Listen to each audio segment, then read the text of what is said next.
You have not come in the wrong place. This is not an MMA fight. There will be no 3 rounds, no first knockout. So I appreciate that. All right. Okay. All right, counsel, let me well, we're back on the record of the matter of the state of Georgia versus Khalif Adams et al. In 22 SC 183572. Mr. Stilwell, Mr. Sharp, good morning. All right, Mr. Williams, Mr. Steele, Mr. Adams, and Mr. Pines, and Ms. Halterwinger, good morning. All right, Mr. Kendrick and Mr. Weinstein, good morning. All right, Mr. Ewing, Mr. Matthews Jr., good morning. All right, Mr. Nichols and Mr. Harvey, good morning. All right, and good morning, Mr. Ryan and Misty Williams. All right. Okay, Mr. Smith, Mr. Uhelski, Ms. Knight, Mr. Brown, Mr. Atkins, and Ms. Hilton. Good morning. Good morning. All right.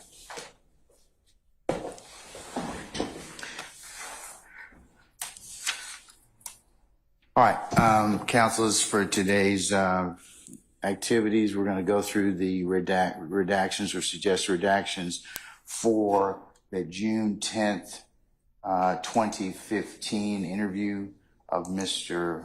Copeland. Mr. Sharp, thank you for sending that proposed redaction grid. I'm going to include it as the next court's exhibit in order for our discussion this morning. In the future, councilors, if you are sending out like a product like that, it's helpful if you send that to Ms. Weaver or copy Ms. Weaver as well. She uses that to follow along. So just for future reference. All right. Okay. All right.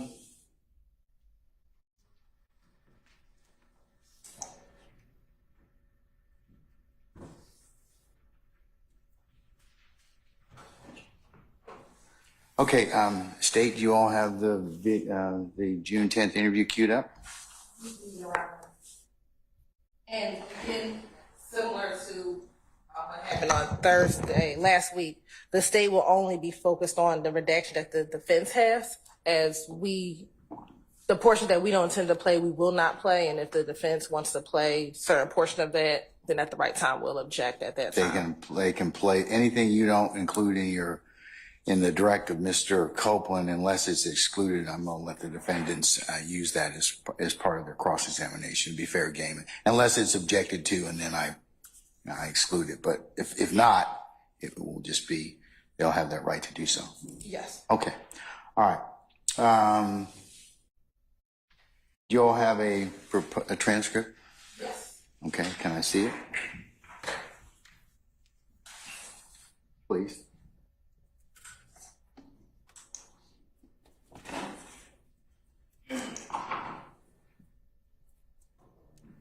And for the purpose of the record, we'll let the court look at 378 Yankee Echo.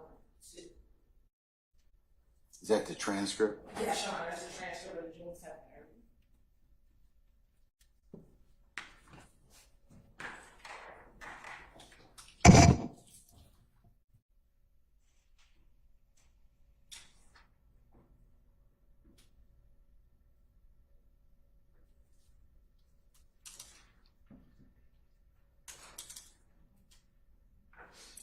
What are you marking as the interview itself? It would be 378 Yankee Echo.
Okay, we can start with the first one. Mr. Sharp, where are you? Okay, all right. Page is transcript page 42, lines 5 through 42. No, Your Honor, it says 42, line 5 to 42, line 13. And Your Honor, the state has no objection to redacting that portion.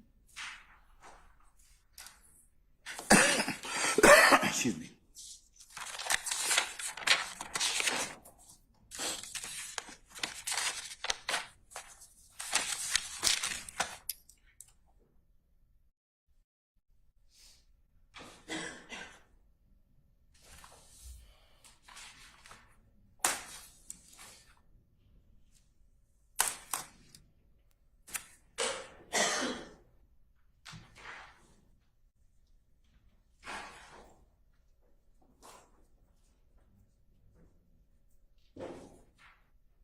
Okay. Number 2 is, I think, 10, 13, 53 through 10, 16, 59. And Your Honor, that's the state's redaction, and we agree on that portion. And so we don't object. The defense wants page 55 through 56 out, and we don't object. And Your Honor, the only thing in this particular one, I said 55 to 56, but I'm what the state suggested, and I agree with the state's suggestion actually. The only thing I would say is I think that instead of ending at 55 line 9, it perhaps should go to the end. Instead of ending at 59 line 9, I believe it should just go to the end of page 59.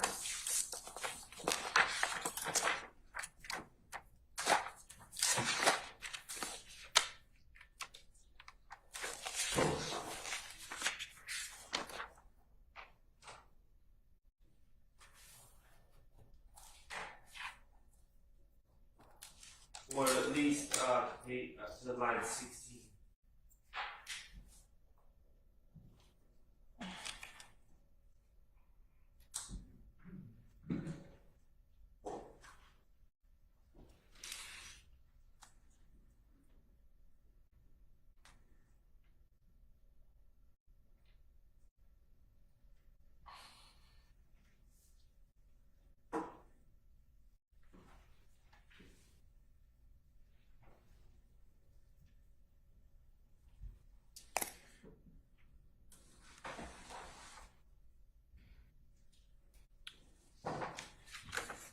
Ms. Hilton? Your Honor, the state intended to play line 9 through 16? Or through the end of the page? Through the end of the page, Your Honor, because this speaks about his conversations with Shannon. Who's Lully, though? I don't think it says Lully, Your Honor, but I'll play the portion. And that's what I'm concerned about someone getting killed. All right, let's hear it, please. Good morning, Mr. Votz.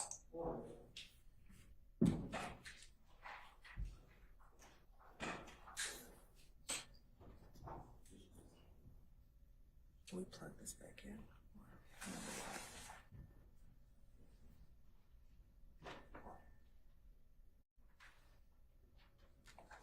Do something.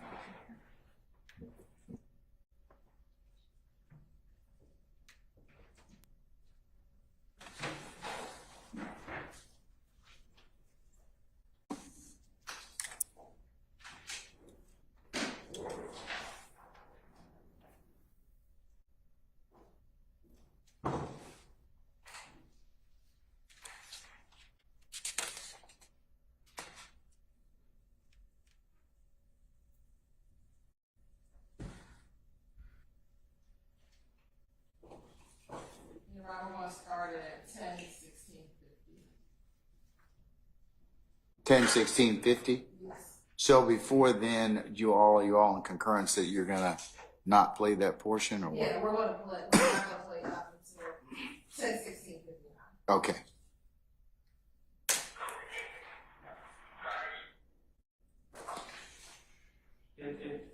Where in the transcript is this? We are page 59. We'll be right around line 6. Okay, great.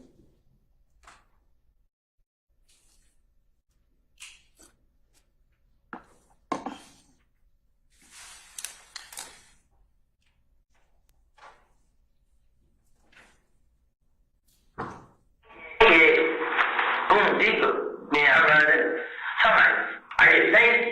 What the hell are you? I ain't seen it. But before this, Lordy ain't no Lordy. When Lordy got killed, like my guy did, me and Shannon was talking, Lordy got killed. I was like, man, I mean, this ain't worth it. I was, hey, Shannon, what's up, bro? I did when I first started back trying to talk to him. And he pulled me all the way to the side, we started talking. And he just told me, like, what's going on? He just like, that's when he told me about the troop situation. I mean, you just like, shit, boy. I'm like, damn, you still hang with these niggas, bro. I mean, this nigga ain't did nothing for a nigga, bro. Don't 10 cents. I'm my. So that's the section from 1016 about 1017 to the end drive. Let me just give context. Before this, it appears that Shannon and Copeland had stopped talking, and he's giving context to when they started talking again. Okay, but who's Lully? You're right, I don't know, but I think that's just giving context for Copeland, and he's telling Detective Gaither when that occurred, that's when Shannon and I started talking again. So it gives context to whenever he started talking again. So the more relevant part is he's giving the officers context to when him and Shannon started conversing again. Can I just make a suggestion? Why don't we just start on, if it's important that the state get into Shannon and Mr. Copeland talking again, why don't we just start on page 59, line 14 with hey Shannon, what's up, bro? That's the first started back trying to talk to him. They can just go from there, and we don't have to have mentions of someone named Lily or Lully getting killed, and none of us know what that's even about. Yeah, that's not an issue. That's fine. You agree to that? Because I was going to suggest that's probably because we don't know who Lully is. So,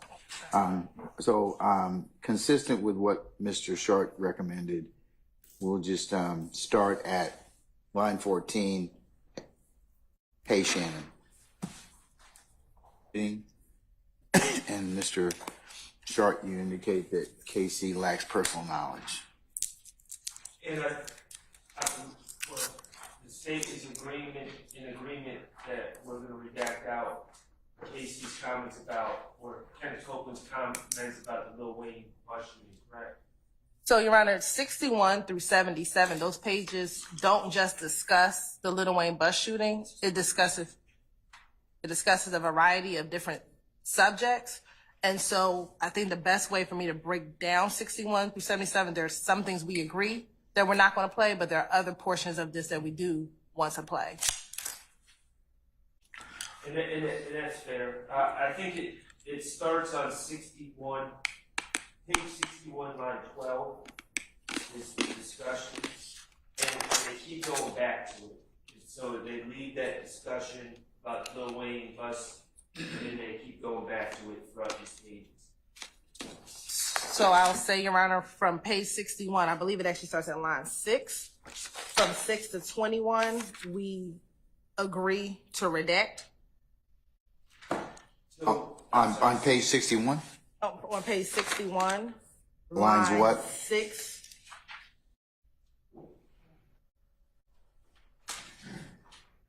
And it's really a portion of line 5, but fully line 6 through line 21.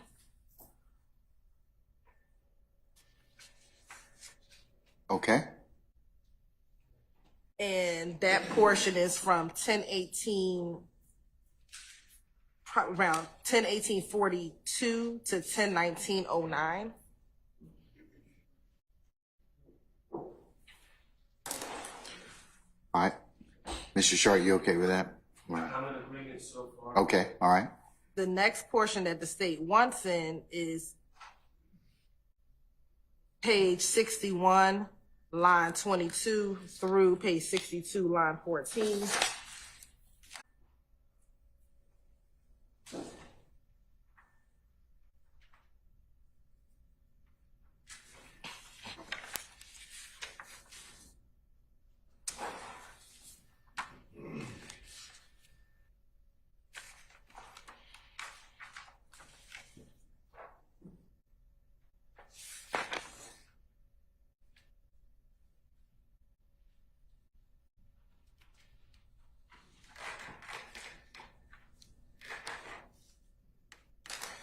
Okay.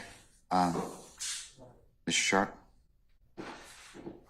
So I agree with what they want to take out, and then on page 63, just so everyone's on the same page, 63 seems like a discussion that Kenneth Copeland is having about information he got about Jeffrey Williams wanting to hurt him or set him up. Is that correct? Yeah, so the next part that we do want in is page 62, line 23 through page 70, line 16. To page what? I'm sorry, ma'am. Through page 70, line 16. Oh, excuse me, they went out, but we were like in, sorry. Or, I believe they went out.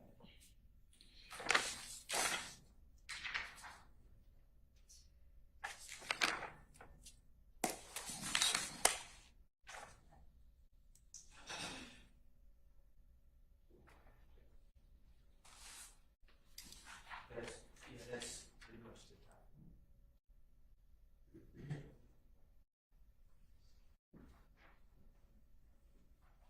And I'm sorry. They went out page 62, line 23 through page 70, line 16. We will be objecting to that. Okay, 70s. Let me just.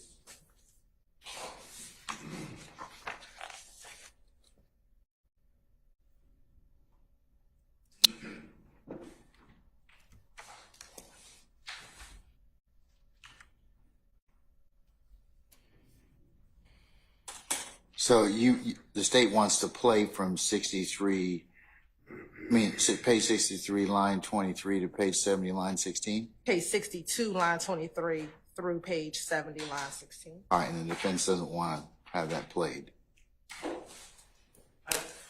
Your Honor, if I could just confer.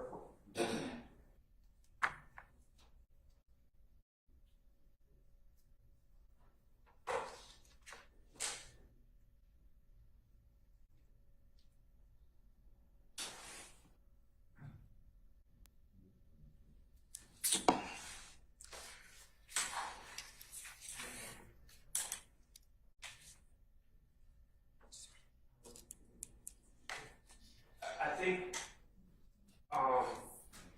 the defense is going to object to that, so if you could just play that. Sure. Okay.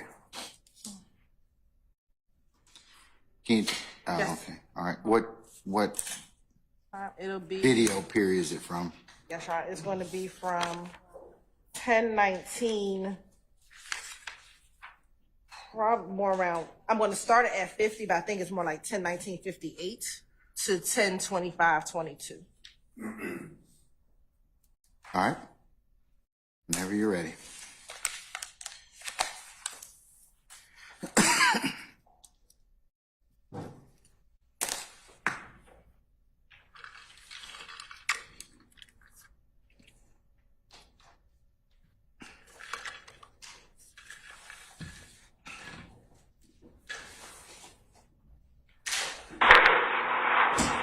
What that got to do with?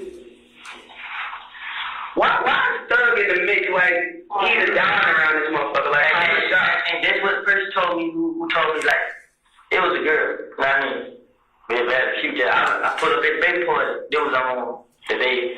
I put up his baby for it. I had baby Sunday. I put up his baby for it Sunday. Now it was Sunday. I put up his baby for it. Me and my baby and my little partner Kino. and me, Keno, baby, and BJ, CJ. So we pull up. Everybody got color, they don't live at that time. But me, it was Keno White. Me, CJ White. Me, CJ White, the baby. Me, CJ White. Sounds like not for you. Yeah, but see, Valerie got in the car, she was like, hey bro, I'm gonna tell you something, don't say nothing. I mean, I'm like, what's up? She's like, throw it in this and that. I'm like, no, what is it? Nah, what you mean? She like, but I don't trust that nigga, bro. I mean, they be trying to set you up. That's why every time I got in jail, someone got shot up. Like, what the hell? These niggas keep shooting shit up for when I get out. So you think it's thugs them shooting at your people? Nah, I know it ain't thug them because they got these niggas thinking it's me. See, I had seen Monte. I seen him, What do you want to say? yeah. Okay. I seen him the other day, like day before yesterday. I seen him yesterday morning. I went to the graveyard. When I seen him, he was at my cousin's house. When I heard what happened, I was leaving for him and was like, damn, bro, we go up again. Right. So I'm like, damn, bro. Y'all ain't gonna let this man. What's your real name? You know? Nope. You say you grew up with him? I didn't know his first name, Monte. I don't know his last name. Okay, wait. But when I tell like, damn, bro, motherfucker told me that thug plan on killing me, bro. Like, hell nah, man, I ain't never heard it. Dude, he denied. I'm like, come on, bro. Person would never say, because this was word was, I don't talk to the police too much. You know what I'm saying? So he get nervous. Huh? Thug get nervous. Yeah. But I'm saying, why is Thug get nervous if he has nothing to do with anything? Because they obviously look at you as disposable. No, see, y'all didn't hear them say my name. They said me and Thug. That's what I keep saying. But I'm saying, like, I didn't have no parts to it. And I can't see how scared I was when he happened. You feel what I'm saying? Hey, but, So he felt like you would tell something. yeah. Okay, what is there to tell? Huh? What is there to tell? This what I'm telling you. This what he keeps saying. This what, I mean, I'm acting like, well, you know what I mean? But see, with the murder, I don't know what you mean. No, I'm trying to explain. With the murder, I had like I never heard like, you know what I'm saying? I never told Dina none of this. Period. So I just kept it to myself. So, once again, why is he, if Thug has nothing to do with anything, if Thug had No, nothing I ain't not saying he don't got nothing to do with it.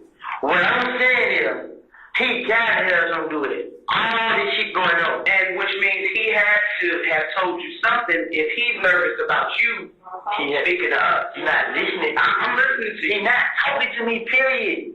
He's not talking to you here for a reason, correct? Yeah. He thinks because you're talking to us. Yes, no.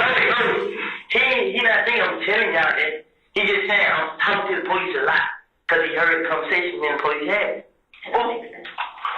Basically, what she's saying is, listen, it's almost like she look at you as the person that can bring him down. So therefore, by eliminating you, he eliminated his problem. That's what she's saying. This what I'm telling y'all. When police did take the car, it was late. I held the phone in front of him. Which case was it? See, they weren't even saying no case. They just like, now this is about my house getting shot up. You know what I mean? Right. So when he saw him, he's like, damn, I need to talk to the police. See, he was telling folks different lies. I mean, he told Lil D I'll make Lil D clean that. He's mad at me because he gave me $50,000, ain't know what to do with it. What you mean you know what to do with it? Why would he give you $50,000? This nigga never gave me, you know how much money he ever gave me at one time? Was $1,000. You know what I mean? That ain't what you said last time I interviewed you when y'all was at the club when they stunted on you and you came. I get him with a bag. Why you give it back if you so money? Nah, that's wrong. Here's money. You getting I'm getting confused. Yeah, you getting screwed wrong. You gotta wait to get paid. Okay.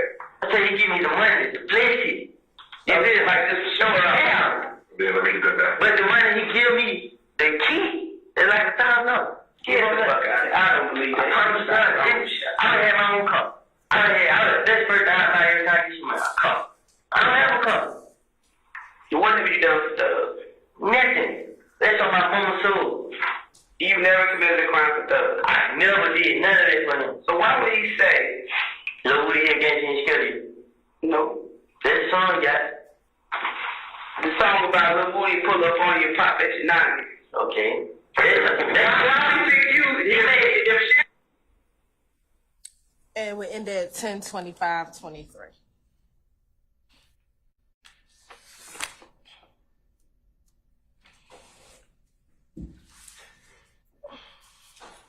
All right.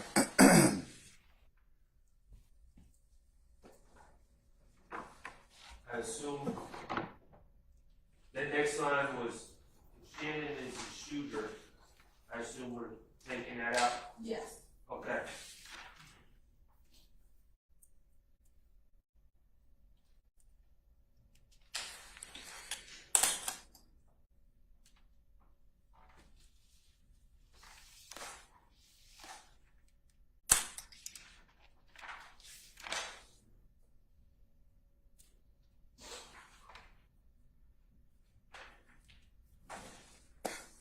Okay. Mr. Shard or Mr. Steele or anyone else, you want to tell me why it is that you believe that period should, from page 62, line 23 to page 70, line 16 or thereabouts should be omitted? I do, Your Honor. Okay, go right ahead, sir. That section that are in those transcript pages and what you just listened to have Detective Dennis as well as Detective Gaither injecting their beliefs and thoughts. And by that I mean Detective Dennis and Detective Gaither told Mr. Copeland that they do not believe him when he claimed that Jeffrey has not given him any money except for $1,000, and that they did not believe him when Mr. Copeland said that he's never committed a crime for Mr. Williams. I also object to the detective, it's both of them, it's first Detective Gaither, then Detective Dennis, saying that their belief is of summarizing what Mr. Copeland was trying to say is that Mr. Williams looks at Mr. Copeland. Mr. Copeland is bringing Jeffrey down or Mr. Williams down, quote unquote, and therefore they latch on to Mr. Copeland when he said that he heard that Jeffrey put a contract on his life or would have him killed. So that's why I'm objecting. I asked Mr. Sharp to include that. I appreciate it, and that's my basis. I believe that I would have a confrontation right, since these are thoughts of the detectives that they couldn't testify to themselves in front of the jury because it would be their own speculation. So I'd like that removed. And Mr. Copeland hearsay saying that he heard that Mr. Williams would have him killed. So those are the reasons that those areas are flagged. All right, sir. Mr. Shard, anything else? No, I'll just adopt Mr. Steele's objections to that time period. Okay, all right. State?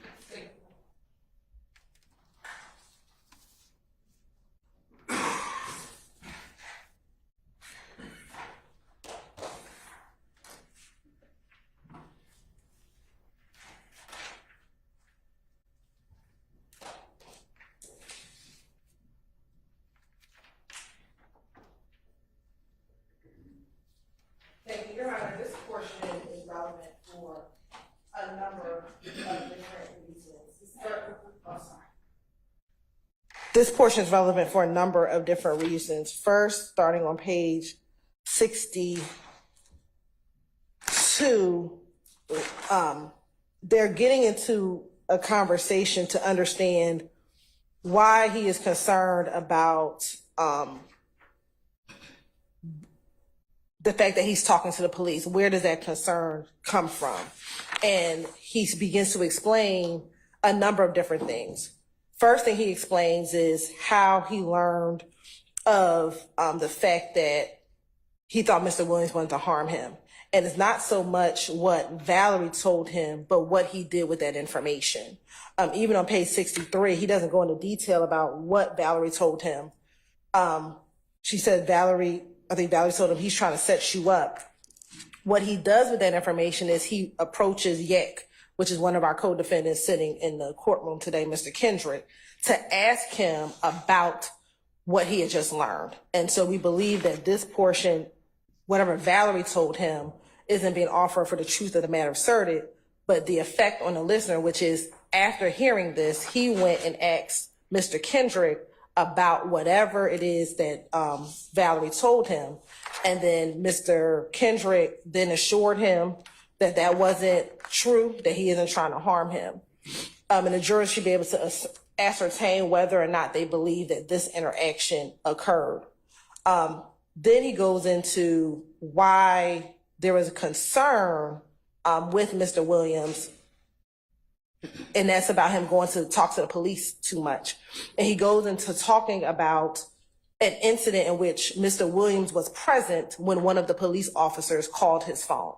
And so that isn't hearsay, that's personal knowledge of this event that took place, that at some point in time when Mr. Copeland was in the presence of Mr. Williams, a police officer called him, and he's explaining. Called him being who?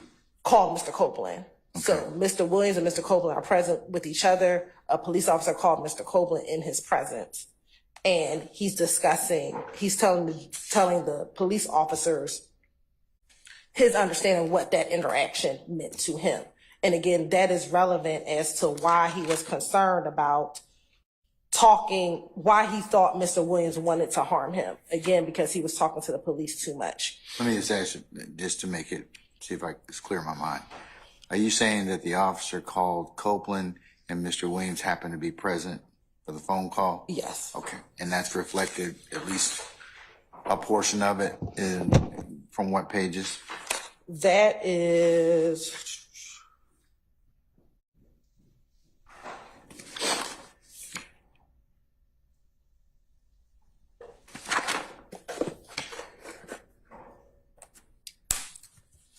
starting at page 67.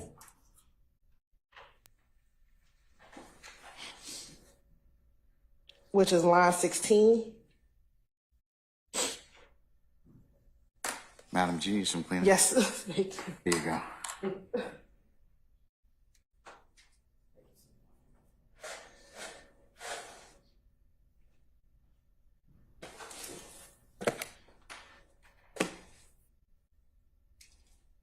Page 16, line 60, page 67, line 16 is where he begins.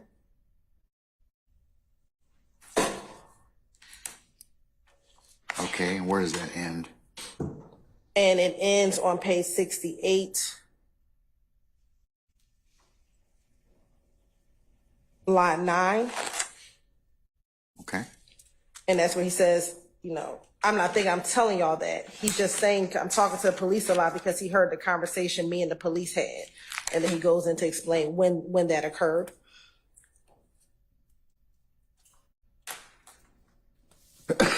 And then it goes into further, they ask him about whether or not Mr. Williams has ever given him money. And he says, no, he's only giving me $1,000 to keep. He's giving me money to flash, but not any money, not any additional money, because they're asking whether or not he's paid for him to do anything. And I think that that's relevant for whatever the jury determines that to be, whether or not they think Mr. Williams is or is not paying him to do anything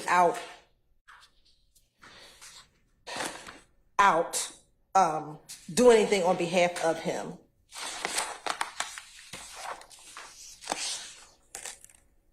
And then he goes in, they begin to ask him, why are you mentioning his songs? If you're not doing anything for him, why are you mentioning his songs? Why does he say those things? And they're trying to get an understanding from Copeland, and really trying to challenge his veracity and what he's telling them, Your Honor. And I think that that is important because, again, Mr. Steele's argument has been recently that the police just took everything that Mr. Copeland said and just ran with it without trying to verify it, without trying to test his veracity.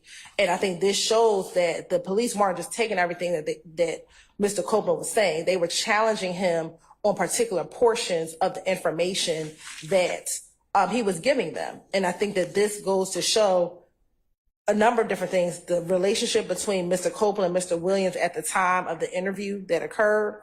2, to show that the investigators were not just taking what Mr. Copeland said as fact, but trying to test what he was saying, trying to clarify anything that they didn't think that they weren't sure of.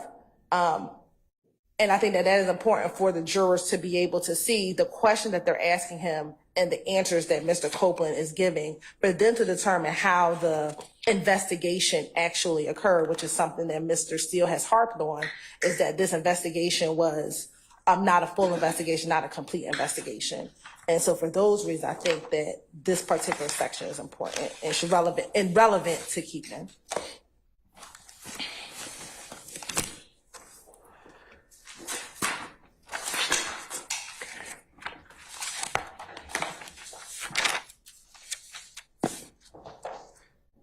Mr. Weinstein, you wish to be heard since your client's mentioned in this at all? No problem. Okay, all right. I'll just adopt what's already been said. All right, sir.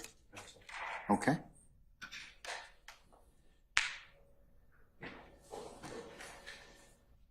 Anyone else? Mr. Steele, do you have something? Follow up. Yeah, go ahead, sir. I also invoke 24-4-403 on the prejudice side about Mr. Williams supposedly having someone killed. I do not object if the state were to ask Mr. Copeland. I wouldn't object. Was there a time that law enforcement officers called your cell phone or your telephone? Mr. Williams was with you. Tell us what occurred then. Did Mr. Williams react? But they didn't lay that predicate. So I don't believe, again, like I maintain my objection, that they can just play a sequence on June 10th, 2015 and expect there to be just admissible. So I'm objecting to that first predicate. Second part is, I don't object if Mr. Copeland testifies, or if there's a prior inconsistent statement, if he testifies differently, that Mr. Williams was present when the police called. I'm not objecting to that. What I'm objecting to is law enforcement saying, that's not true, I don't believe you, that Jeffrey Williams didn't give you money and that you never committed a crime for Jeffrey. And for the state to say, oh, this shows the pushback of the police. It doesn't show the pushback of the police. To me, this shows that law enforcement has their theory and they're donating their theory onto the brain of Mr. Copeland. So I'm objecting to that because it doesn't show anything. You know, if law enforcement went out and we have reports, we have video, audio interviews, we have other witness statements, and they said, hey, we corroborated with X, Y, and Z that Jeffrey Williams put a hit on this man, or that Jeffrey Williams gave Mr. Copeland money to commit a crime. That's real corroboration. But this is not corroboration. This is the police telling the man over and over. It's what he testified to. Hey, Your Honor. Hold on, he's not finished. I was lying to the police to get the target off of me. Anything I can do. So I'm not agreeing that the police can then just say through an out-of-court statement, we don't believe you. I think that the jury doesn't get to determine to hear that on what Detective Gaither and Detective Dennis say, because it is irrelevant. But let me interrupt you just for a second. Isn't that part of the way the investigation occurred, and isn't that what you're also claiming is that their method of investigation is not good? I mean, or not as full or proper, and I'm sure you made that argument and you're going to ask that on cross, but isn't that the same kind of first part of the equation? Well, if I open the door, maybe you change your ruling, if your ruling is in favor of Mr. Williams. But no, this is all the state's doing. The state asked you, you agreed that they can get into without giving us any reports, any statements. Remember, there's no reports. There's no reports. You've asked me that you've made that statement many times. That's what your assertion is. There's no reports. There's no expert reports or anything like that. This is just their investigation, correct? And I know you have some consternation about that. And I know you can follow up on that too. So. But their investigation became, don't tell me what was said, but did you investigate this? And as part of your investigation, what did you find? Well, we found out that Jeffrey Williams is in charge of this criminal street gang. To me, that was a total violation of every reason we come to court. But the state can now put it on me and say, well, Mr. Steele is challenging the way that they did their investigation. When I cross-examine the witness, maybe it'll change. I haven't cross-examined him. That statement by Detective Gaither and or Detective Dennis, Your Honor, to me, just cripples. It tells the jury the police know something that I have no idea where they get their information from. It's their belief. There's not a scintilla of information in this 868 terabyte of discovery or the trial yet where anybody except the police theory has said that Jeffrey Williams asked anyone to commit a crime. That is all from the mouth of the prosecutors and the detectives over objection. So I don't want this to be included. And then you have a murder. That's a murder. It's not, go and steal that bicycle from the child and then we'll get him a new bicycle. This is the ultimate. So Mr. Copeland is saying, I heard it from another person. The state, I'm going to another argument. The state then says, well, we need that as the foundation for why did Mr. Copeland go to Mr. Kendrick.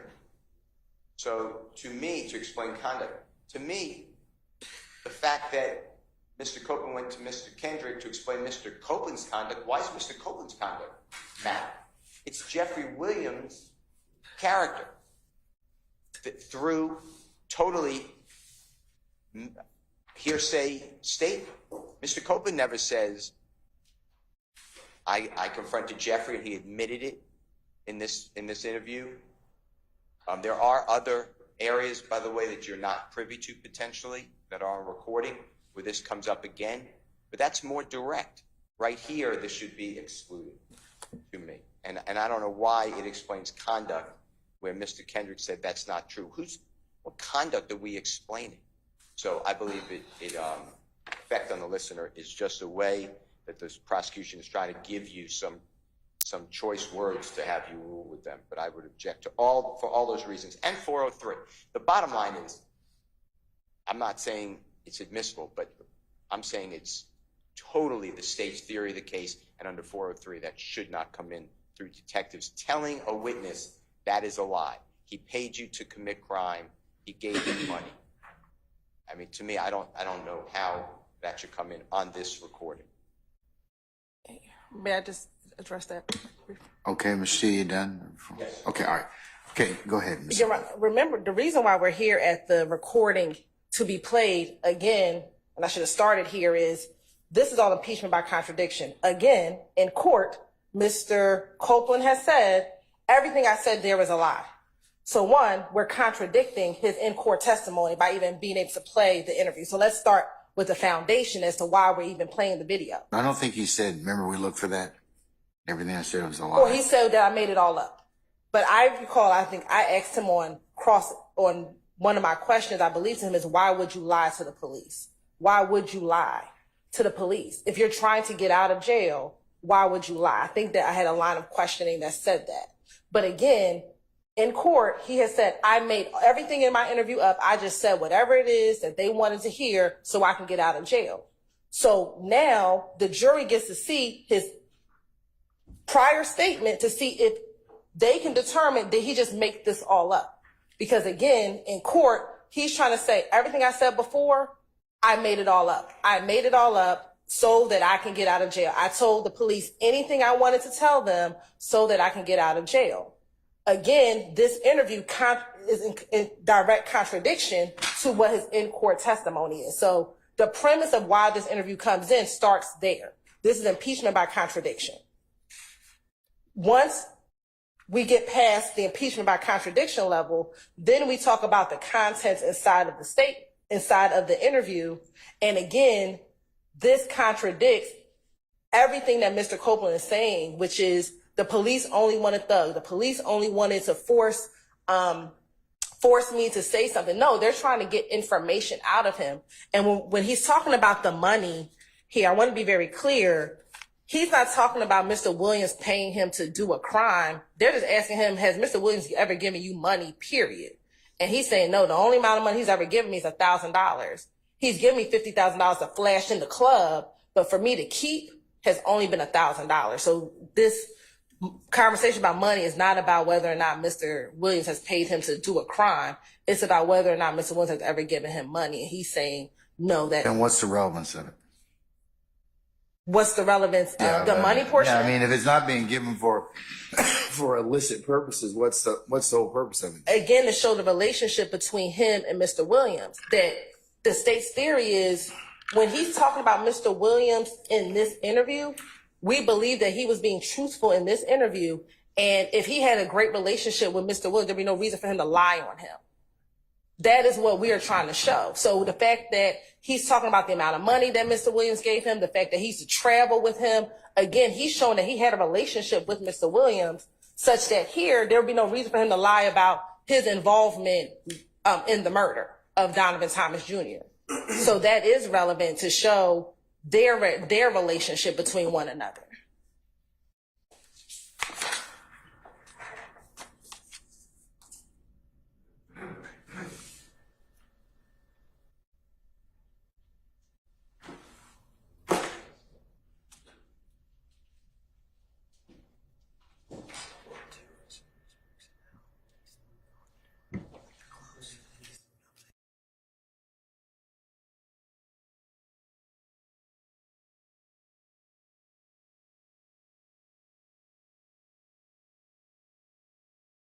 Hey, I'm just asking, are you trying to point out the fact that if the relationship was so good, why do you give his money back? Or is that what you're trying to impeach him on, or what? So we're impeaching him first and foremost on his in-court statement versus the interview. So we're saying everything he's saying in court is a complete contradiction to what happened during the interview in 2015. So that's layer one. Layer two is during this portion, because I want to keep this portion in context, he begins this portion talking about the fact that Thug wanted to have him killed because he's talking to police after the murder of Donovan Thomas. And so what the investigators are establishing is that, one, him and Mr. Williams had a relationship, a good relationship. As a result of him talking to police, that relationship is no longer good anymore. He believes, one, that Mr. Williams wants to harm him because he's talking to police, and two, Mr. Williams is not even having the same relationship with him anymore because he's talking to police about the murder and everything that had happened between January and June. So again, it's showing the relevance of why this relationship is changing, given the fact that he's talking to police after the murder of Donovan Thomas. Okay. All right.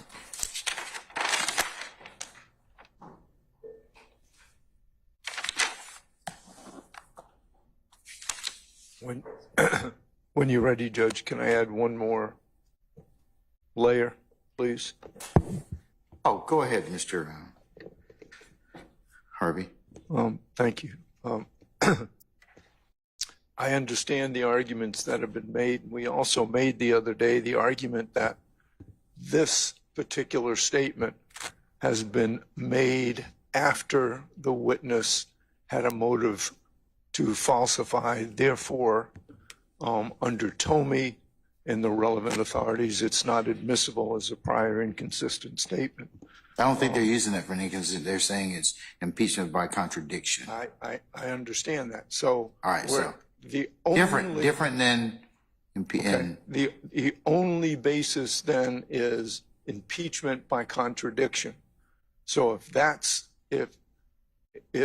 is the precise reason, then I have a question as to whether or not that is admissible as substantive evidence or admissible for impeachment only.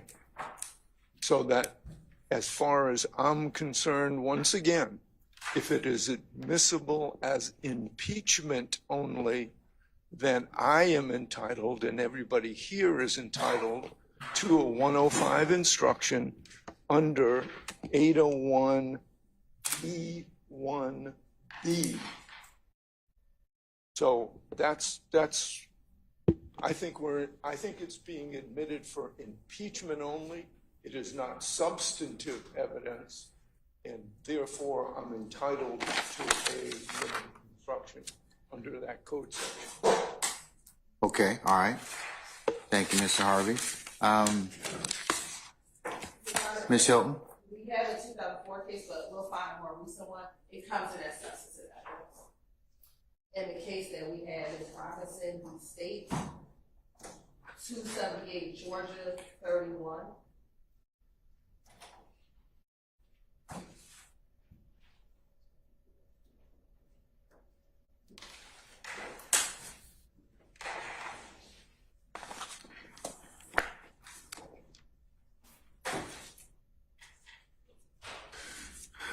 Let me look at Robinson.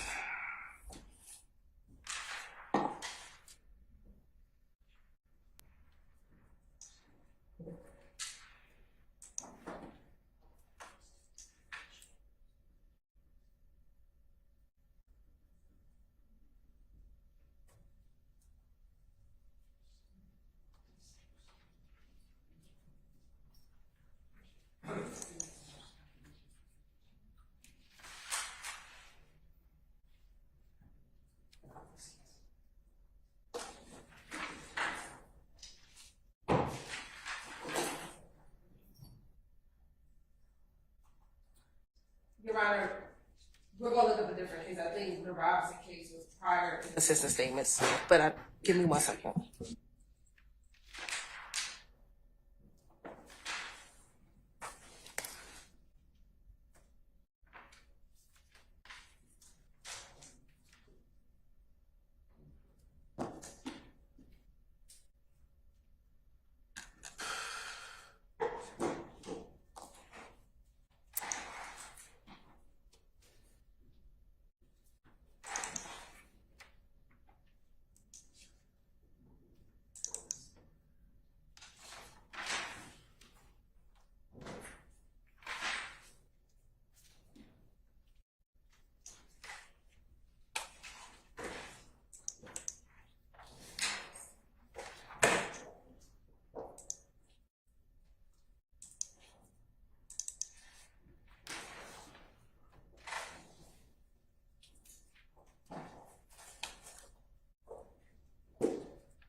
State, did you find something else that the court's found some more recent case law? But Your Honor, what we have,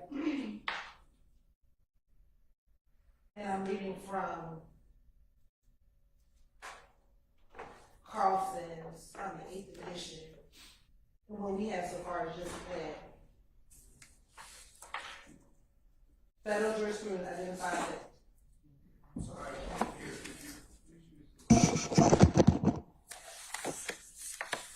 what page on Carlson? Page 350. Page 350. Page 350. While impeachment by contradiction is not expressly mentioned in the federal rules of evidence, the concept existed as common law and has been inferred from the rules pertaining to relevance and Rule 607. So we do believe that when you impeach by contradiction, that does come in as substantive evidence.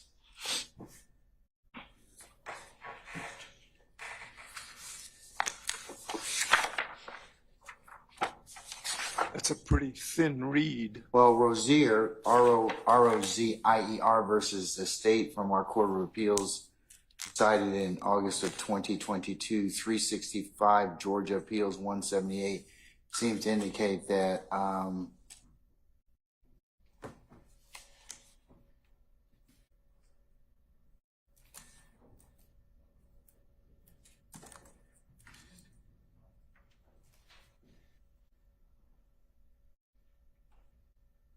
that a witness testifies, in this case, an eyewitness testified at trial, was available for cross-examination. It comes in as substantive evidence as well. So, but we can take up all that stuff. I will have to give instructions on that later as well. So, Mr. Harvey, I'm not going to give a 105 instruction at this time. And Over your objection, sir, I'll give you a continuing objection. a continuing objection, Yes, sir. please, Judge. And I note that Rozier is a prior inconsistent statement case again. So I don't think we have established that. But I've also taken a look at Chaparro as well, and Chaparro does indicate that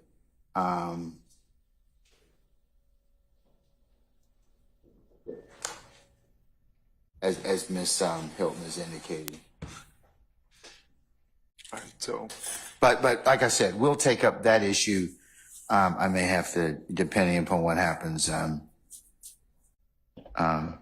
Taylor or otherwise, figure out what that applies to. Okay, all right. Anything else, sir? no, sir. Okay, all right.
Okay, in considering the parties' request to admit or to keep out page 62, line 23 to page 70, line 16 or thereabouts, the defense contends that, and this is a compilation of Mr. Steele and Mr. Shart's objections, primarily Mr. Steele, on behalf of all defendants, that they wanted to omit it because it inserts personal opinion, it violates a confrontation right, it's speculative, it's hearsay, and applying a 24-4-403 prejudice, they claim it's more prejudicial than probative. The state counters saying it's relevant for several reasons. And they start off with concern about speaking to the police, that is Mr. Copeland, that Mr. Williams wants to harm Mr. Copeland, and what he does after that, being the effect on listener as he approaches Mr. Kendrick or Yak Gotti about this conversation with Valerie. And then it gets into Mr. Williams,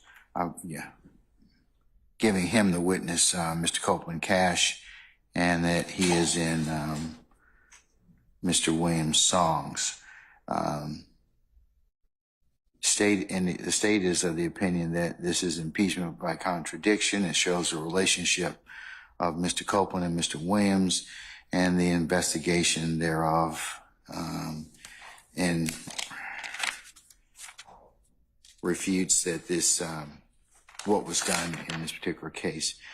The court is of the opinion that it does fall in the category of impeachment by contradiction, and in applying a 403 analysis under 24-4-403, the court is of the opinion that it is more probative than prejudicial. So I'll allow it to be played, and I'll give the defendants, Mr. Steele, a continuing objection as to that respect. Okay? All right. How about we take 5 minutes, take a comfort break? We can come back, okay? Thank you. All right. We're in recess.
Okay, let's go ahead and continue with where we are. Okay, I think the next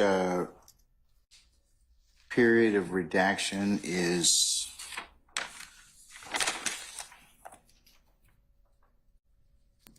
(10/18/42) to (10/19/12), and apparently that is line, or I should say page 61, line 6 to page 61, line 24. We're past that part. We're on. Well, okay, I just want to make sure you've agreed to it, because I have it on Mr. Shart's chart that he sent me. So just to make sense of the chart, Your Honor, on the left, where it says page number on the left, Yes, that's sir. the state's proposed redactions. Yes, sir. Where it says max page number, that's mine. Okay. And so I just tried to keep them in order. However, the last one, which I don't think we're done discussing yet, Which is the last one you're talking about? where I said page 61 to 77.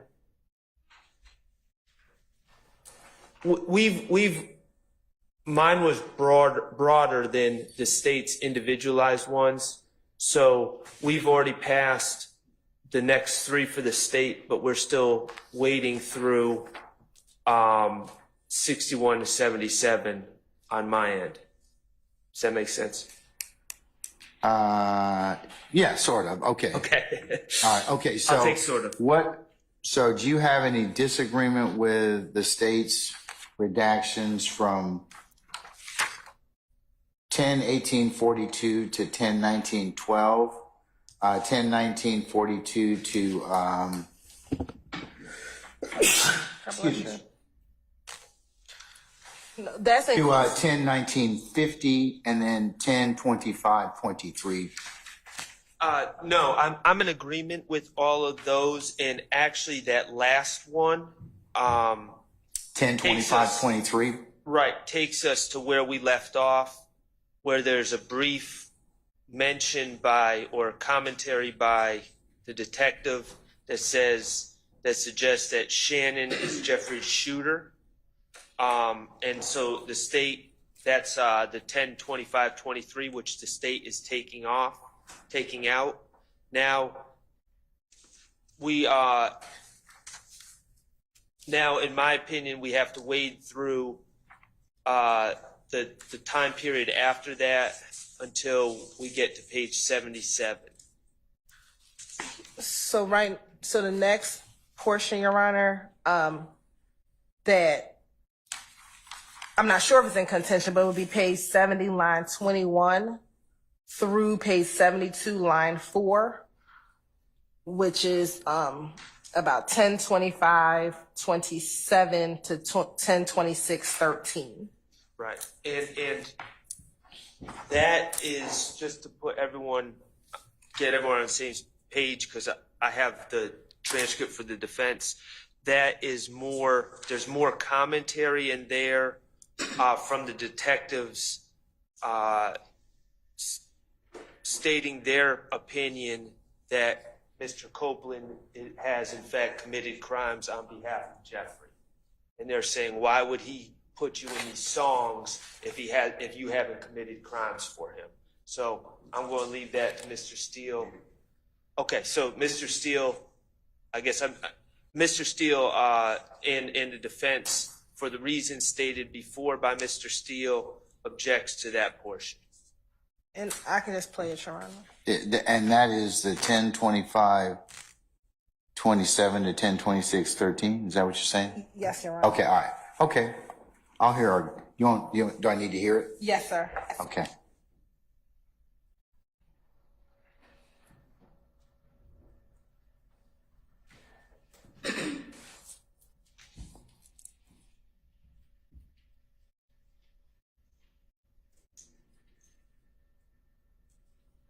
Here, I'm just going to keep playing from where we stopped, and it'll pick up that portion. Wait, He made these songs when Nut got killed. It don't matter. What I'm saying is, this story, you wouldn't believe me if I said, I probably told you this already. But before Thug was just famous, we wasn't hanging with Thug. I know. You know what I mean? So this nigga said, he didn't have it no more. I promise you this. But why though? Let's put it this way. This stuff, y'all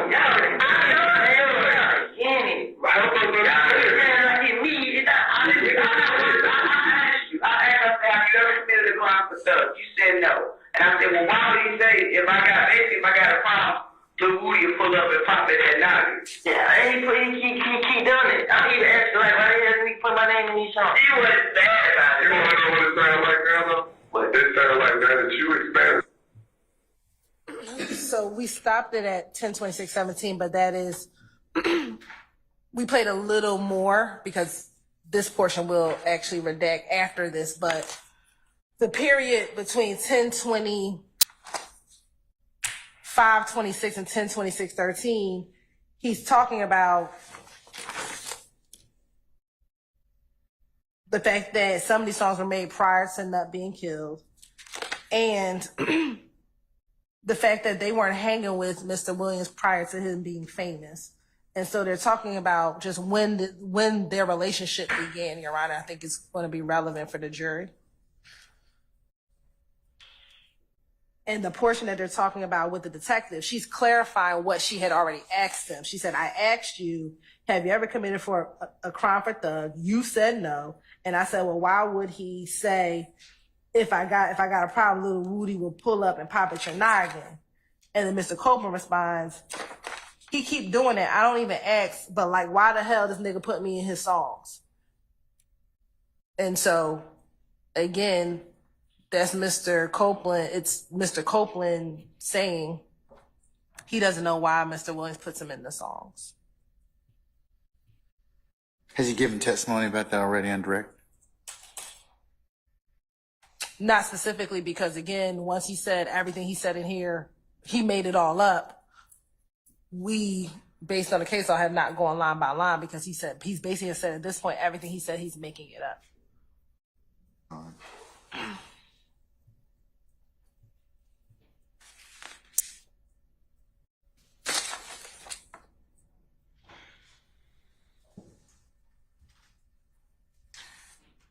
So what's your theory of admissibility in terms of these this particular line of inquiry from line 70, from 10:25:27 to 10:26:13? It again goes to the relationship of Mr. Williams and Mr. Copeland prior to this incident occurring. He's telling the detectives about when they met, when these songs occurred. So again, I think that's just relevant to talk about their history of how when they first met is why I believe it's relevant. And again, it's in contradiction to what he's saying, what he said in court, which is that he made all of this stuff up in all of these interviews.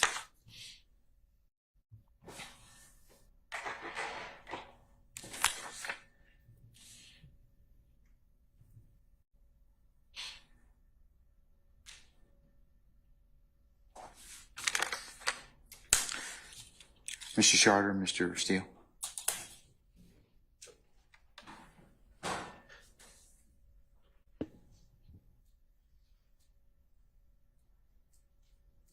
Your Honor, Mr. Copeland testified that he has a relationship with Mr. Williams. The jury can determine what type of relationship, if any, that was. There have been social media postings. There have been pictures together.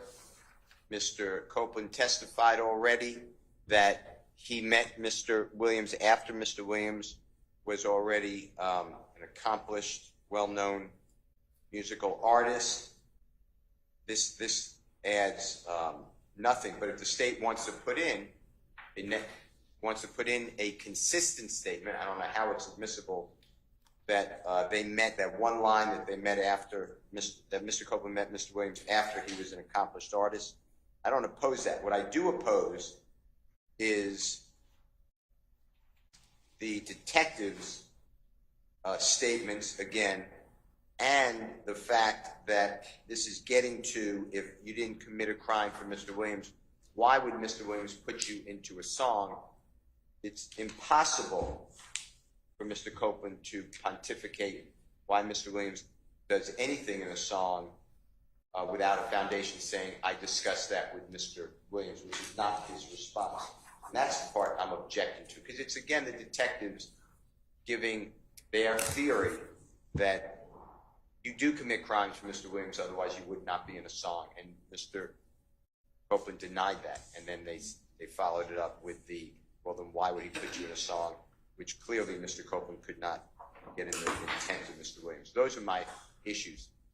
Also, the state keeps saying that Mr. Copeland gave this blanket assertion, I lied, and I heard what you said today, and I know you looked at that's not what he said. What he said was, I probably said all of these things you're asking, but I said them because I wanted to remove, basically, this is my impression, the target from me onto someone else. That's how I'm not saying that's a direct quote, but that's how I understood what he testified to in your court. So those are my reasons. And under 403, I don't know why the detective's words get to be displayed to the jury on, oh, well, you had to have committed crime for Mr. Williams. That's Mr. Williams' character under 408, and it's also a 403 analysis again, I'd ask. Well, excuse me. From those detectives. And confrontation.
Can you all play it again for me, please? That 10:25:27 to 10:26:13 or thereabouts, please.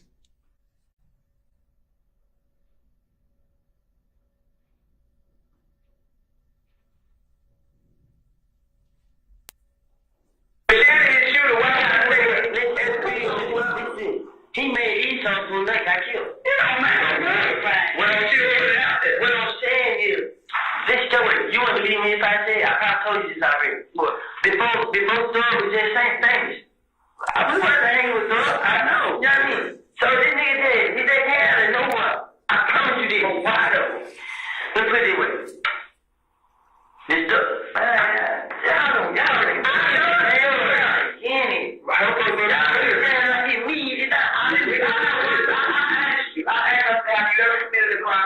You said no.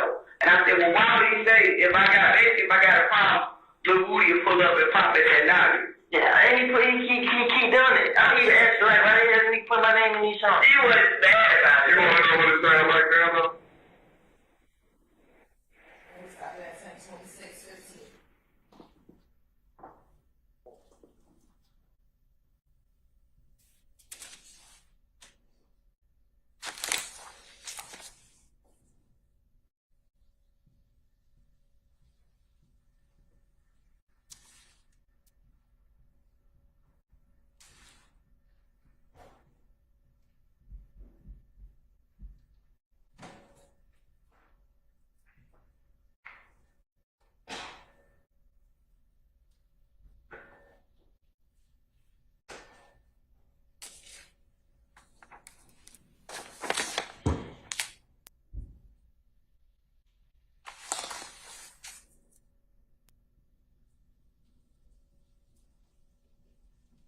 Right, we can take it out.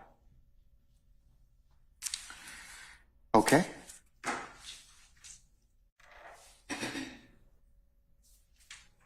All right, that will be omitted. That being 1025, 27 to 1026, 13. Okay. The next portion is 1026.14 to 1026.24, which is Oh. page 72, 5 through 13, and we don't have any objections to that.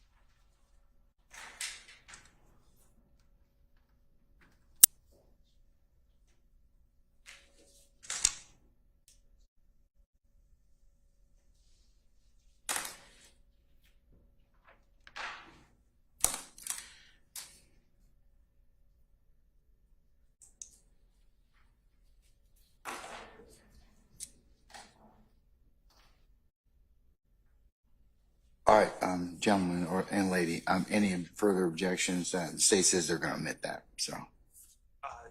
That next one, no, Your Honor, that we agree. And the next one after that, I believe would be page 73, line 22. Well, before that, I don't know if you're objecting to page 72, line 14, through page 73, line 21. I'm not. Okay. Anyone else?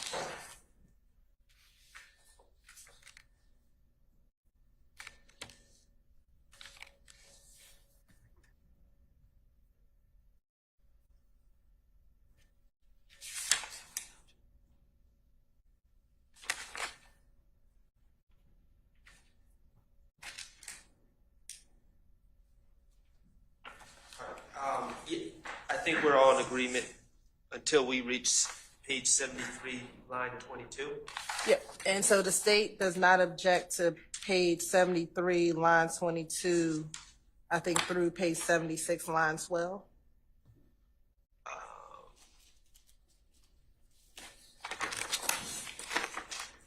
Have through 78, line 4, but let me just see.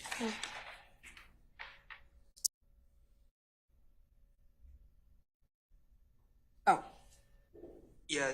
okay, yeah. I'm sorry. Really, I have up until page 78, line 16. 78, line 16.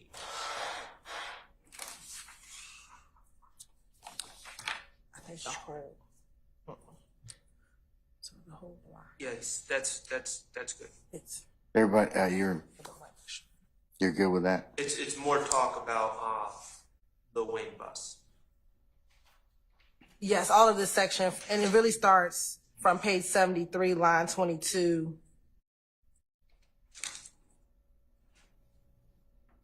Through 78, line 14, or line 16? Yeah, let me just confirm. Okay.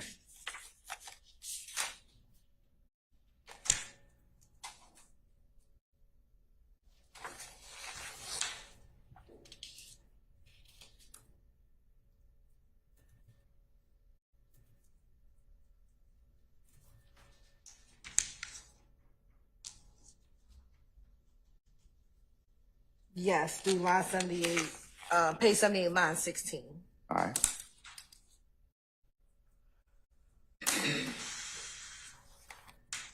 What's the next area that you'd like to discuss? So the next area that I believe is on Mr. Shar's chart is page 89, line 3 through 6. 3 through 25. Okay, well, we did have objection to 3 through 6. Now there's another portion we would need to look at there.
on page 89, 3 through 25. Page 83, you mean? Is it 83? Page 89. I'm sorry, I thought we were on page 89. Is it 89 or 83? Mr. Sharp, I have 89. I'm looking at Mr. Sharp for confirmation. Okay. 89, 3. I think it's 89, 3 to 93. Oh, well think. then we have some it expanded. First I thought it was just 3 through 24. Yeah, I'm trying to. It's tough because he keeps going, kind of shifts topics.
Your Honor. So is it page 89, lines 3 through 25?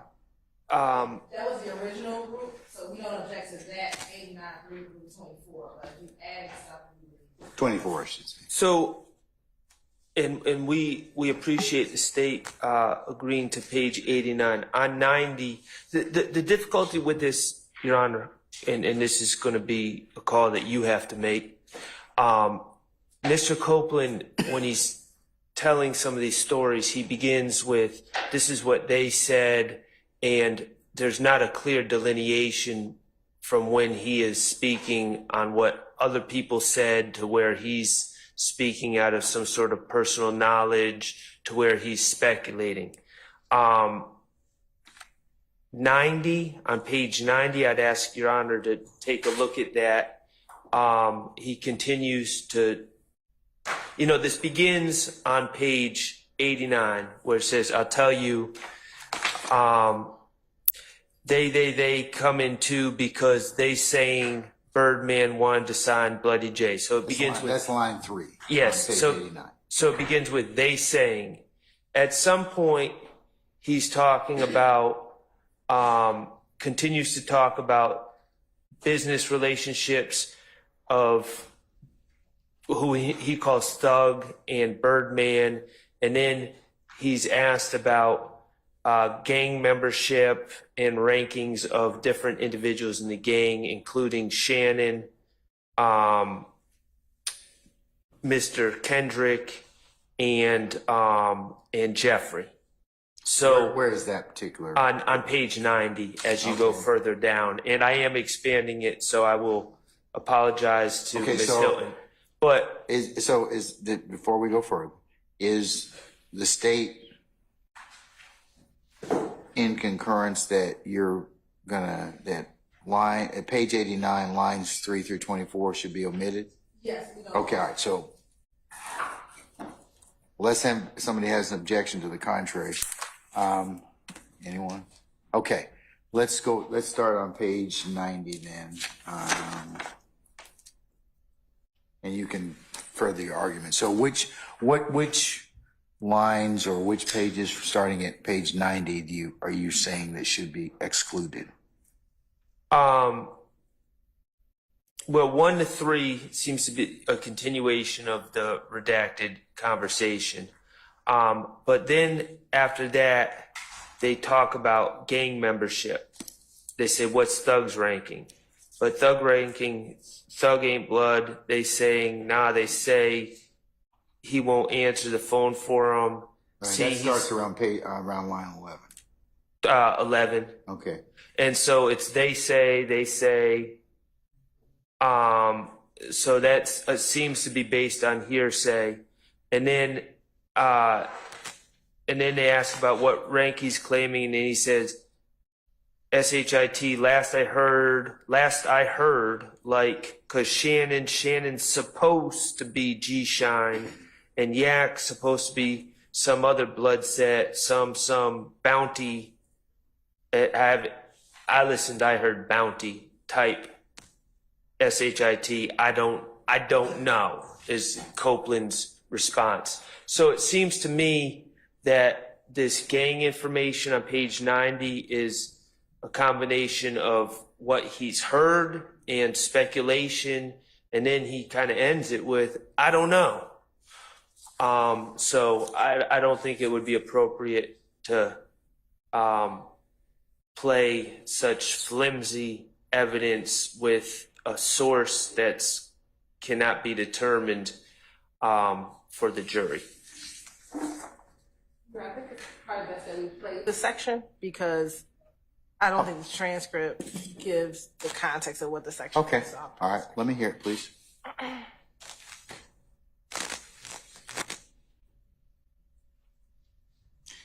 And what part of the transcript, just for purpose of record, is it? Yes, Sharon. We're going to start page 90, line 1, and it'll be approximately around 10:38:20. And Ms. Hilton, I'm just going to make a suggestion that you continue it on to page 92 because the conversation continues on beyond page 90. Okay. Thank you. So you're going to play it from 10:38:20 to approximately 1 minute. 10:40:36. Okay. Okay, whenever you're ready.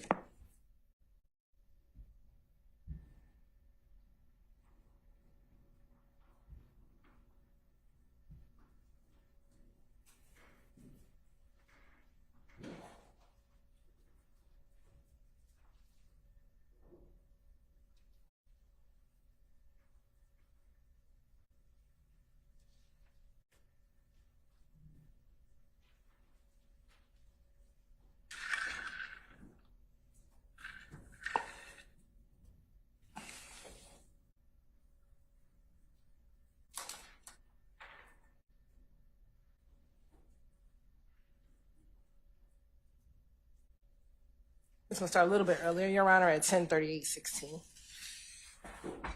But Jay, because they supposed to be telling other people about drugs. I mean, being gay. That's what this was about. Them two not that cool because drugs and they talk about it. You get it? But see, these, all these, you know what I'm saying? Like now, new, all this new. I mean, so Thug had Birdman, like, you know what I'm saying, this net. You know what I'm saying? That's why.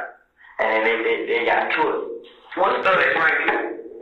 Thug, they saying Thug ain't blood. They say he going out the phone for him. See, he's just saying he a blood. Then he went on the phone for folks. Yeah, top dudes. Yeah. What ranking is he claiming? Or claiming to be? Last time I heard, like, because Shannon's supposed to be G-Shine, and Yak's supposed to be some other good shit, some firearm type shit. I don't know. You said bounty? Yeah, I ain't sure what Yak. So probably some shit.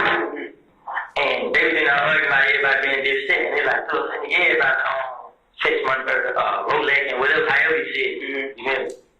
And like, ain't nobody getting in that. So what is, once again, what rank did you hear, or what rank is Thug claiming to be? The last time I heard he was sustained, it was like, he was over all the people everything. What is the name of the sustained?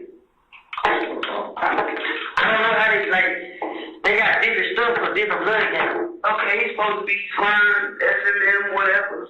Yeah. So what's the stain for that game? Because I know, they got, you're not listening to me, they got different stains. I mean, I don't know how much stain he got. I mean, they don't be like 5 more. Don't say shit like that. They be talking about M shit, so I don't know what they mean. So M something. Yeah, M5 or something like that. I don't know what they mean. So that was T was shit had got convicted or what happened. Now when he got locked up, they said he's supposed to testify. So they took his name. Yeah, and they made him do it. So he just signed or it said YSL, whatever. How you gonna put it? So We stopped at 10:39.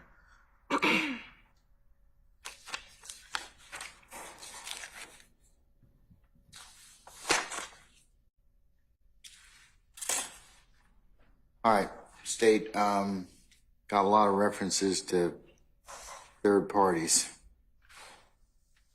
What's your basis? Are you still want to try and argue that it should come in? Yes. Okay. Your Honor, again, first level, impeachment by contradiction. He says that everything, he made it all up.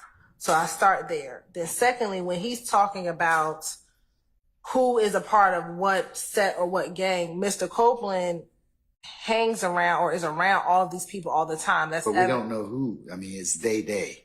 Right, but I think that is just the way in which he speaks. I mean, he's around Mr. Kendrick. We've seen pictures of him with Mr. Kendrick. He's around Mr. Williams. We've seen pictures of him around them. So he has an understanding of what they call themselves or what they identify as. And so he is telling them that is what they say. They claim that they are this. They claim that they are this, but this is not a third party telling him these things. He is friends, or at least at this time or prior to this, friends with each and every last one of these individuals, from Mr. Stillwell, Mr. Kendrick, and Mr. Williams. So he is telling the officers what he understands them to claim. And so we don't believe that they is a third party telling him something that he's unaware of. We believe that he has knowledge, personal knowledge himself, being that he hangs around or that he is with these individuals, as evidenced by the pictures that we've already introduced into evidence showing his relationship with all of these individuals. All right. Is that it? Okay. Mr. Sharp or Mr. Steele? Well, it's completely unclear what they refers to, who they refers to. The state is making their own determination that favors their theory of admissibility, but that doesn't shine through in the transcript or in the recording. What does seem clear from the recording is Mr. Copeland is getting information from somewhere else, and he also really doesn't know what he's talking about, or at least he claims to not know what he's talking about. He says whatever it is, I don't know about that. So he's just, and we all know people like this that say a lot, and then at the end of that long statement about everything say, but I really don't know that to be a fact, or I don't really know about that. And it just seems to me that if he doesn't know about what he's talking about, and we also don't know where he got his information from, that is not something that should pass 401 and 403 balancing tests, and not something that should be exposed to the jury. I do want to point the court to one specific line, which I think is actually the crux of this. On page 91, lines 5 through 8. What Mr. Copeland says, and I think that puts the other portions before it in context, he says, and they were in there arguing about everybody being dipshit. And they was like, Thug saying everybody sex, money, murder, Rolex, and whatever, however you say it. So one, that portion, Thug saying everybody sex, money, murder, Rolex, and whatever, however you say it, would be a statement against a party opponent. Prior to that, I think what Mr. Copeland is saying is that they were claiming these other sets. G-Shine, Yak was supposed to be some other set, but whenever they were arguing, Thug said to all of them, everybody sex, money, murder, Rolex, or whatever, however you say it. So that portion is statement against a party opponent. The portions before that is him trying to say all these people are claiming these other blood sets, and then he in turn, Mr. William in turn says everybody sex, money, murder, or whatever you may call it. Well, again, or however you say it, excuse me. again, we run into the same problem in that line that Ms. Hilton just read. And they was in there arguing about everybody being, it says dipshit. I'm pretty sure that it's not dipshit that he said. And they was like thug saying everybody sex, money, murder. So again, we don't know who they is. We don't know about what they were arguing everyone being.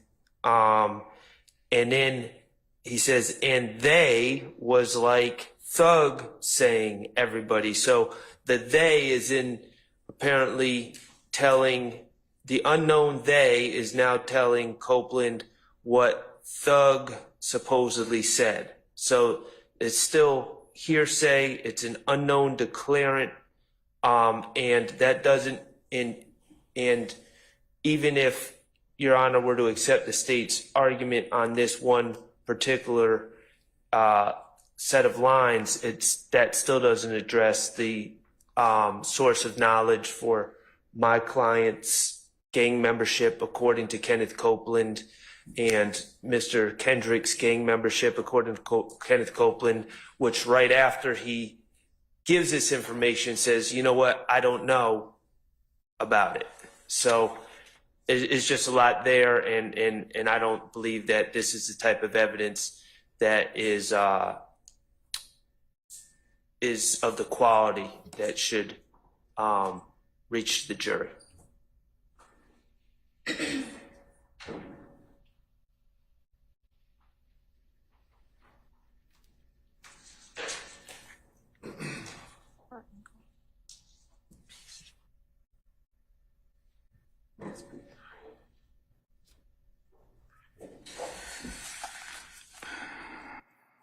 All right. In considering transcript 1038:20 to 1040:36 or thereabouts, the defense claims that they don't know what they, I should say, refers to, and he's getting him being Mr. Copeland, his info from somewhere else, and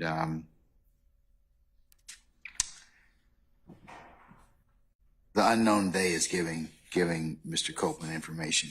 The state says this is impeachment by contradiction. They is a reference to what the witness, Mr. Copeland, knows, and that's just the way he talks, and this refers to his personal knowledge. The court is of the opinion I have to take a look at the most plain reading of the transcript and listening to the audio, and I'm inclined to agree with the defendants that we don't know who they is, and for that reason, I'm gonna exclude that particular part of the that to be played. 1038:20 to 1040:36. And thank you, Ron, but can I go to a specific portion that I understand the court's ruling? On page 91, line 20 through 22, which is a small portion of that section, Your Honor. When the detective asks Mr. Copeland, okay, he's supposed to be slime, SMM, whatever, he says, yes, yeah. That particular line, we believe, is based on personal knowledge. So we understand the court's ruling as to everything above and everything after, but we would ask for those two lines, because that's not a they, that is, they ask him a question, okay, he's supposed to be slime, SMM, whatever, his response is, yeah.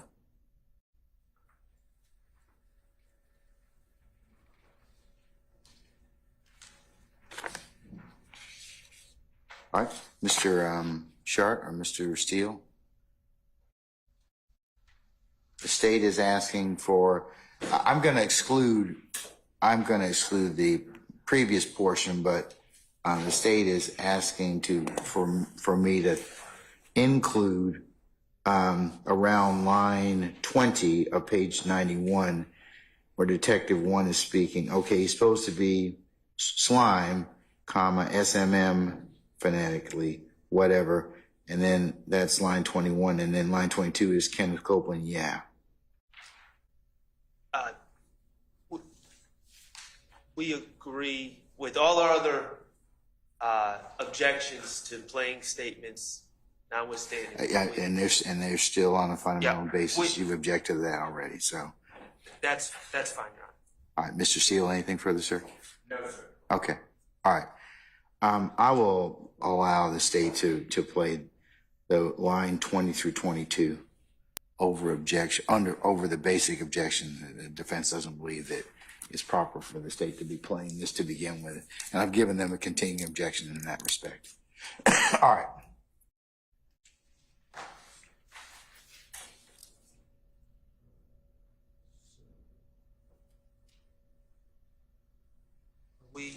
Hold on one sec, sir.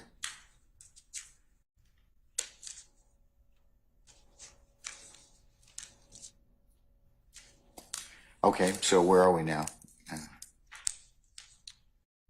I have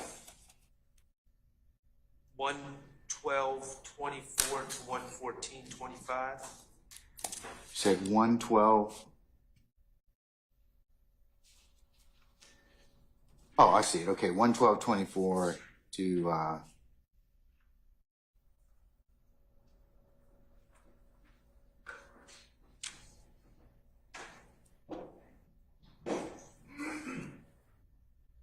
is that page 112, sir? Yes. Okay, hold on. Page 112, line 24 to 114, line 25.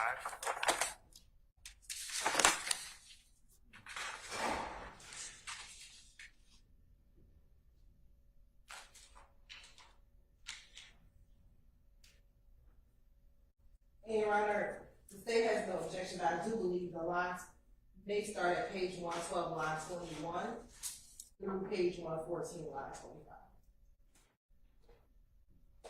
So you think it begins at page 121? No, 112, but just Page line, one, hold on, 112. but just line 21. I agree with that. 112, line 21. Yeah, it's like after a period, but it starts like I got out of jail. I got you. Okay, all right. Through where? 114, line 25.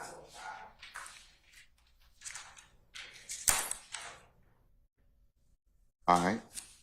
Any further objection or discussion in regards to those pages 112, line 21 through 114, line 25? All right, hearing none, those are excluded. Okay. And that redaction covers the state's next redaction,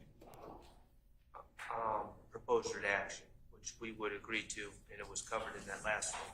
Yes. So I think the next is page 122, line 19, to 124, line 10.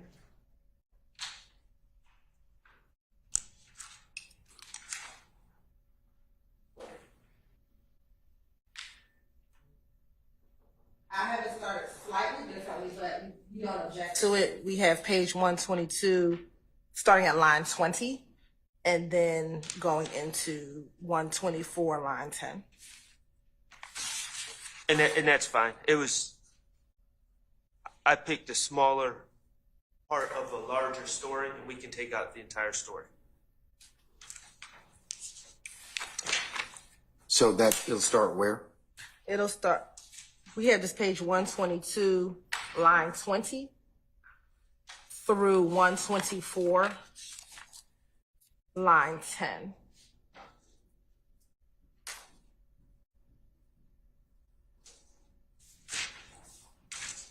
All right, any further discussion in respect to the page 122, line 20 through page 124, line 10?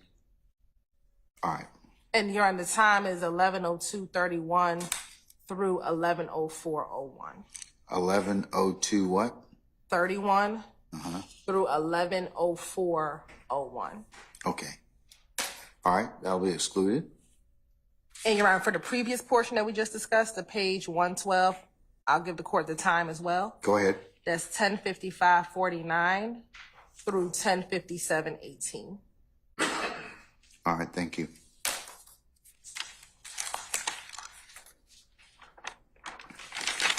Okay. The next section, Your Honor, is defense has page 129. I believe the portion is page 129, line 18 through 25, and then goes into page 130, line 1 through 20. Okay.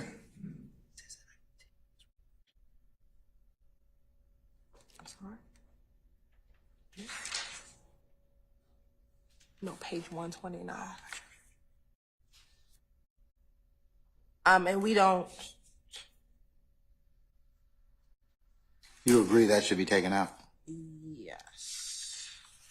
Now, there's, and I'm in complete agreement. After that, after 130, line 20, there's a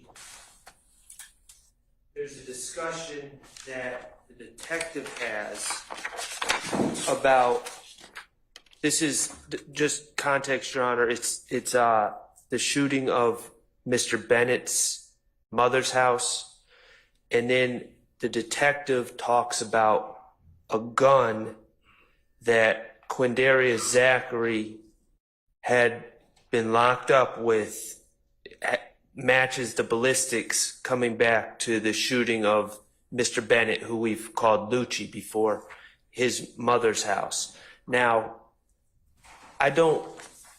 speaking for myself, I don't have a problem with that discussion on the assumption that the state, what I think is inappropriate is if this discussion enters evidence and the state is not going to produce any witnesses that make the ballistic match between a gun and the shooting at Mr. Bennett's mother's house. We do intend to introduce ballistic evidence showing that that gun matched the ballistics from the second shooting match the gun that was found on Quindarius Zachary.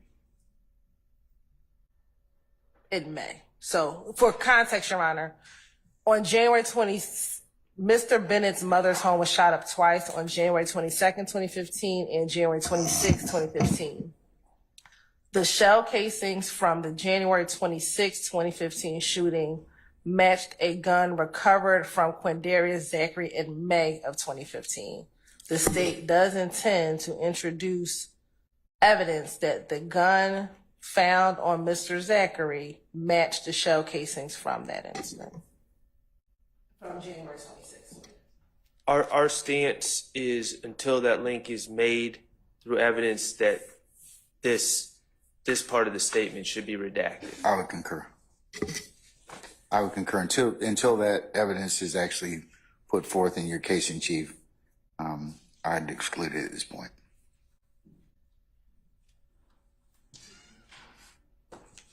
Your Honor, I believe, and I would just need to double check, and if you give me a moment, I thought Detective Dennis talked about it during his presentation during his testimony, but I would need to confirm. I think he talked about it. Now, whether or not did you introduce the shell casings? No, but I believe that there is evidence of it, given that the testimony of a single witness is enough to establish a fact, that the evidence is before the jury. I will confirm and make sure that Detective Dennis did testify to it, but I believe he did. But I would just need a moment to go through or ask Ms. Weaver for assistance to determine if that evidence came out with Detective Dennis or Detective Gaither. But was ballistics ever entered through Detective Dennis in regards to this, or are you going to enter it later through another witness? Ballistics was not entered, only the testimony, but the testimony at this time is enough to establish a fact. But no, the ballistics are not in.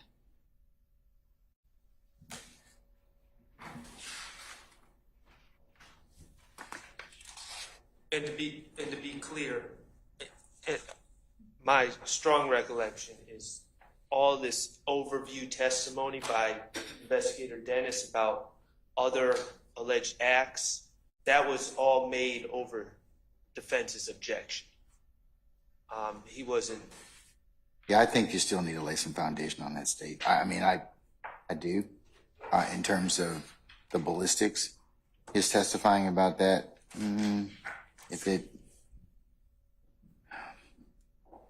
I understand, of course, I understand the court's position, the state's brief argument, even if it came over objection, that testimony is still before the jury. That testimony is still evidence. But I do understand the court's. The defense has made another objection, and the court is of the agreement that it's still foundation. You still need to lay some more foundation in regards to the ballistics for that to be then testified to.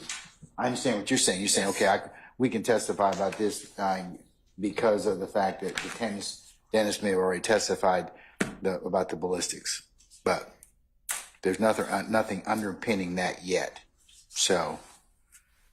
Thank you, Your Honor. And we just want to confirm that the portion that we will keep out is the portion specifically talking about the fact that the ballistics came back. So that would be for now. I mean, page yes. 131, line 21 through 24.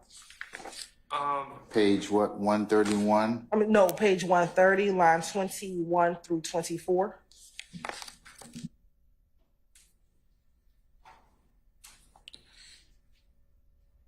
Well, there's also 131,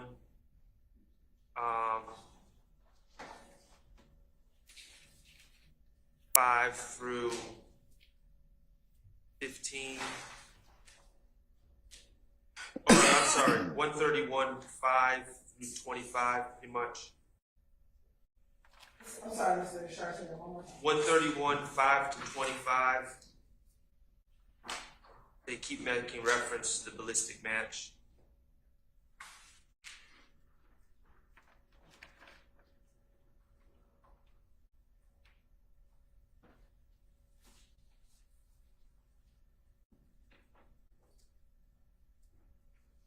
Okay, yes, that's fine. So from page 130, 21 through page 131, line 25. Right. All right.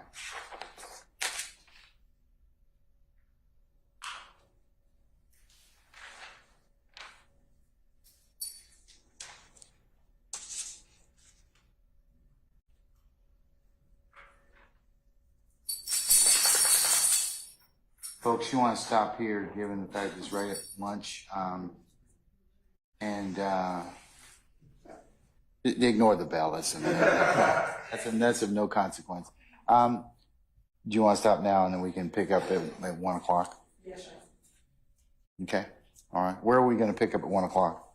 Your Honor, we should be picking up at the fence, page 140. Correct.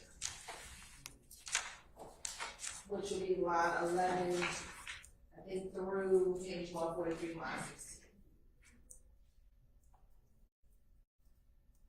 143 what? I'm sorry. Page 140, line 11 through page 143, line 16. Okay. All right.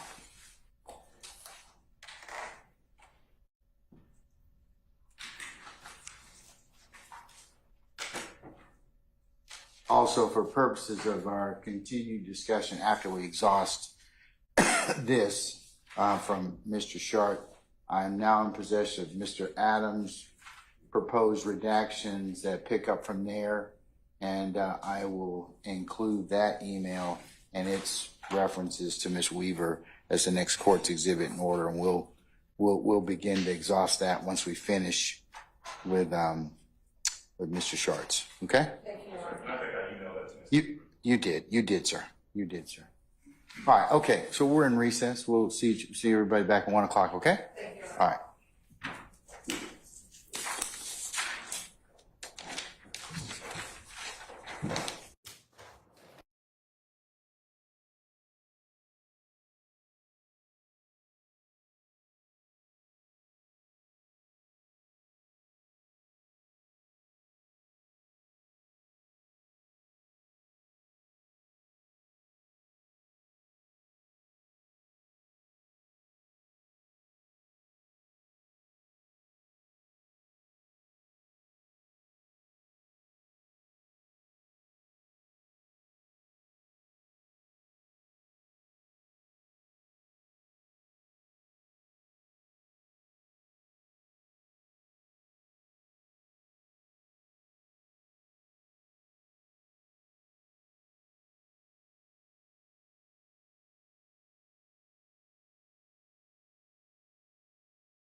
He's here. Okay, we're back on the record. Councils, thank you for your patience. I had to take up some business. It took a little bit longer than I expected. So I think we left off with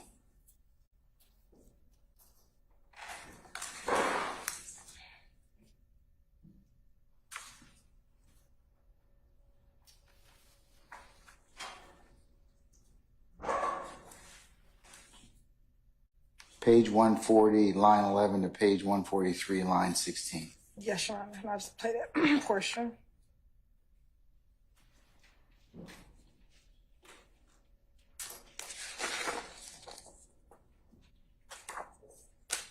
And it should begin at approximately 11:16:19 through 11. My numbers might be off. Hold on one second. 11. Something's wrong. 11:16. I'm sorry, what part of the are you playing from? It should I'm be sorry. 11:16:19 to 11:18:17. Are we?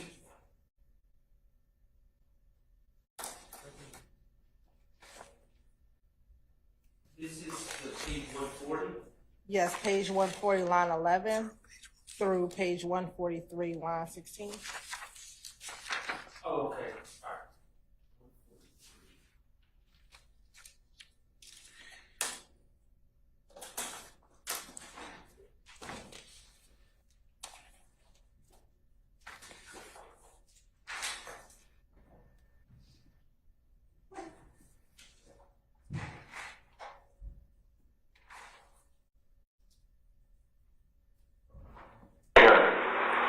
You talking about when you shot at Taylor? Yeah. This why I didn't get a chance to get out the gun, that you ain't give me the gun back. You know? And I'm going to go back, Your Honor. But the gun that I had shot at him with, that was Shannon gun. You talking about when you shot at Taylor? Yeah. That's why I didn't get a chance to get out the gun, that you ain't give me the gun back. You know? When the police came to the house, Shannon right there. You didn't come. Shannon right there. What was the gun? The gun right there. You know what I mean? The gun was right with you? The gun just like I never took the gun over. I was so scared and I just like I'm just defending it. Right. So where was the gun when the police got there? the gun was like I had put it in the house. You know what I mean? So when the officer asked what the gun was, I'm like, shit, I can give it to you. Like give it to me. And Shannon went in there and got the gun and left with it. I mean, so that's why I'm like, give me another thing. That's why What kind of gun was it? huh? What kind of gun was it? A Glock. A Glock, what, 49? It was on 40. About this long. And that's why you had when they got the magazine. The clip. Yeah, the clip. Yeah. I mean, so it was Shannon's gun, but when the police asked for it, he didn't want to give it back. Right. I ain't gonna give it to him about the new key. I was gonna give it back though, because I didn't want to go to jail for it. Right. I mean, so when Shannon went there and got the gun, that's why I told her I wanted to tell her, like, let me talk to you, when I talk to you, and you like, get you that gun. But when I tried to get the gun, Shane said he wouldn't give it to me, then he went on the show with Thor, he left.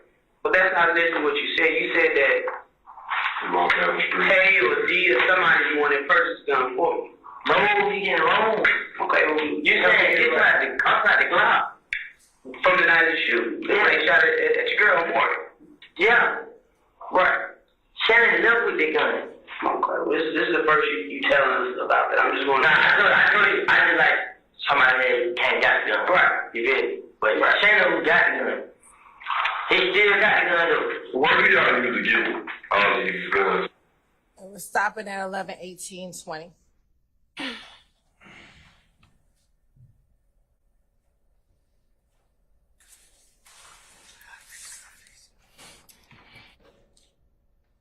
All right, Mr. Sharp, sir. So a couple things that I object to with this. Obviously, it's character evidence about my client owning and possessing a gun based on my client's status as a convicted felon at that time. That would be an illegal act. We have not been given any 404B notice about this previously. So that's my first objection. It's not charged conduct either. And finally, a foundation hasn't been laid to play this portion of the tape. The state did not confront Mr. Copeland and say, in the interview on June 10th, 2015, did you tell Investigator Gaither that after being shot at that outside your house, Shannon, that was Shannon's gun, Shannon took the gun, Shannon wouldn't return the gun, etc. He's never been confronted with those prior statements, so I don't think the foundation's been laid for either. As to Mr. Copeland. Right. I don't think the foundation's been laid for either prior inconsistent statement or impeachment by contradiction. Is there a requirement that the declarant be confronted as to that? Yes. In this particular circumstance? I would, yes. That's definitely for prior inconsistent statement. But again, I don't know how a contradiction can be established without first getting the side of the story that you claim is being contradicted. All right. Can you hold on 1 second?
All right, Mr. Shard, anything else, sir?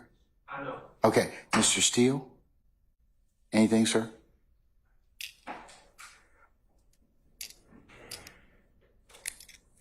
Just adopt the same, can't just play the recording. Okay, No foundation for it. Thank you. all right. Anybody else? Mr. Weinstein? No, Your Honor. Mr. Matthews? No, yeah. All right. Misty Williams? Mr. Harvey? Okay, all right. Okay, State, why do you believe it should, I want to hear it, but why do you believe it's admissible? Okay. So, Your Honor, first to address that the foundation has not been laid. Yes, the foundation has been laid about the gun. And any of his statements in these, How has the foundation been laid? because when he says, I don't remember anything that I told the police, coupled with everything that he is saying, he made it all up. That is the foundation to which we get to play his prior statement. Does he have to be confronted No. with it, as Mr. Short mentioned? He does not. The moment that he says, I don't remember anything, we can confront him with all of his statements, especially when he says, I don't remember anything I told the police and everything I said to the police, I was just making it up. We don't have to confront him with every single line in his statement, and I'll find the specific case law that states that. Yeah, do you have any case law which would indicate that this is one of the exceptions where he does not have to be confronted as to his statement? Yes, we'll pull that. So while we're waiting for that specific case law, All right. further, And what else? when he says that the fact that Mr. Stillwell possessed a gun is not bad character in and of itself. So, Your Honor, I would like to direct you to 3 cases. The most recent is going to be Hill v. State, which is 2024, Georgia Lexus 140, which was decided on June 11, 2024. And specifically, that case talks about the fact that someone has a knife. Is not bad character, but they cite the Adams v. State case, which is the next case I want to provide to the court, which is Adams v. State 318, Georgia 105. 318 Georgia 105. Yes, which is also a 2024 case. All right. And what it says is specifically that given that gun ownership and the custom of carrying a gun do not by themselves impute bad character. So solely for the fact that Mr. Copeland is saying that Shannon had the gun, that in and of itself is not bad character evidence. It would not impugn Mr. Stillwell's character. But even if the court thought it was impugn on his character, Your Honor, this is intrinsic evidence in which would be admissible because this is inextricably intertwined with the evidence regarding the offenses in this case and is necessary to complete the story of this overall crime. If you can recall, Your Honor. Did we have a hearing about this earlier? It doesn't have to have a hearing. So intrinsic evidence does not have to have a hearing. And specifically, I'm citing from Johnson v. State, which is 312 Georgia 481. Said 312 Georgia 481. Okay. Evidence pertaining to the chain of events explain the context, motive, and setup of the crime is setup of the crime is properly admitted if it is linked in time and circumstances with the charged crime. So, Your Honor, here the charged crime is the murder of Donovan Thomas. As we've been discussing, after Mr. Thomas was murdered, there were a series of events that occurred. One is the shooting of Mr. Copeland with his child and his child's mother, which the court has heard testimony about. In his February 21st statement, Mr. Copeland talks about this gun, the gun that he used to shoot back at Tay, or shoot back at those who were shooting at him. And if you can recall that they kept asking in both the February 20th interview and the February 21st interview, where's the gun? Where's the gun? We need the gun. We need the gun. We need the gun. And what he's finally explaining in June is that the gun that they were asking for was Shannon's gun, and that Shannon had took it to Miami. That is why he could not give the gun back to the police. So that's the same gun he said he was gonna go get, and he never did. Yes, Your Honor. They came and arrested him again. Yes, Your Honor. And the reason why he could not give them the gun is because Shannon had took the gun with him to Miami. And now, I don't think that's accurate based on what was said. I think he said Shannon's in Miami. I don't think the gun was. I believe he does say that Shannon. He says in the transcript. Yes. I think, Mr. Sharp, I think that, let's see.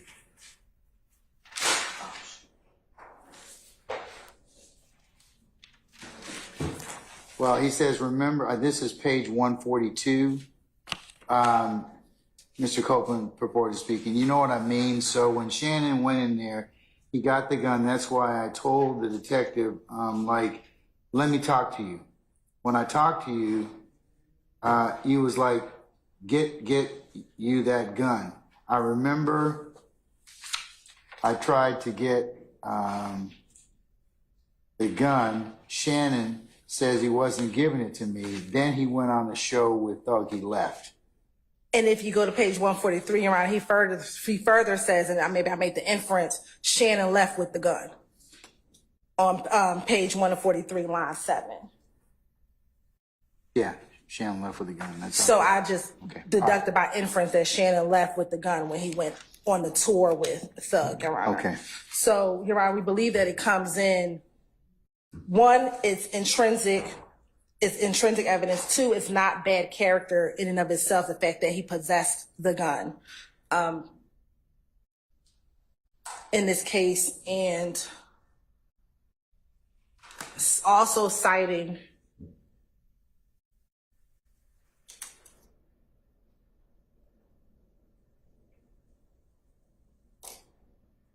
Williams v. State, 302 Georgia 474.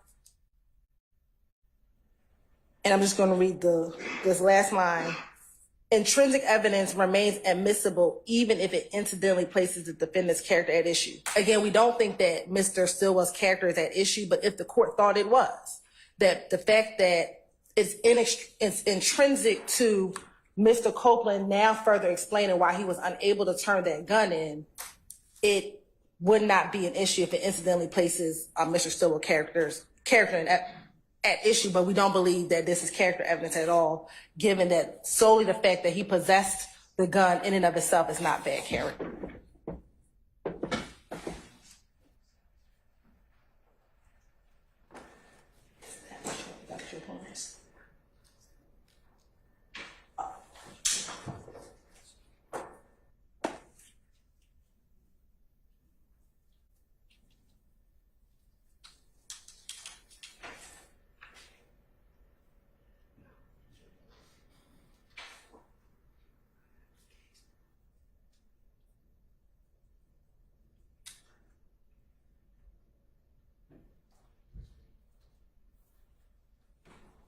And Your Honor, regarding the assertion about whether or not we have to confront Mr. Copeland line by line, I'll cite the court Bridgewater v. State, 309 Georgia 882 at 887, which is a 2020 case. You said 309 Georgia 882 at what? At 887. Oh, sorry. All right.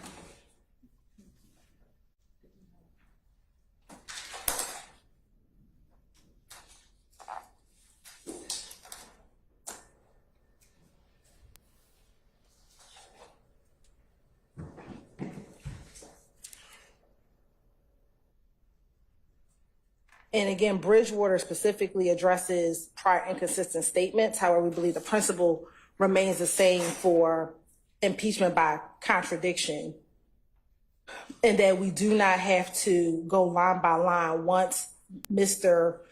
Copeland has denied, remember, anything he said in his prior statements, and has said that everything he said, he made it all up, or he made it up, that we do not have to go line by line to impeach him with every single line in his prior statement. All right. Okay. Mr. Sharp, you rose. Anything else, sir? Yes, sir. My colleagues are looking at the Bridgewater case, but regarding whether this is character evidence or bad character evidence, to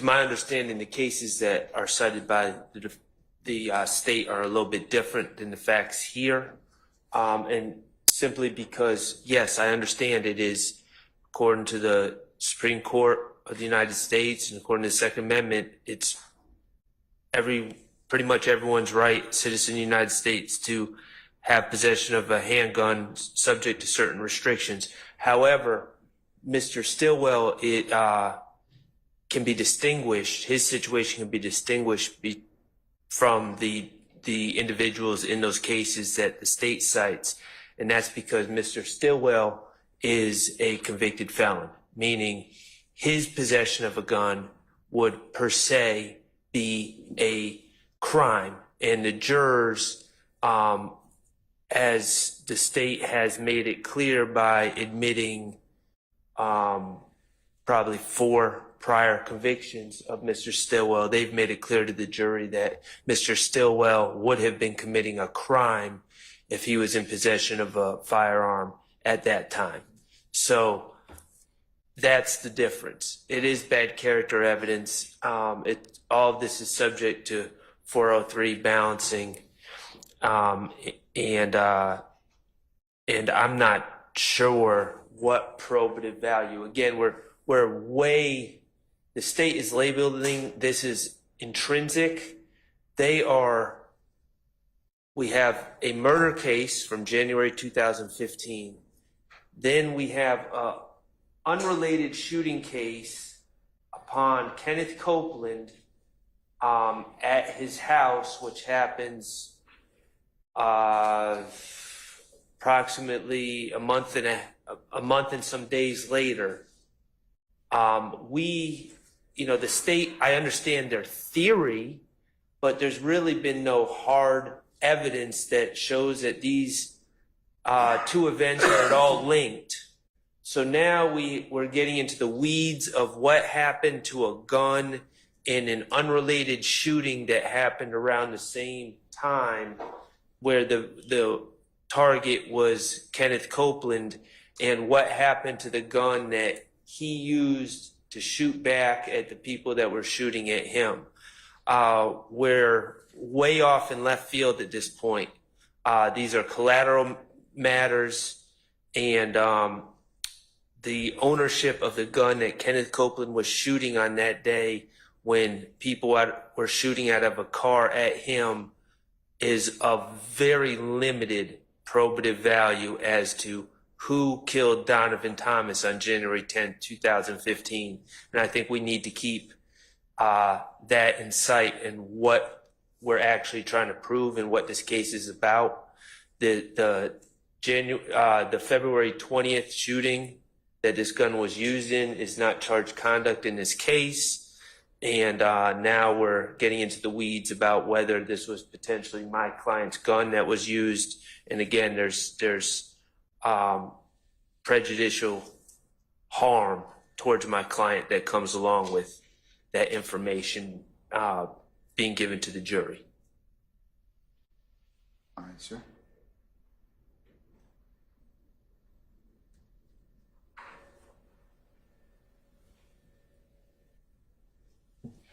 Mr. Steele, go right ahead, sir. Your Honor, I think that the state's reliance on Bridgewater, BRIDGWEATER versus State, 309 Georgia, 822, it's in Division 2, 2020 case, is off the legal mark. This case, in the fourth paragraph, our highest court specifically wrote, Bridgewater further challenges Davis's out-of-court statements to Thornton, as recounted by Thornton, arguing that the state failed to ask Davis any specific questions about those alleged statements and did not identify the substance of those statements.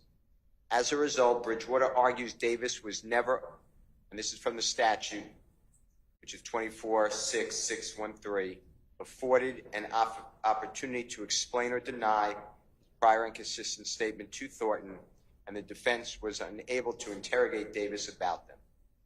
We disagree, and here it is, Your Honor. On direct examination, Davis expressly denied knowing Thornton and denied ever speaking to him.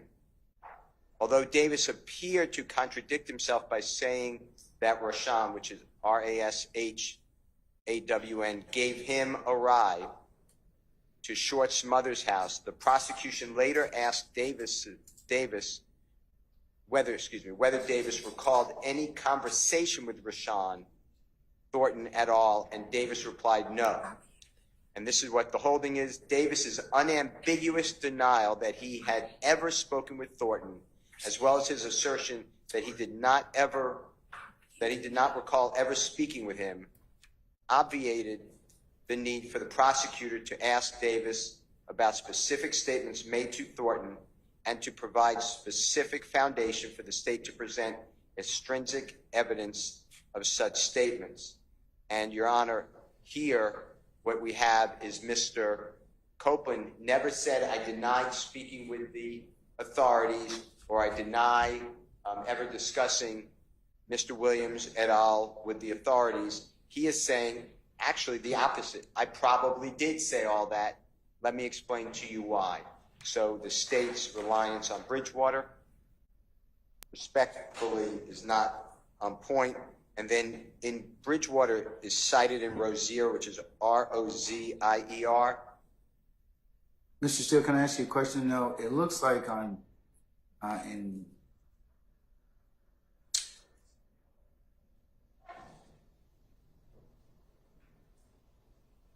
it would be, I think it's going to be page 886.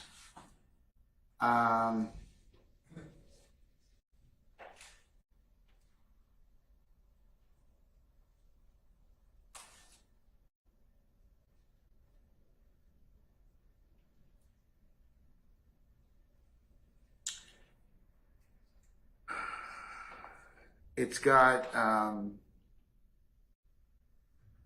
Bridgewater further challenges Davis' out-of-court statements to Thornton, as recounted by Thornton, arguing that the state failed to ask Davis any specific questions about those alleged statements and did not identify the substance of those statements. As a result, Bridgewater argues that he was never afforded an opportunity to explain or deny his prior consistent statements to Thornton, and the defense team was unable to interrogate Davis about them. And they cite 24-6-603, and they state the appellate court states that we disagree.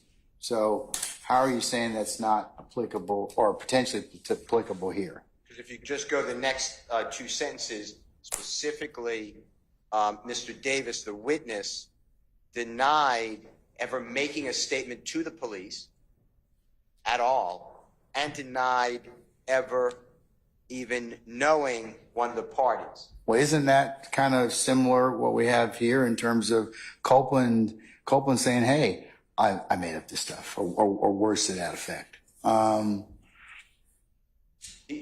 think it's diametrically opposed, because Mr. Copeland's saying, I actually did say all this. His words, I believe, are, I probably did.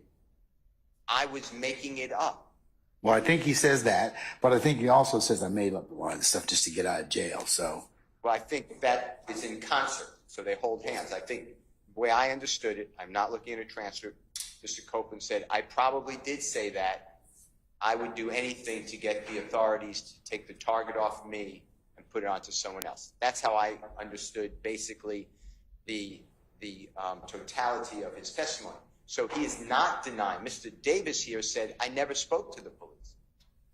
I never spoke with them. So that is a blanket denial that he said anything. He also said, I don't know this person. That is a blanket denial that he could talk about that person. So the state, in that case, in Bridgewater, did not have to go line by line, question by question, and say, well, didn't you say this? Here, I think we are jumping the curve and allowing the state, based upon their desire, I guess, not to lay a foundation the way I understand the law, and just say, well, he said, and the state keeps saying the same thing, and the court keeps saying that's not what he said. The state keeps saying, he said, I lied about everything. that's what the state told me. They keep telling the same thing day after day. That is not what the court heard. It's not what I heard. Where Attorney Adams, he's saying, shaking his head yes.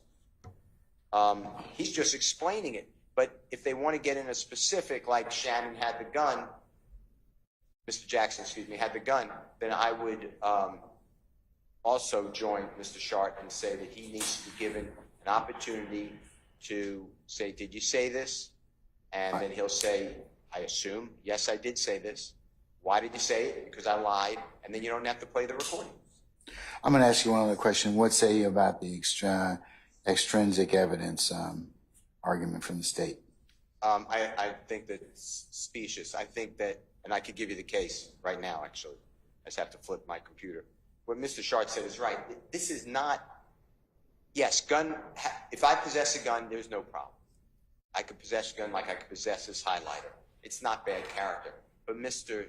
Jackson, in this case, is a convicted felon before this June 10th, 2015 interview. So clearly, that is a criminal activity. So I think that answered your question. So I do believe that it is the character, inappropriate character of Mr. Jackson. Okay, thank you, sir. Anybody else? Okay, state? Yes, Your Honor. So as it relates to the prior inconsistent. Let's talk about Bridgewater first. What's your take on that? So again, Your Honor, Bridgewater is a prior inconsistent statement case. We are at impeachment by contradiction. He says he made everything up. So there, even if he didn't say the word lying, he said, everything I said back in 2015, I made it all up so I can get out of jail. So now the jurors get to see what he said previously in order to determine if they believe him in court or if they believe him when he testified, when he talked to police back in 2015 that he made it all up. Second, so that's first and foremost. As it relates to my response to Bridgewater, we use it as an example of whether or not we have to go line by line, but for the same principle, if we're impeaching him by contradiction, we are saying what he told this jury in 2024 is contradicted by what he was doing in 2015. So that answers the first question as it relates to the Bridgewater analysis. And I think, and I would need Ms. Weaver to check, I believe when prior to the February 20th interview, before we started playing that interview, I thought I asked Mr. Copeland about what happened with the gun, but I would need to double check that. I don't want to say it, but I thought I asked him what did he do with the gun, and he denied giving it to Shannon, or he denied what his response was. But I would need to check the transcript for that. What about the issue asserted by the defendants about Mr. Stillwell being a convicted felon? And because you cited a couple of cases for that particular proposition: Adams versus the state, Hill versus the state, and Williams versus the state. Johnson versus the state. You're right. Is that different because Mr. Stillwell is a convicted felon? I mean, No, I don't believe so. And I was looking at another case, Hollis v. State. Hollis, Hollis v. Yes, State? Hollis v. State, to look at What's Hollis? 359 Georgia App 249. Is Georgia Appeals or Georgia? Georgia Appeals 249. To see if in the facts of that case, if the defendant Hollis, I believe in that case, defendant Hollis may have been on probation for a crime and he had a gun, and the same proposition was the same, but I need to look back at the facts of those cases. And I'll wait till the court looks at Hollis.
number is 318 Georgia 105.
In reading the interviews, I think there was something else for probation.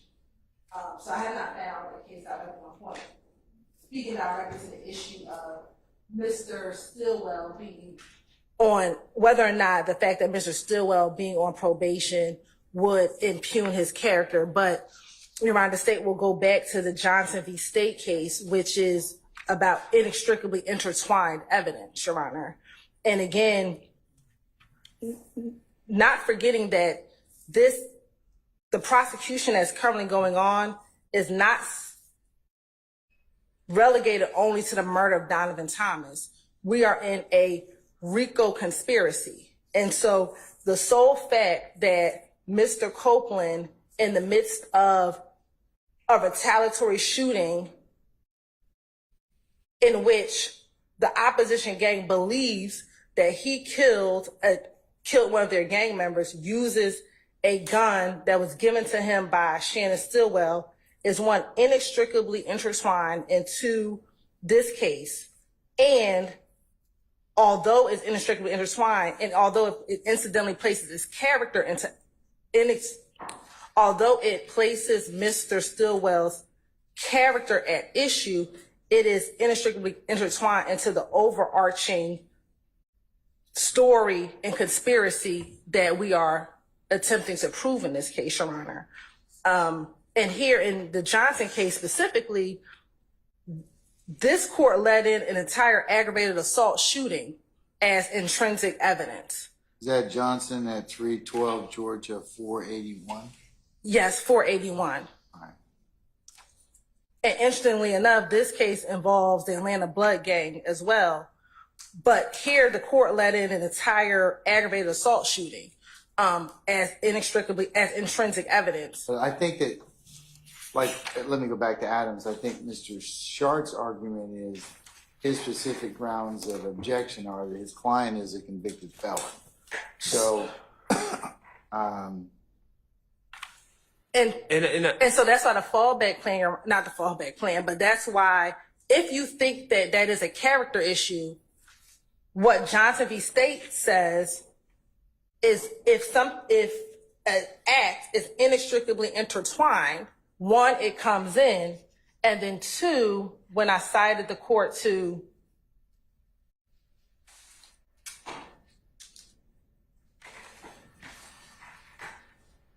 Williams v. State, 302 Georgia 474, intrinsic evidence remains admissible even if it incidentally places the defendant's character at issue.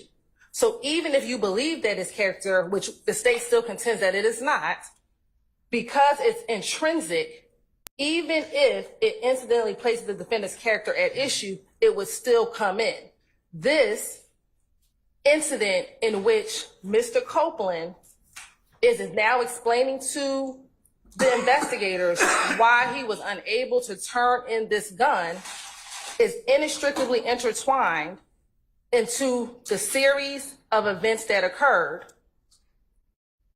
Defense counsel has made it an issue that Mr. Copeland has been lying throughout this entire interview. So this gives a reason why he was unable to turn in that gun. We haven't even crossed Mr. Copeland, so I don't know. I haven't called Mr. Copeland. Mr. Steele's argument all last week is the reason why some other rumors are going to come in is because they want to show that Mr. Copeland lies in this interview. That was the exact argument last week as to why certain non-relevant portions of this interview should come in. Ms. Hilton, Mr. Shaw? I'm just seeing if you were Yes. finished. Okay.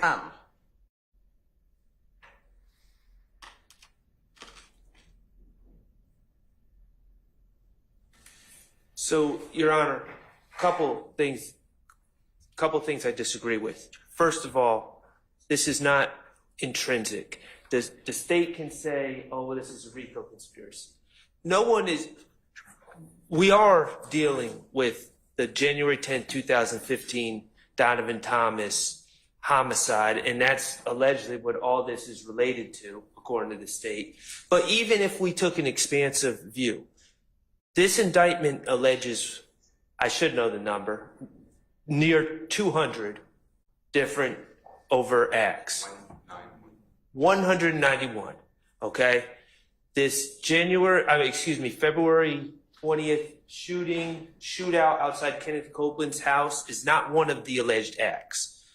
So we are now going into the minute details and collateral information about a act that isn't even among the 191 acts charged.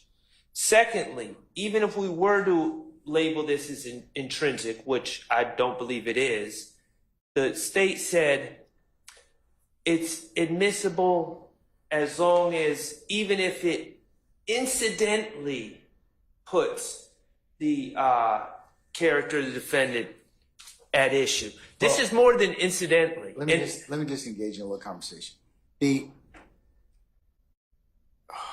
Ordinarily, you'd be right, but there's a background in terms of this gun that the jury's heard and is continuing to hear in this particular case, and that being is that in the interview he says, well, Copeland, I was telling the police anything they want to hear because I want to get out of jail.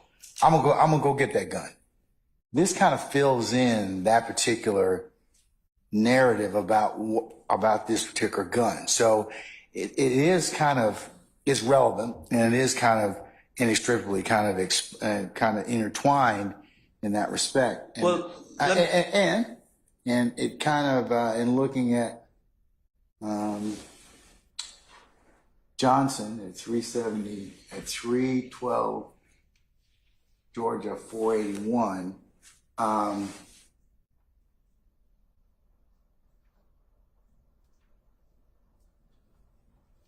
evidence is admissible as intrinsic evidence when it is an uncharged offense arising from the same transaction or series of transactions charged offense. 2, necessary to complete the story of the crime.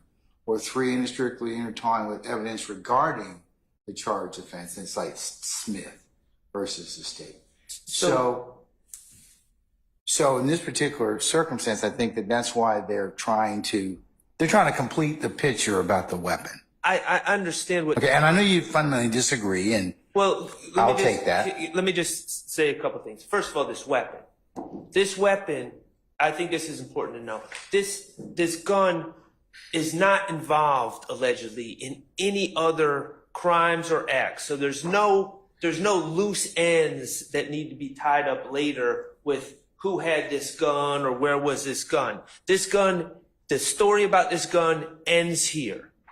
Okay, so there's nothing else that comes up about this gun. But secondly, when we're talking about, and this is why I said incidentally places character evidence. Okay, I've already distinguished my client is a convicted felon. It's character. do you have any case law that, this is that specifically shows that, and you can invite me to look at about a convicted felon? Well, I think it's pretty clear. I mean, evidence of someone committing an uncharged crime is. But I asked you if you had a case. I can look. So I could. I mean, that would help me kind of decide this. But it looks like from looking at Johnson that even an uncharged offense, can be considered I for the understand proper that. purpose. I understand that, but this is when we get to the level of prejudice and I have to I'll make a 403 balancing test in that respect, because you're absolutely right. I'm supposed to do that. and I just want to point this out. Not only would the jurors be hearing about my client committing an uncharged crime, but the most important thing that I'd ask you to consider is my client, this uncharged crime, which they're going to hear about through a videotape of my client committing. My client is charged in this indictment with 2 counts of that exact crime. So they're going to hear a videotape of Kenneth Copeland talking about my client, Mr. Stillwell, committed possession of a firearm by a convicted felon.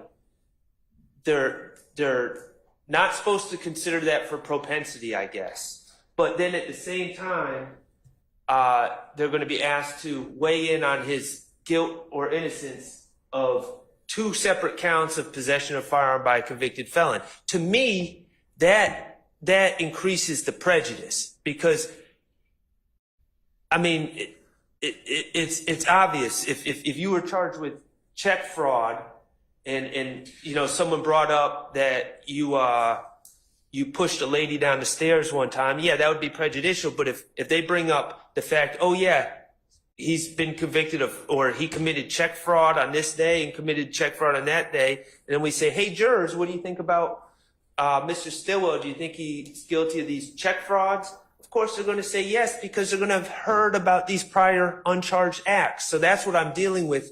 The uncharged act is exactly what he's charged with in this indictment.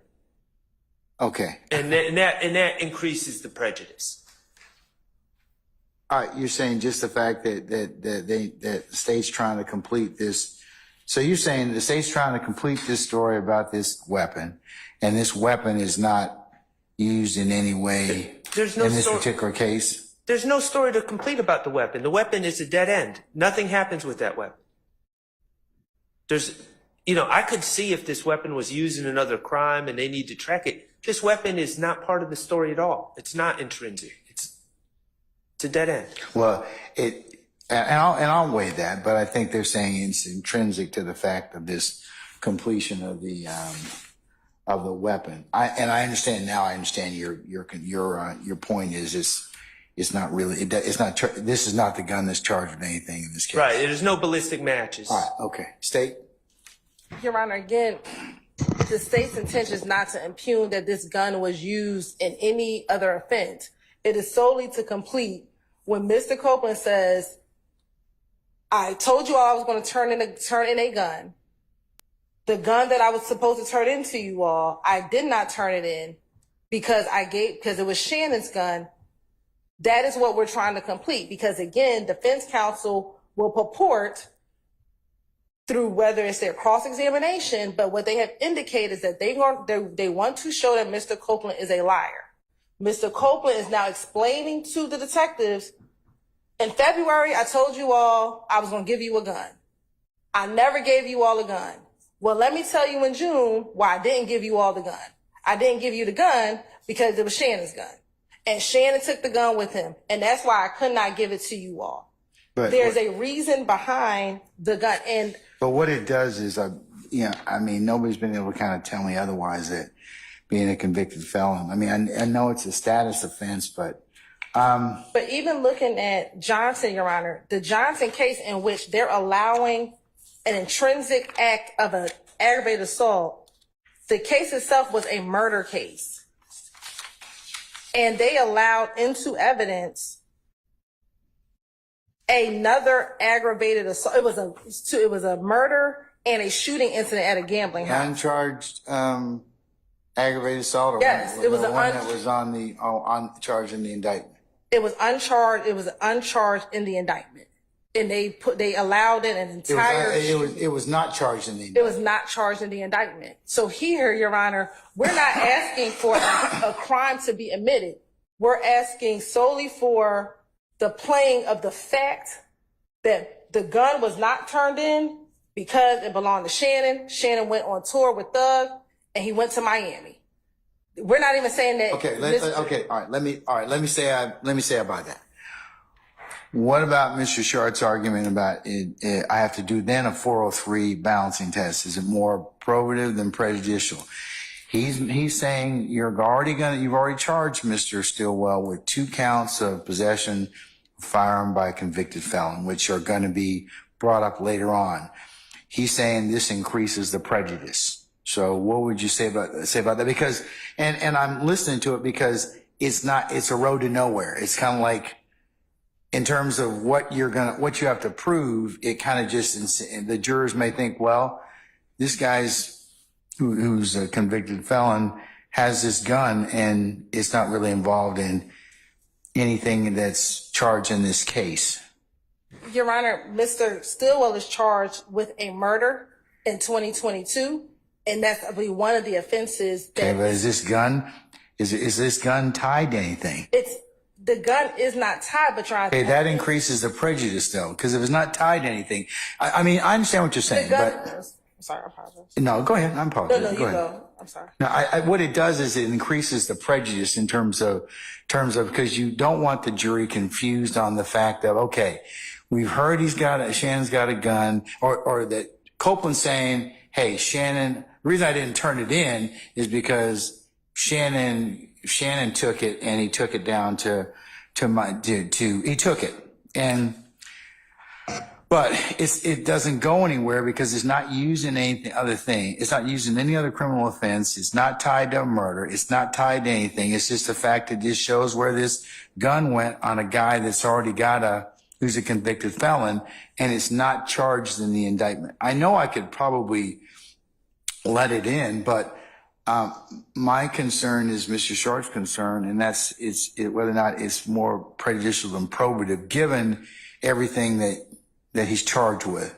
Is this going to confuse the jury or let them know, hey, what about this weapon when it's not tied to anything in the indictment? I mean, I know that Johnson seems to indicate that, but so tell me how I get over the 403. Given what you charged Mr. Stillwell with in this indictment. Sure, because the state has not asserted and will not assert that this gun that Mr. Copeland used in 2015 is the same gun used in 2022. It's a 7-year difference between this particular incident in 2015 and what Mr. Copeland says. The only purpose for this portion is to complete what happened with the gun, especially given this notion or this idea that in 2015, Mr. Copeland was just lying about everything. So we as a state had to show, we believe that in 2015, his statements were credible. He gave a reason for what happened with the gun. I believe that Mr. Sharp's trying to confuse issues as to the fact that Mr. Stillwell is charged in the indictment with possession of a gun. That is separate and apart from the purpose in which this particular piece of evidence will come in. It is solely to complete what happened with the gun that Mr. Copeland used in order to defend him, his child, and his child's mother. The state has no intention of saying this Glock was used in some other crime because we don't have any evidence towards that.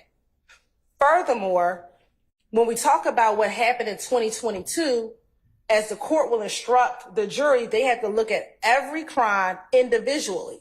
So when we get to 2022 and the murder that happened in 2022, the jury is going to have to look at the evidence for that particular crime, in addition with the RICO, independently of whether or not Mr. Copeland used this gun to fire back at individuals who were shooting at him. They're going to have to parse out that evidence for themselves. That's a separate issue other than Mr. Stillwell. I hear what you're saying. I mean, I tell you what I'm going to do.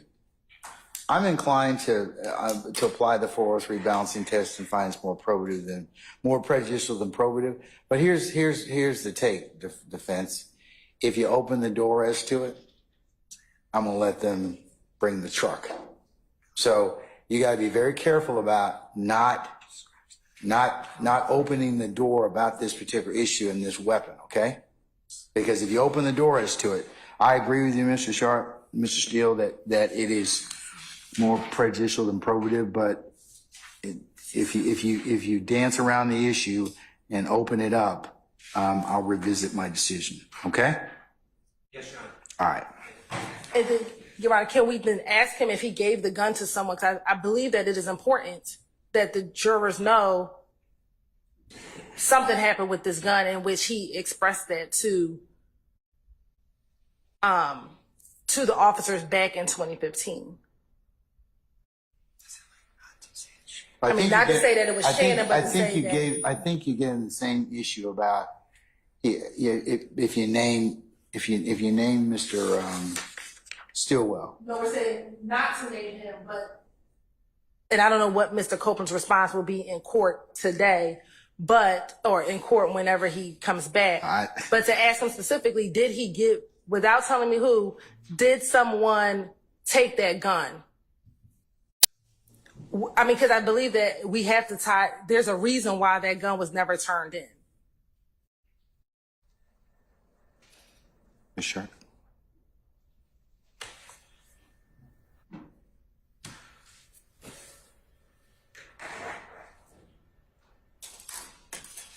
Your Honor, my concern is prejudice upon my client, Mr. Stillwell. So if Mr. Copeland is properly instructed beforehand to not mention Mr. Stillwell's name or anybody else's name, and he says the gun was taken and I was not able to retrieve it or whatever, then that solves my problem. all right. Are you good with that? And I will I will just tell you that you will need to talk with Mr. Copeland about that.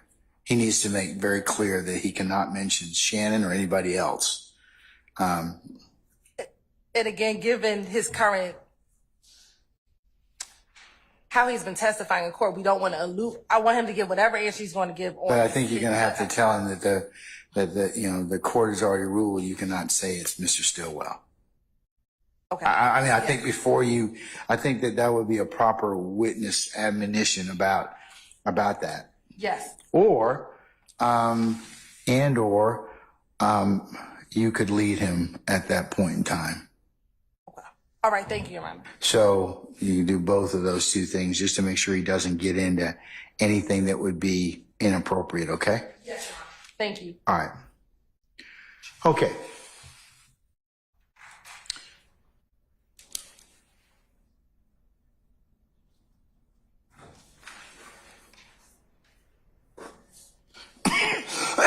Excuse me.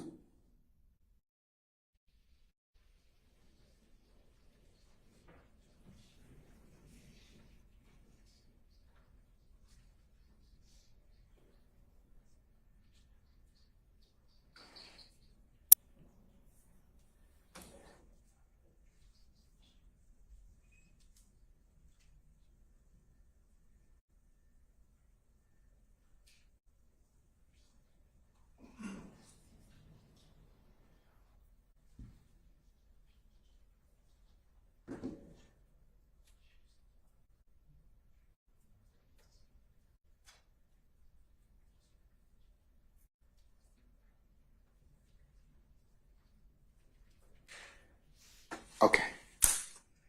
All right. Moving on, I think the next thing that we have is 11:45:15 through 11:45:24, which corresponds with page 183, lines 21 through 23. Those are the state's redactions. So we can move forward. I think the next defense redactions are page. So are you going to redact those particular portions, or are you not sure? You got, I think under Mr. Sharp's table, it's got unsure. We're not playing those. I'm not sure. Okay, so you're not going to play those. Yes, we're not playing those portions. All right, so you're going to omit that, and you're also going to omit 11:48:25 through 11:48:34, and that corresponds with page 186, lines 20 through 22. Correct? Yes, Your Honor. All right. So the next thing, Mr. Sharp, I think we have is page 188, line 9 to 189, line 9. Is that correct? Yes, Your Honor. Mr. Sharp? I think that's what I think that's what you all have identified. And your comment is commenting about Shannon doing everything for Thug for free, or worse to that effect. So you want to flesh that out?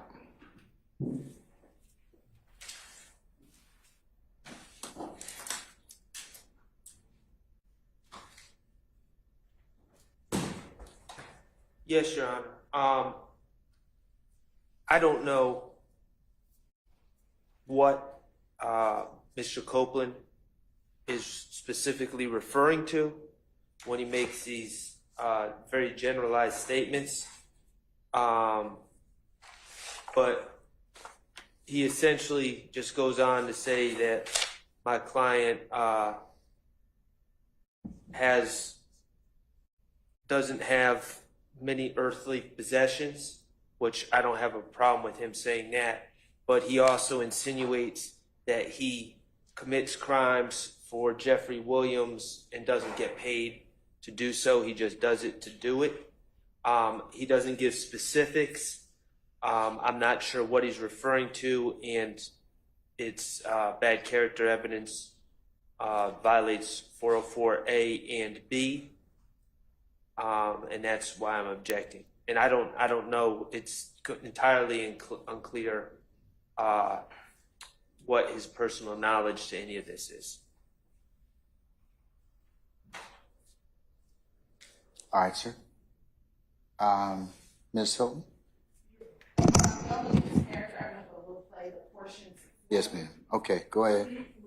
And now, what's that? What's the reference on the tape? So the 11:50 will start a little before 11:50:01 to 11:51:03. All right.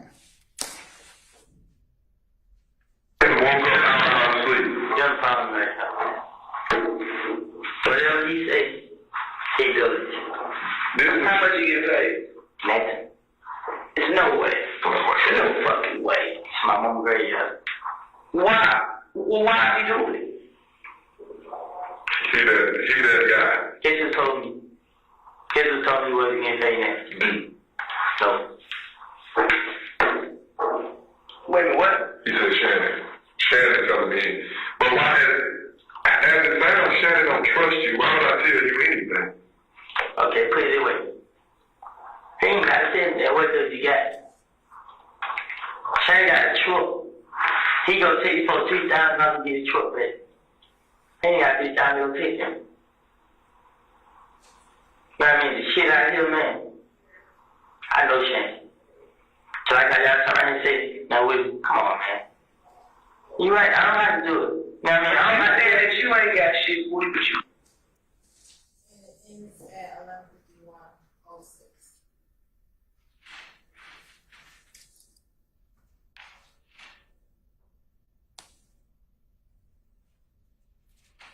Okay, what's the state's theory of admissibility as to that respect?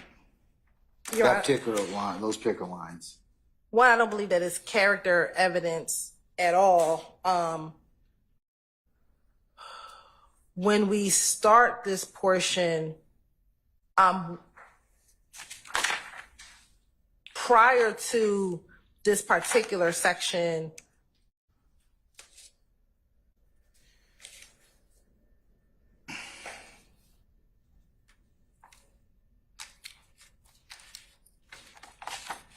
they begin talking about why the opposition was targeting him first, and him being why the opposition was targeting Mr. Copeland first after the murder of Mr. Donovan Thomas Jr. And he's explaining, he being Mr. Copeland, is explaining that it's not me, it's Shannon. And he doesn't say his name. That's when he points to the paper. Because it would appear that on the paper, Shannon's name is on the paper. And he says, this is your problem right here. Whatever he says, he does. And he points to the paper. Presumably, Mr. Williams' name is on the paper and Mr. Stillwell's name is on the paper. They then go in to ask him, how much is he getting paid? He says he's not getting anything. And then they ask him, well, who told you that? And he says, he points, what I believe to be, he points at Shannon, because Dennis clarifies, he says Shannon. He says Shannon. So one, this goes into Copeland's belief of why he doesn't understand why he's being targeted by Ifgang, because I'm not He being Copeland? correct. And he's explaining that I'm not the problem. It's Shannon is the issue. And they're trying to understand more of the dynamic or the relationship between Shannon and Mr. Williams. And he further explains, look, he's not getting paid. He does, according to Copeland, he's doing whatever he wants just for him. And I believe that, again, that is He being Mr. Stillwell? correct, is doing whatever it is that Mr. Stillwell is doing for Mr. Williams and not getting paid for it, and not, and so I think, again, that is important when we talk about this gang RICO enterprise, the relationship between the parties. And what Mr. Copeland is talking about is the relationship between his perception of the relationship between Mr. Stillwell and Mr. Williams. And again, when we're talking about the larger conspiracy and we're talking about the nature of their relationship, the nature of the enterprise, here is arguably an unindicted co-conspirator to the larger gang talking about two other gang members and the relationship between them. We believe that that is relevant for the jury to hear. John, I'm going to withdraw my objection to Okay. Mr. Steele? Well, I'm objecting to everything, but. Of course. All right. I just wondered if you have another specific objection since it references your client. That's why I was asking you. I have objections that I believe the court noted. I know Shannon, that's his response. How do you know this information? I know Shannon. He doesn't give any background reason. The state hasn't asked about this at all. And then Mr. Copeland just pontificates and speculates how did Shannon get $3,000? He has no idea. So all of that is wrong. With that being said, though, I don't want to go against Mr. Sharp. Really targeting Mr. Sharp. Okay. I've noted your objection. I'll allow the state to play it over your objection. I'll give you a continuing objection. And that is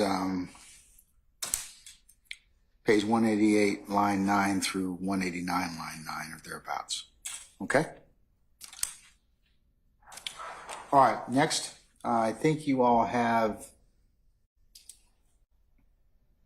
page 196, line 16 through 199, line 4, and that talks about Mr. Stillwell and Dee shooting up houses, about how Mr. Copeland lacks any firsthand knowledge, and might be talking about the wrong story. Hey, Your Honor, this is page 197 to 198. Page 197? Yes. I think we will start at page 197, line 17, and it actually goes to page 199, line 4, and the state has no objection to redacting that portion. Ms. Hilton, I appreciate that. The way I'm reading the conversation, I'm seeing it begin on 196, actually line 1, about D being dropped off at the club. And now, admittedly, D being dropped off at the club isn't the part of this that concerns me. But I just wasn't sure if you wanted to take out any mention of anything or.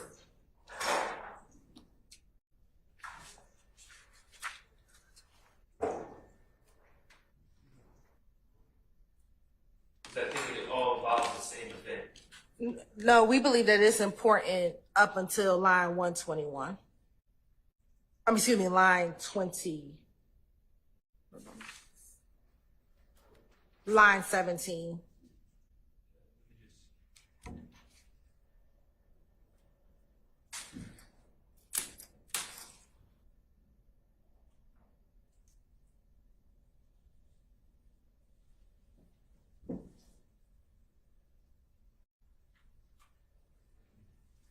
I would say definitely we need to start on 14, 197, line 14.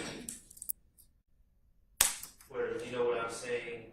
So anyway, what I heard was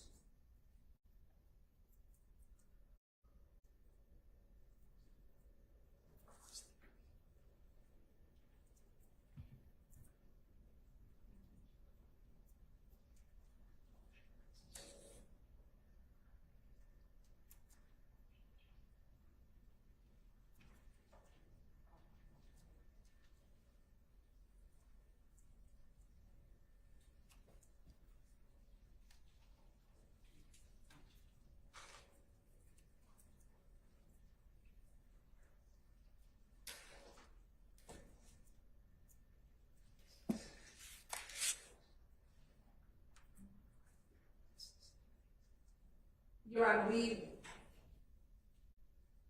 can redact beginning at line 14. From page 197? Yes, page 197. To- After the period, after Big Brother. So you redact after that? Yes. Through page 199, line 4? Yes, Your Honor. Mr. Short, you good with that? Anybody else have any objection or wish to be heard about those lines? Okay. All right, Mr. Steele. Anybody else? Okay. All right.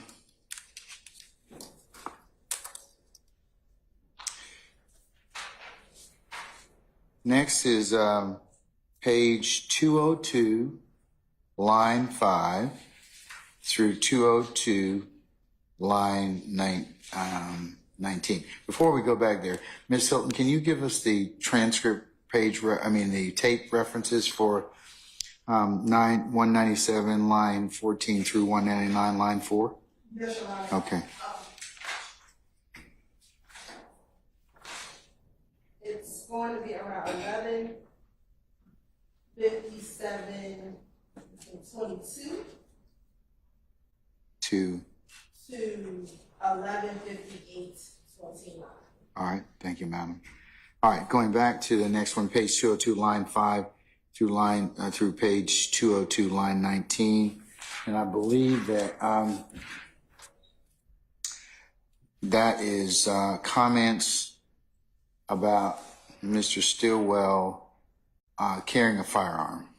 You're right, given the court's current ruling, we would like it in, but we understand the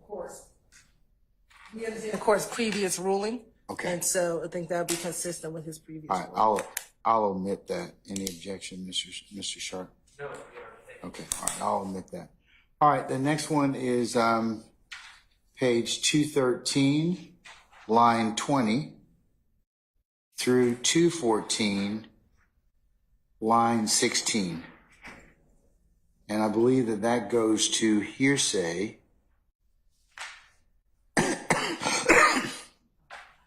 Involving, I'm sorry, go ahead now, involving the Dexter Montgomery shooting. For one moment, Your Honor. Yes, ma'am.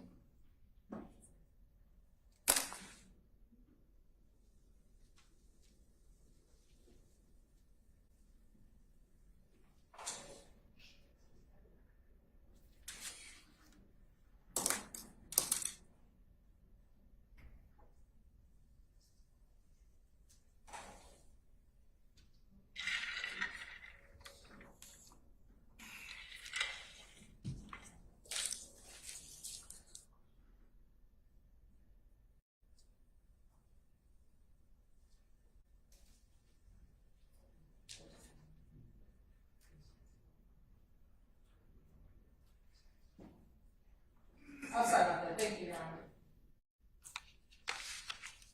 Okay, the page 213, line 20 to 214, line 16 is hearsay involving Dexter Montgomery shooting. So. And I can play it for the court, Your Honor. Okay. It'll be from page 213, line 23 through page 214, line 18. And it's going to be 12-10-51 to 12-10-51 to 12-11-33. All right. Okay. Go ahead and play it, please, Mal.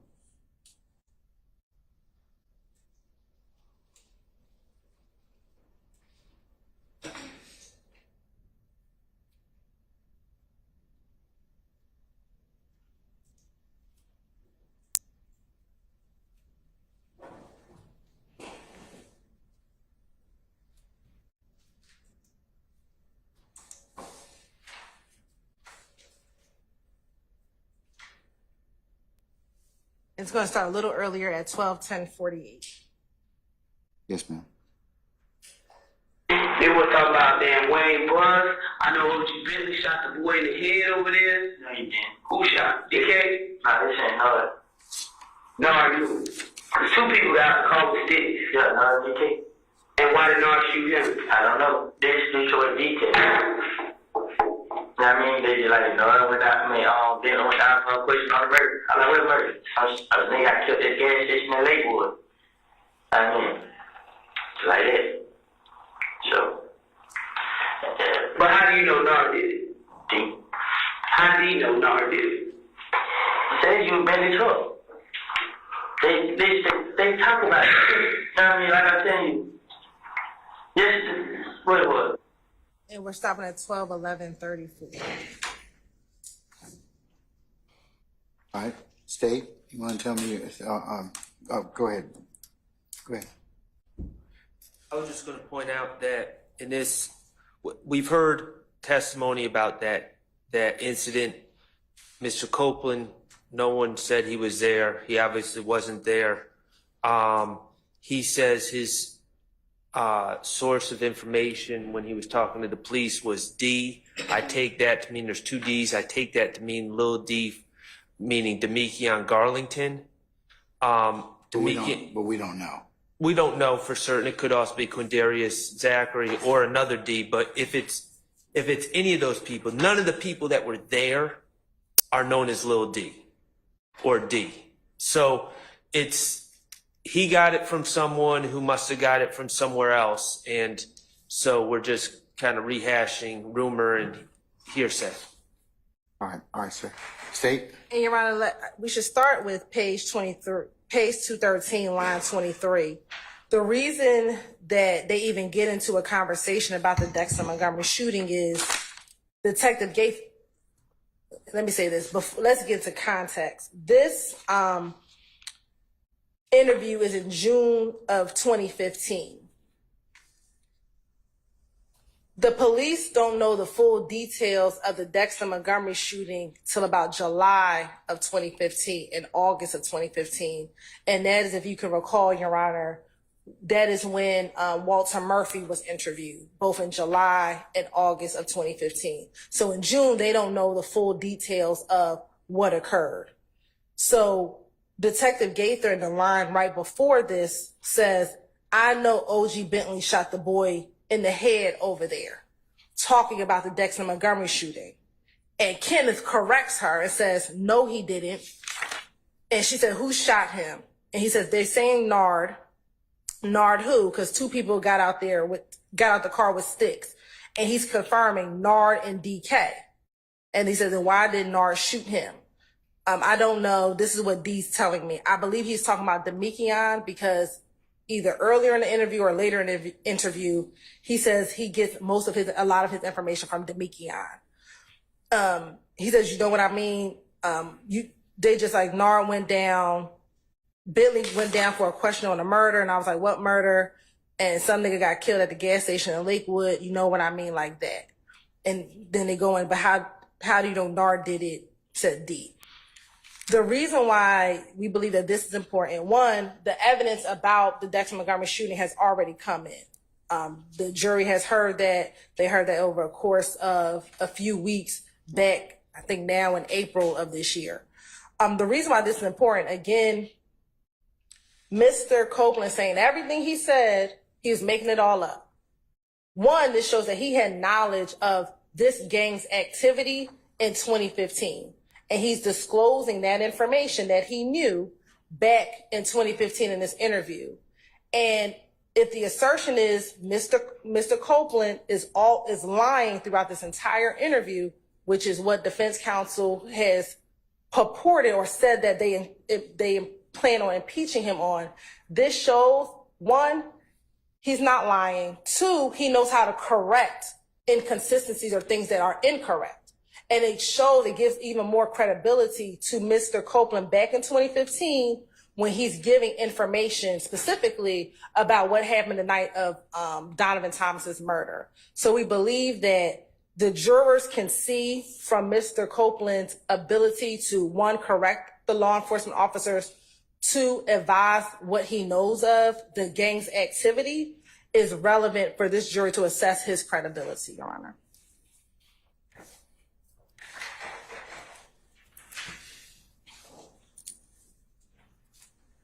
Your Honor, the fact remains it's still hearsay, and nothing that the state said is a hearsay exception. Yeah. State, I'm in concurrence. It's still hearsay with no exception. So I'm going to omit that particular portion. From 213 line 23 through 214 line 18, 12:10:51 through 12:11:33. Okay, the next one is page 220, line 11, through 220, line 21. And I want to say that pertains to purportedly bad character, Mr. Stillwell punching somebody else's baby's mama. Your Honor, the state, I believe the correct lines are page 220, lines 12 to 15, which is 12:15:50 through 12:15:56. 12:15, I'm sorry. 12:15:50 Uh-huh. to 12:15:56. Okay. And we don't have any objections. You're gonna, okay, all right. And I agree that there are times covered what I was concerned. Okay, all right. So that's covered. The next period is 222, line 17 through 223, line 6, and that purportedly shows some hearsay in regards to beef with Game and Nipsey Hussle. and the squashing of this purported situation. Mr. Sharp, you want to say it? You want to flesh that out? I have no indication that Mr. Copeland knows or has ever been around the game, who I believe his government name is Jason Taylor, or Mr. Nipsey Hussle, who's now deceased. But it's certainly a story that he tells that I think there's internet rumors and speculation and everything else, but there's no indication that this is based on personal knowledge, anything more than me Googling street rumors and then saying this is what happened. So there's no personal knowledge. It should not come in. It's hearsay. And it's speculation.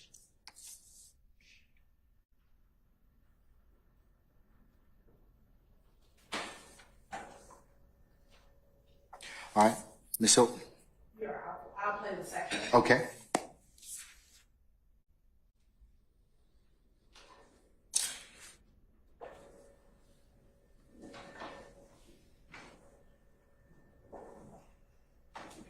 And we're gonna start a little earlier at 12:16:59, but the relevant portions will begin at 12:17:08. You said what? I'm sorry. One more time about the We're starting earlier at 12:16:59, but the relevant 12:16:59, but the relevant portions will begin at 12:17:08 and you're going to play through. through 12:17:31. All right, thank you. Okay, go ahead. Nobody care about nobody else. You know what I'm saying? Thug ain't take shit from nobody. Well, how did the beef with Game in it? The game nigga did shout out to Doug with told Shan do it. Shan told me his mother was up that way. Just give me the word. Yep. And Doug told him no. Say something on the GD, I can't Nipsey Hussle, something like that. He ain't the beef. You know what I'm saying? He stopped. You know what I mean? I ain't here to play. You know what I mean? I just don't want to go to jail. And we stopped it at 12:17:35. And so what we have here, Your Honor, is actually two party opponent admissions. So Detective Dennis asks, well, how is the beef with Game and them? And Copeland says, well, the Game was fixing to get shot up if Thug would have told Shannon to do it. Shannon told me out of his own mouth he was up there waiting. Just give me the word. Yep, and Thug told him no. Said talking to him, GD, I can't really say like Nipsey Hussle or some shit like that. He ended their beef. You feel what I'm saying? He stopped it. You know what I mean? I ain't here to play. And Your Honor, if you can recall, we already have in evidence the video of Mr. Stillwell in the car threatening the Game that has already been introduced. So this is further corroboration of that video that has already been entered into evidence. And Copeland saying that Shannon was ready to act on behalf of the gang for Mr. Williams, if Mr. Williams would have gave him the go ahead, but Mr. Williams told him not to do it. Sure. Yeah, sure, absolutely.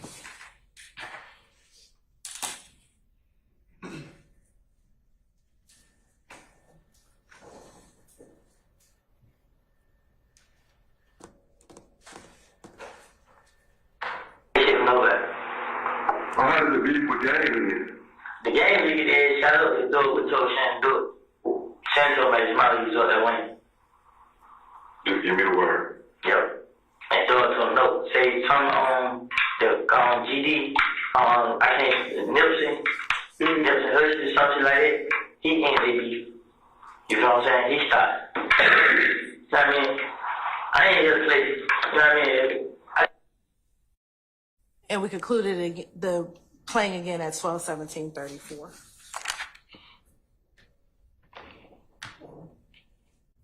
All right, Mr. Sharp. I don't hear exactly what Miss Hilton hears. I can't say I hear something different. I can't make out where she's saying that Shannon or that Kenneth told me out of his mouth. But it's hearsay unless we can identify the source of his knowledge and it falls under a hearsay exception. I don't believe that this statement does that. I believe that he's speculating based on what he's heard from, as I said, from the internet or rumors or street rumors. But the other thing I'll say, it's also not an admission by a party opponent in and of itself. And that's because the hearsay that I'm concerned with is Kenneth Copeland's hearsay. And he's not a party opponent. This is hearsay. And this never came up at all, to my recollection, in direct examination of Kenneth Copeland. So there's been absolutely no foundation laid. What about the earlier video with your purported your client? Well, that was talking in the car about, hey, I think this is the one. If this is the one, that was admitted over my objection. Yes. And my objection to that is still the same, and I guess I should probably reiterate that as well. This alleged incident involving the game is not charged as an overt act. There's no police reports in the discovery, to my knowledge, is just this video with nothing else. So there's really no, I know that the state wants to take a very expansive view of what a RICO prosecution is, but again, they named 191 overt acts. Nothing involving the gang was named in the indictment, and there's no police reports regarding threats to the game or anything else. There's just this one video that's pulled off of some website somewhere and thrown into discovery, and I don't believe that it's intrinsic to anything, and I don't believe it's relevant. Now, obviously, Your Honor has disagreed with me, and Your Honor let in over my objection the video, but just because that has occurred doesn't mean that I agree that other conversation and hearsay conversation by Mr. Copeland should be bootstrapped into this trial just because we've admitted one video over my objection. Yes, sir. Okay. Ms. Hilton? Your Honor, again, this is corroboration of the overall conspiracy of the gang. Your Honor, I think that sometimes maybe stream away from, there's still an overarching conspiracy of the gang itself and the activities that the gang does. And so the court, even over objection, admitted evidence of Mr. Stillwell threatening the gang on video. Here, Mr. Copeland, and this says, and we can play it again for the court, Shannon told me out of his mouth. So that is What line is that? This would be line 20 on 222, but where it says indiscernible, if you actually listen to what he says, and I'll play it again. Play that portion, just that portion again. Hold on.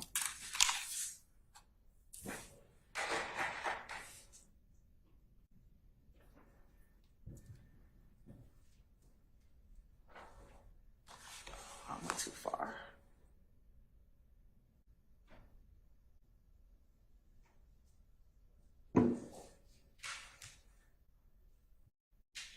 I'm going to start it at 12:17:06. Oh, sorry. Oh, hold on.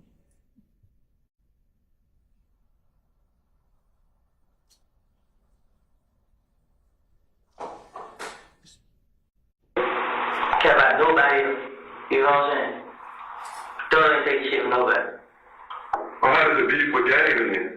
The game lead is shut up, it's dope, we told Shannon do it. Shannon told me his mouth, he was up that way. Just give me the word. Yep. and I can play it again.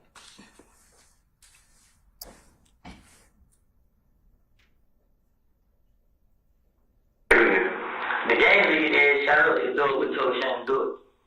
Shannon told me his mouth he was up there waiting. He said Shan told me out of his mouth he was up there waiting. Prior to that, he says the game was 50 and shot up, and if Thug would have told Shannon to do it. Chris,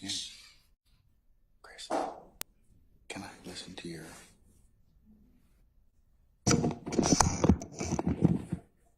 I'm gonna see if I can hear it from Miss Weaver's vantage point, and I'll invite anybody else to listen to it as well. So let me just hear it. Listen to it on the second. Huh? Yeah. I'm gonna listen to it first, Mr. Adams, and let me just see whether or not I can hear it. If I can't hear it, it's no sense in you listening to it. Okay?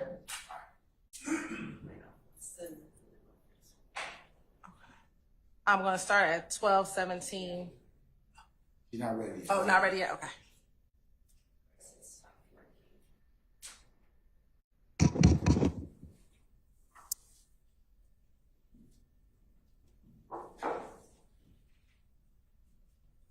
Working this time.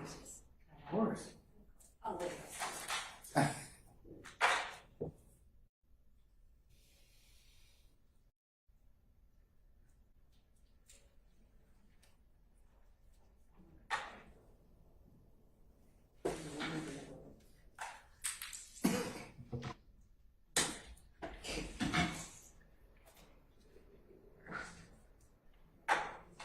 All right, you can play it now. What has the beef with game in it? The game league is shout out to those with told Shannon do it. Shannon told me his mouth he was up there waiting. Just give me the word. Yep. And Thug told him no. Say something on. Keep on going. You want to keep going? No, Mr. Adams, you want to take and listen to it. You hear better? Yeah.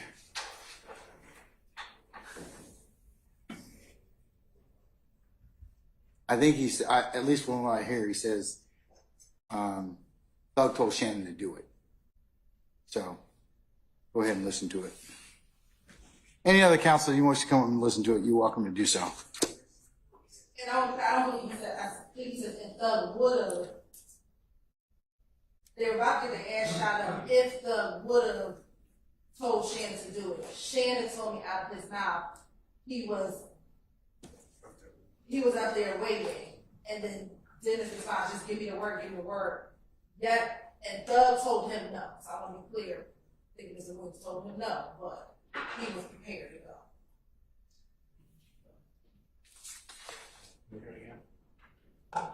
I'm going to start at 12:17:05. You know that. What has the beef with game in it? The game league is shout out to those with told Shannon do it. Shannon told me his mouth he was up there waiting. Just give me the word. Yep. And Thug told him no. Say something on the GD. I can't Nipsey Hussle, something like that. He ended the beef. You know what I'm saying? He stopped. Stop at 12:17:31. Hold on a second, Sarah. Stop at 12:17:31.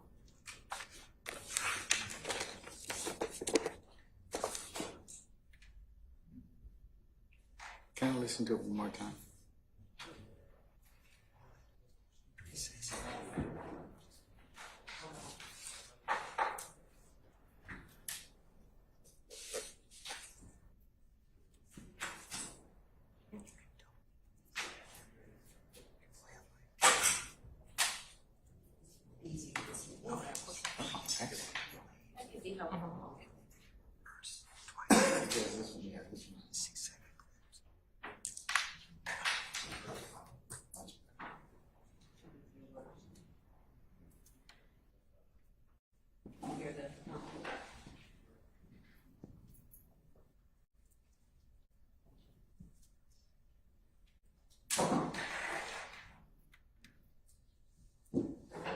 All right, Mr. One more time. Okay. Please. I'm going to play it starting at 12:17:06.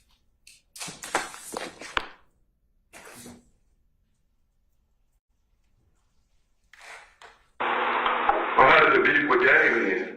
The game nigga is shout out to do with told Shan do it. Shan told me Molly was up that way. Just give me the word. Yep. And throw it to him no. Say something on the GD, I think Nipsey Hussle, something like that. He ended beef. You know what I'm saying? He stopped. Stop that 12. I think it's, all right, this is what I hear. Shannon says I was up there waiting. One more time? Can you turn it up? Volume. Turn it down. Just working. It's working a little bit. Go ahead, one more time. All right, I'm gonna start again at 12:17:06. How did the beef with Game end? The game nigga is shout out to do with told Shan do it. Shan told me Molly was up that way. Just give me the word. Yep. And throw it to him no. Say something on the GD, I think Nipsey Hussle, something like that. He ended beef. You know what I'm saying? He stopped. One more time. One more time.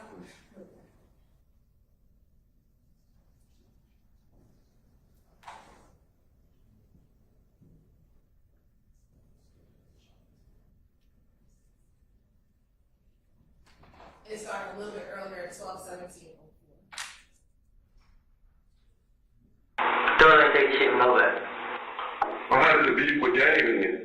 The game nigga is shout out to do with told Shan do it. Shan told me Molly was up that way. Just give me the word. Yep. And throw it to him. Do it. Shan told me Molly was up that way. Just give me the word. Yep. And throw it to him no. Say something on do it. Shan told me Molly was up that way. Just give me the word. Yep. And throw it to him no. Say something on One more time, please.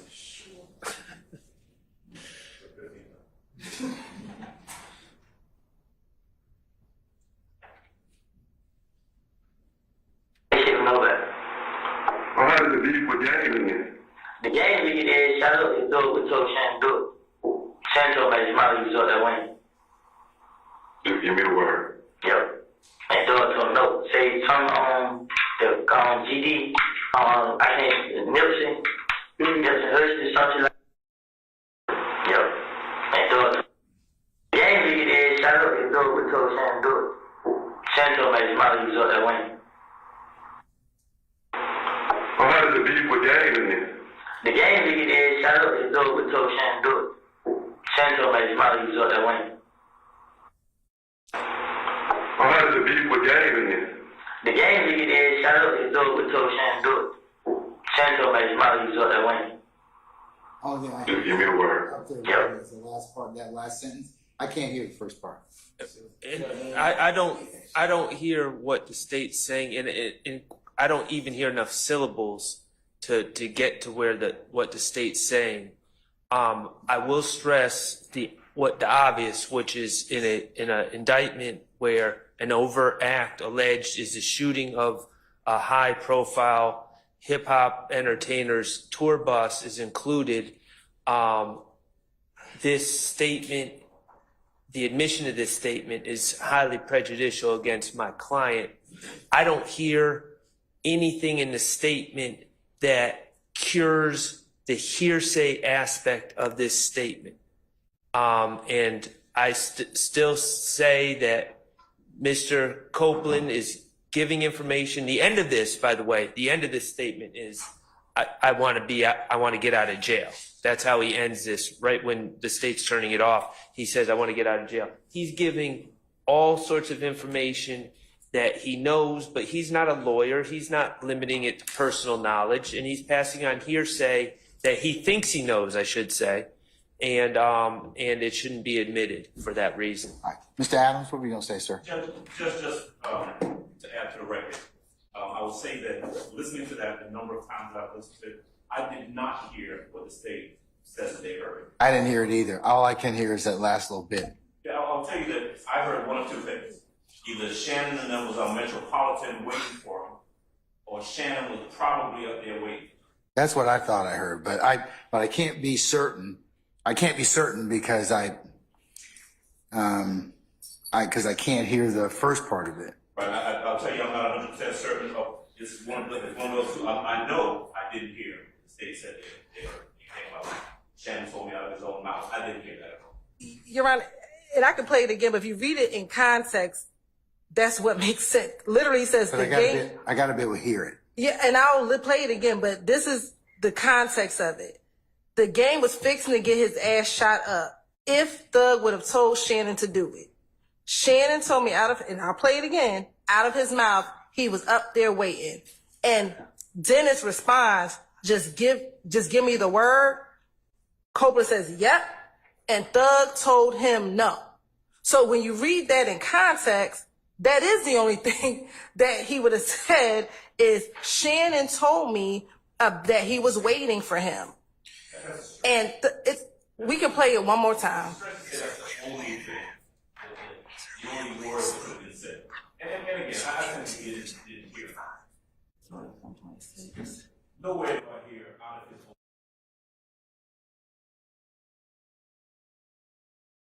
Metropolitan, but we can play it again. All right, so let me hear whether or not I hear out of his mouth or Shannon something Metropolitan waiting for him. Okay. Can you slow it down? Maybe we can slow that down. The slowest it goes is 1.6. We were trying to see if it goes to 0.5, but it doesn't go slower. The game lead is shout out to Thug with told Shannon do it. Shannon told me his mouth he was up there winning. How does the beef with game in? The game lead is shout out to Thug with told Shannon do it. Shannon told me his mouth he was up there winning. Thug with told Shannon do it. Shannon told me his mouth he was up there winning. Just give me the word. Shannon told me his mouth he was up there winning. Told Shannon do it. Shannon told me his mouth he was up there winning. Do it. Shannon told me his mouth he was up there winning. Just give me the word. Shannon told me his mouth he was up there winning. Just give me the word. Yep. And Thug told him no. Say something on. Shannon told me his mouth he was up there winning. Just give me the word. Yep. And Thug told him no. Say something on the GD. I can't. Nipsey.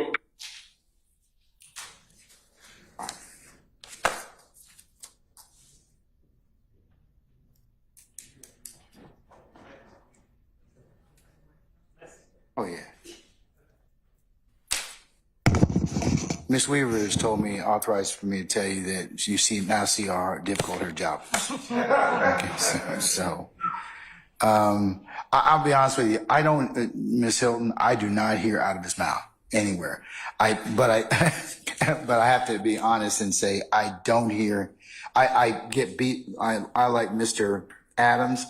I get little bits and pieces of Shannon, and then waiting for him. I don't get like that, the rest of that sentence that fills in. I can't hear it, or at least not now.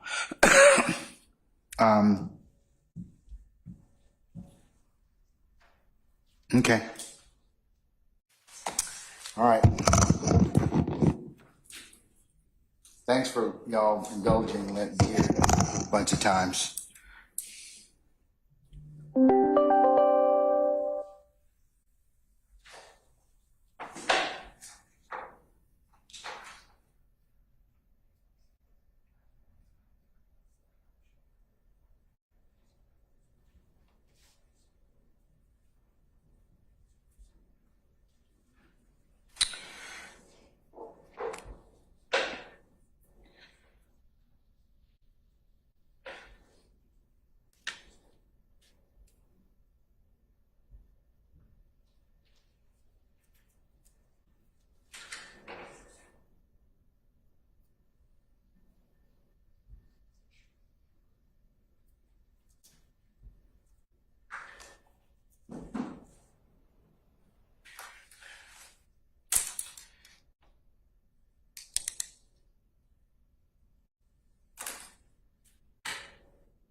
Okay,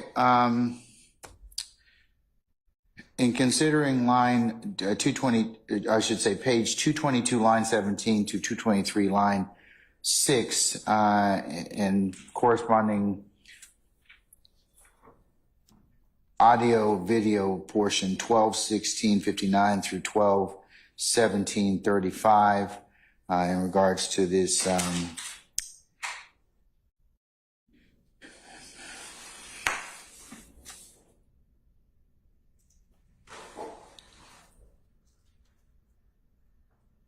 beef with Game and Nipsey Hussle squashing it. Okay, the defense's contention is that there's no personal knowledge. It's hearsay and they believe it's speculation. And then the state asserts that these are two admissions by party opponents, and it corroborates the prior discussions and gives overarching relevant testimony on the conspiracy of the gang and its activities. The court's in concurrence with the state's assessment, so I'm going to allow it over objection. I'll note, Mr. Shart and others, it will be a continuing objection. And Your Honor, just for the record, also, I objected based on lack of foundation. Yes, sir. Yeah, I will add that as well, that you did object as to lack of foundation. Okay. All right. I want to say the next statement is page 230, line 20 through 233, line 4. And then it's page 234, line 19 through to 238, line 25. Your Honor, could we have 5 minutes before you go on to the next? Yes. Thank you. Yes. We'll be in recess for the next 5 minutes, okay? All right.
All right, councils, I think when we left off, we were about to discuss page 230, lines 20 through 233, line 4, and page 234, line 19 through 238, line 25.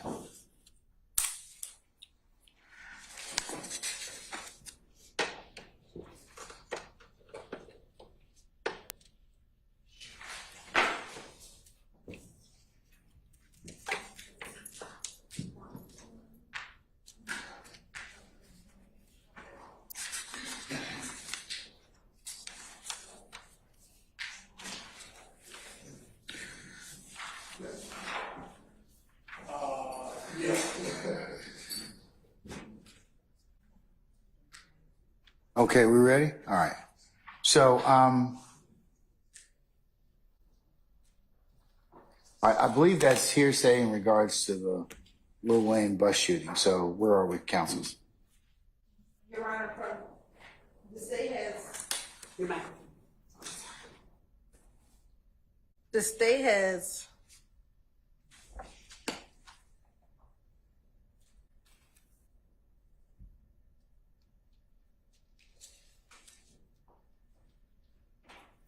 We would like N to complete the thoughts on page 230 up to line 23. Because I think defense counsel starts at 230 line 20. You said 230 up through line 23? Yeah, so we want all of up to line 23 in, and then starting at line 24, we don't object from 230 line 24, and we had actually initially to 233 line 24.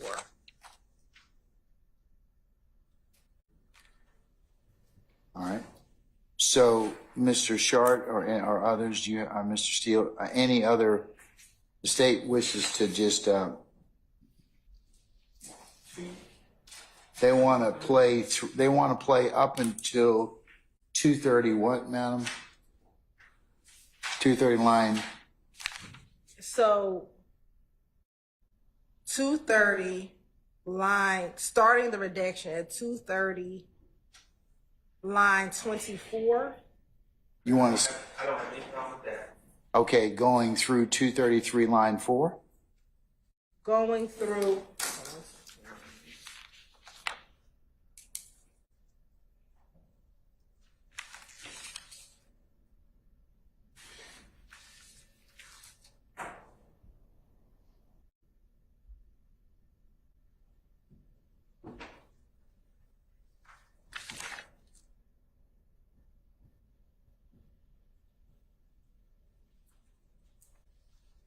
Going to 233 line 24. I don't have any problem with that. So going to 230, page 233 line 24. Yes. All right, and what transcript, or I should say, I'm sorry, what audio, video portion does that correspond to? It's going to be, and I'll just need to confirm, around 1223, probably around 40, Okay. but I'll need to double check it until 1226:08. All right.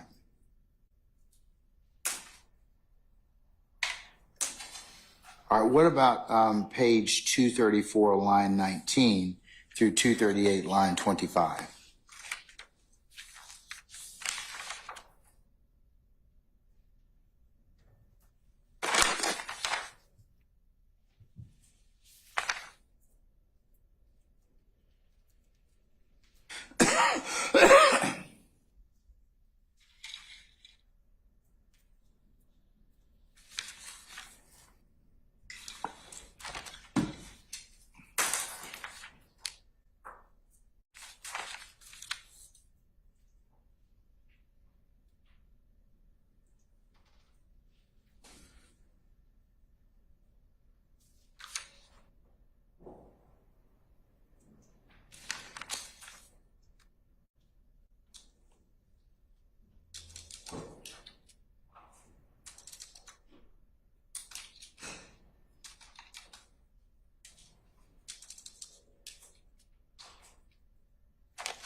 no objection from course indulgence.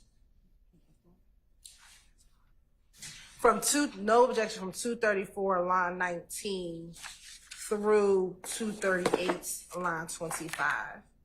May I make a suggestion? I'm in agreement with everything the state has said. It leaves this patch between 234 line 4, 233 line 4 and 234 line 19. Excuse me, let me try that one more time. It leaves a patch 233 line 25 to 234 line 18, which is about 18 lines, and it's just completely out of context without any relevant information one way or another. So I would suggest we just redact from 230 line 23 all the way to 238 line 25.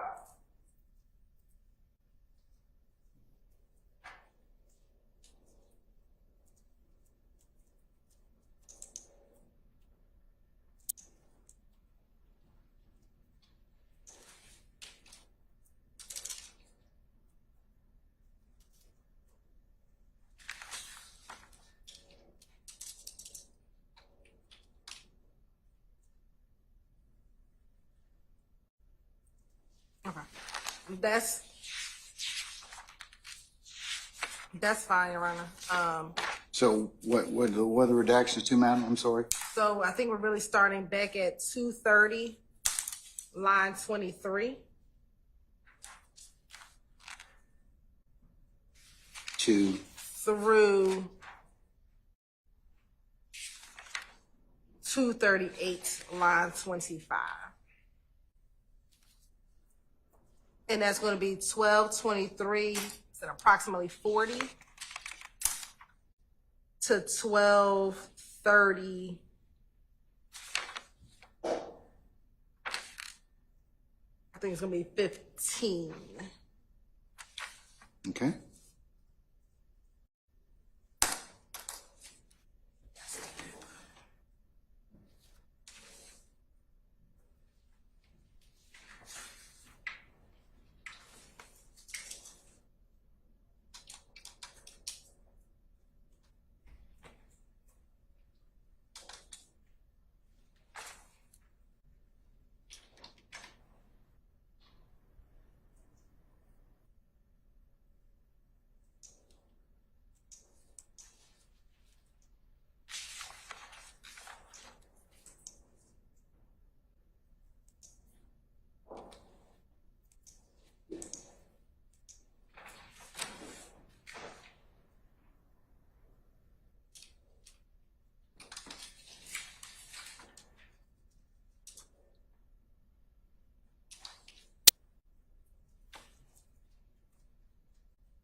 All right, Mr. Shart, I think the next, and others, I think that the next period that the state is going to, are you admitting this, Ms. Hilton? That's 12/25/30 to 12/25/36. So, Your Honor, those two are all inclusive of what we just discussed. Okay, all right, so we don't need to worry about those anymore, okay? All right, what about the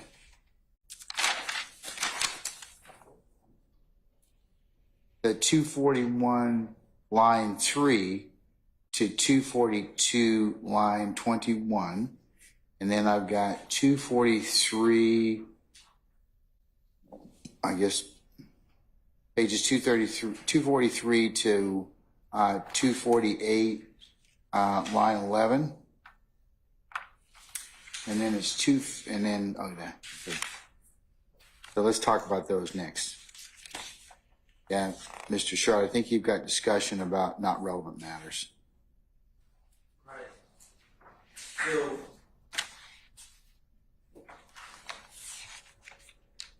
as known, Mr. Copeland tends to jump from topic to topic sometimes, and 242 towards the bottom of the page, 241,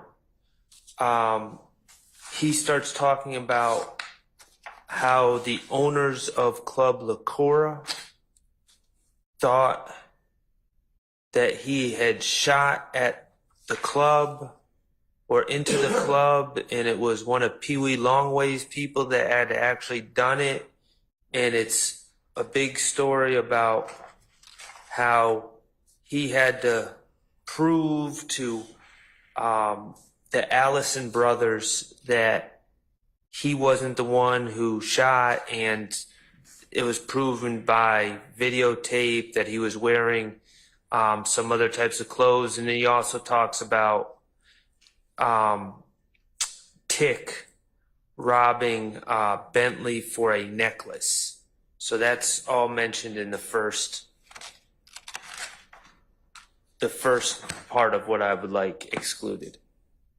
That's the 241.3 to 242.21? Yes, sir. All right, let me hear from the state. From 241.3 through 242.21. Yes.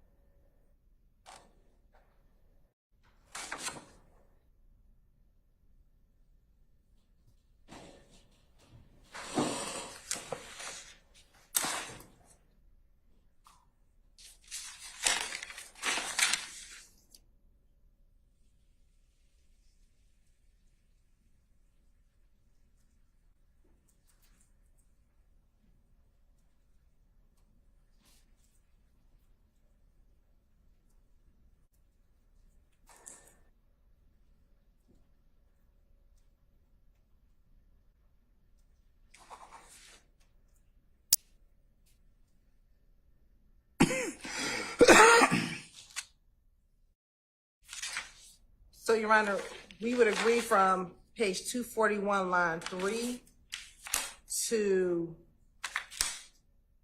page 242, line 18. Okay.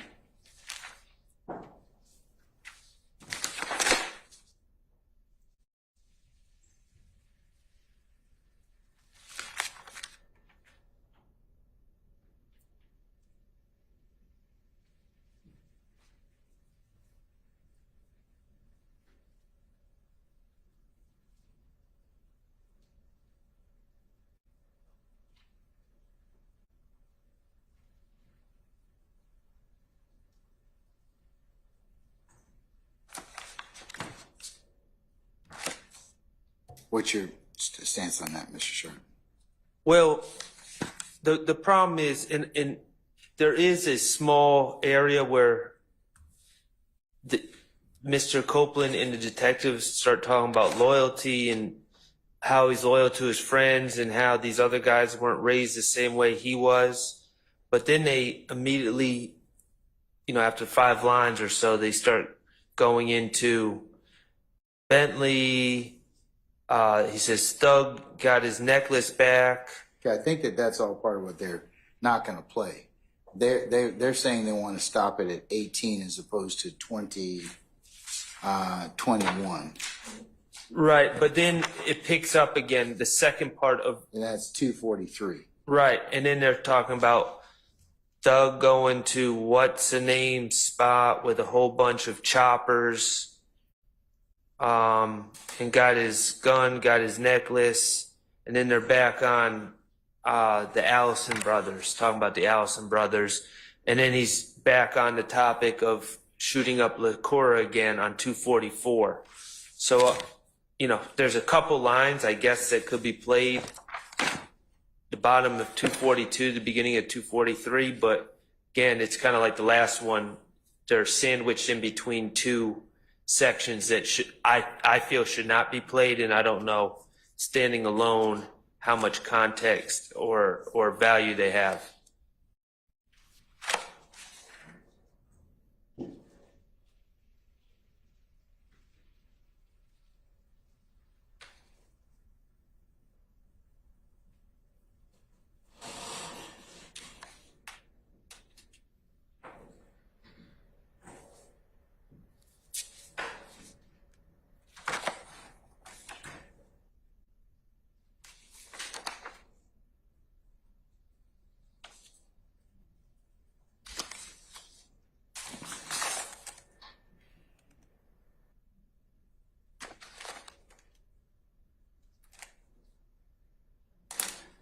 Okay, anything else, sir? I'm going to get the state's.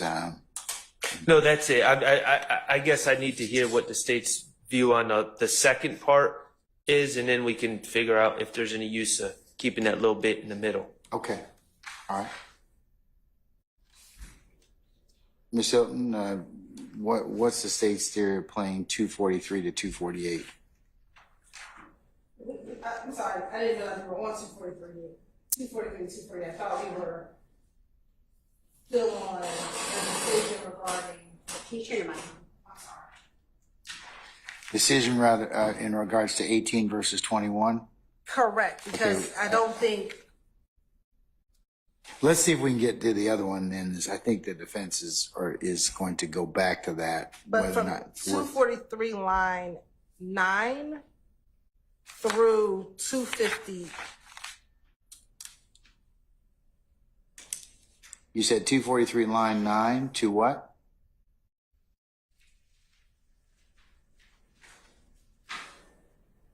From 243. From 243 line 9 through 257.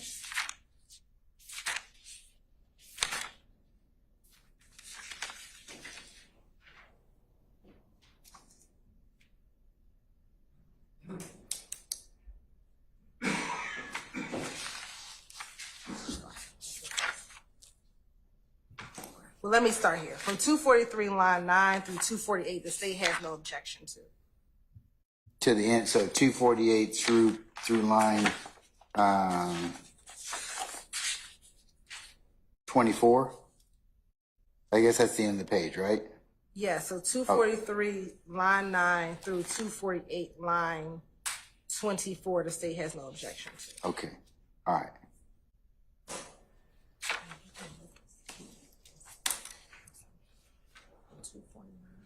Okay, then what did you have some other lines that you didn't have any, where you wanted to also say you were going to omit? Course indulgence for one Yes, ma'am. moment. So, Ms. Hill, Yes, sir. the question I was posing earlier was between 242 line 22 and 243 line 8. Does that make any sense in isolation, or should that be redacted? So I was still wanting 242 line 15 through 243 line 7. You said 242 what, ma'am? Line 15 through 243, line 8. I'm sorry.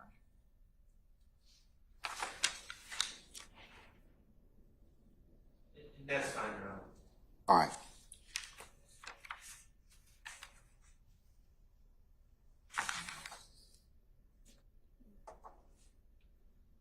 Okay, all right. Anybody else having discussion or objection as to those pages, 241, 3 to 242? Okay, all right, sir, thank you. Okay, what about, all right, so continuing, Ms. Hilton, from 248,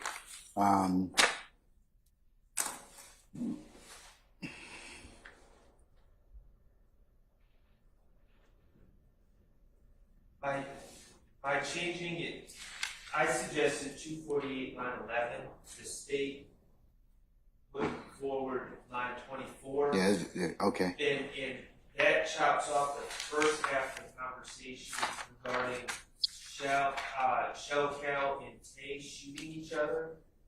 I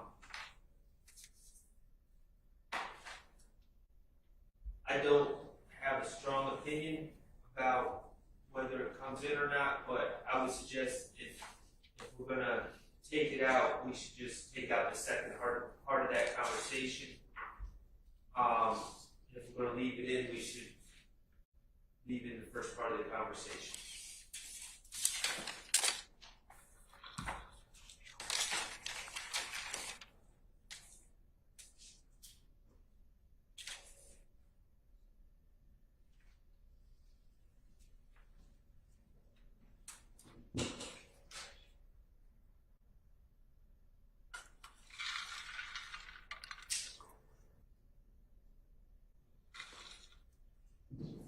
I think it's all hearsay, so.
through 256, line 7.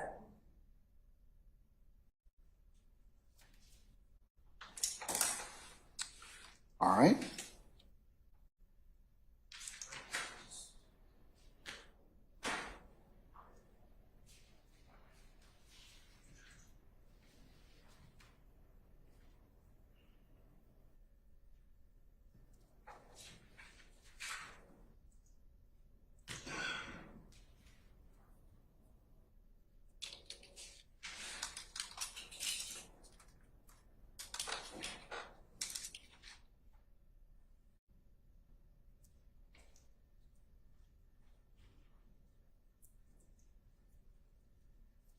That seems appropriate on behalf of Mr. Still.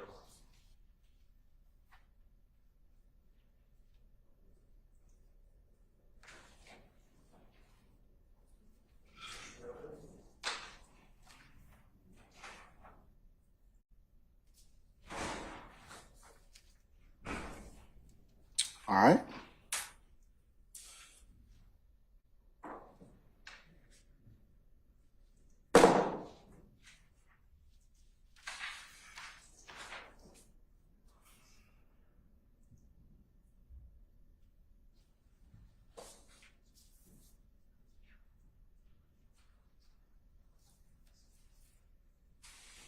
Okay, then the next period we need to discuss is 266, lines 10 through 24, where there's some hearsay about Mr. Copeland and Mr. Williams and this apparent gun buyback.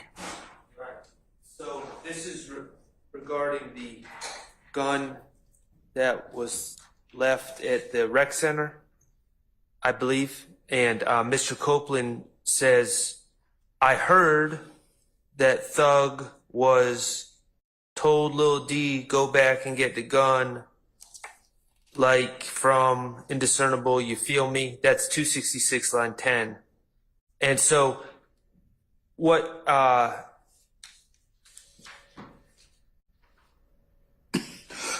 what he's saying to the detectives is that the plan, to his understanding through hearsay, was that Thug, Mr. Williams, instructed Quindarius Zachary to try to go buy that gun back from Kenneth Copeland, the assault rifle. So in Kenneth Copeland's own words, it's something that he has heard. I don't know, it doesn't appear that he was a party to any negotiations or anything like that. That's just something he heard, and that's hearsay. All right. Ms. Hilton? Your Honor, we're in agreement of page 266, line 10 through 13. Which is the portion, Mr. Shard is still page 266, but the portion which he does say, I heard, is page 266, lines 10 through 13. And I don't have a problem with that, except on 266, line 23, he goes back to repeating the hearsay. You should listen to that portion, folks. I can't understand. Well, he said, so Thug was like, go get that gun, feel me. And he's already identified that his source of knowledge of Mr. Williams supposedly ordering to go get that gun was hearsay, so seems like we would take that out. I don't have a problem with leaving the rest in from 14 to 23 except for that line.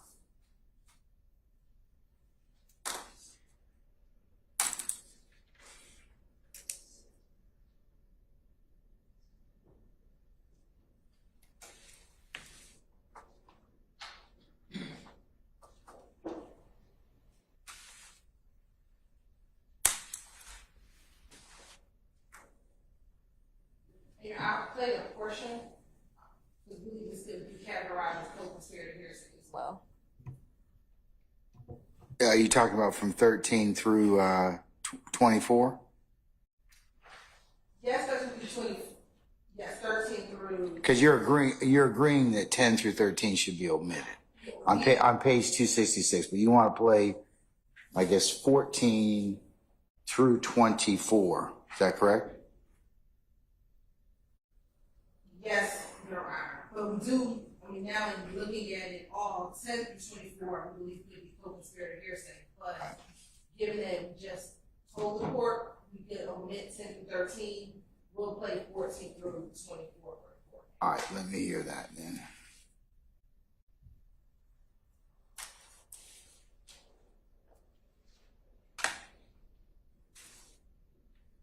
And what transcript, I should say video transcript references does that go to? It's going to be about 12:51:13 To? to about 12:21:30. You said 12:51:13 to 12? 51:30. Okay, thank you. All right.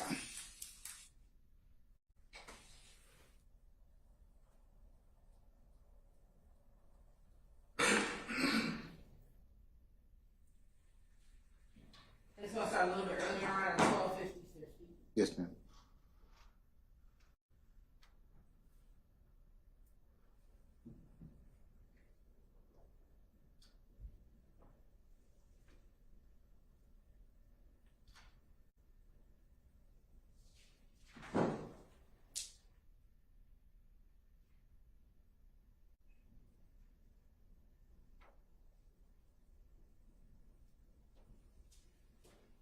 I should have. He said, that nigga right there. I should have. I ain't gonna lie, man. But really, at that point, it really worked because it was kind of still yours. Had you got your money yet?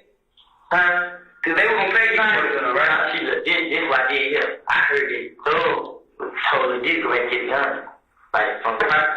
You hear? Mm-hmm. Somebody, see, that's what I'm saying? Like, every time it started happening, they call it good. Huh? Yeah. Yeah. So every time I have him, somebody trying to do it, so do it like you go get the gun, yeah. So that's what I'm saying. If you came in, And then it's like at 12:51:31. Right, we'll admit, we will omit from 12:51, excuse me, page 266, 10 through 24. Through 23? Good. So pick up at, you feel me? On page, Yes. on page 266? Yes. All right. Mr. Sharp, anything further? No, thanks. Anybody else? Okay. On behalf of Mr. Wood. All right, Mr. Steele. Okay,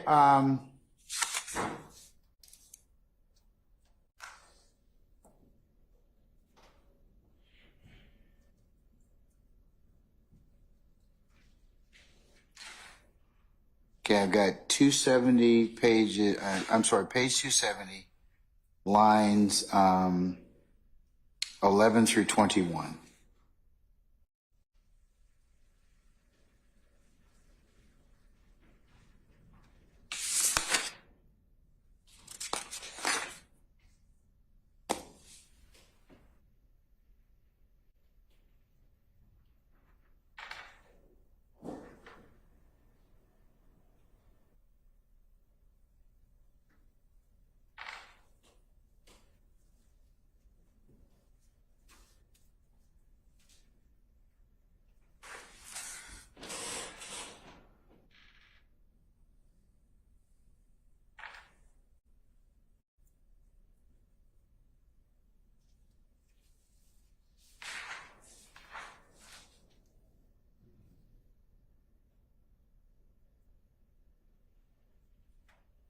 We believe that portion comes in, it talks about Shannon having possession of his chopper while Mr. Copeland was in custody. But given the court's earlier ruling regarding mention of Mr. Copeland, Mr. Stiller even possessing a gun, it would fall to that same category. But we believe it comes in. All right, so you're gonna, you disagree or I'll admit it over your objection, okay? And what transcript, or I should say video portion does that include? On page 270. I got the transcript. What audio video does that include? That would include 12:54:14. Okay. Through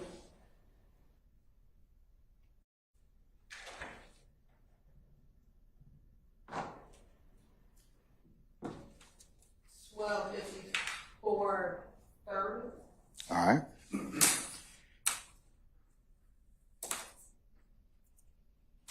Okay.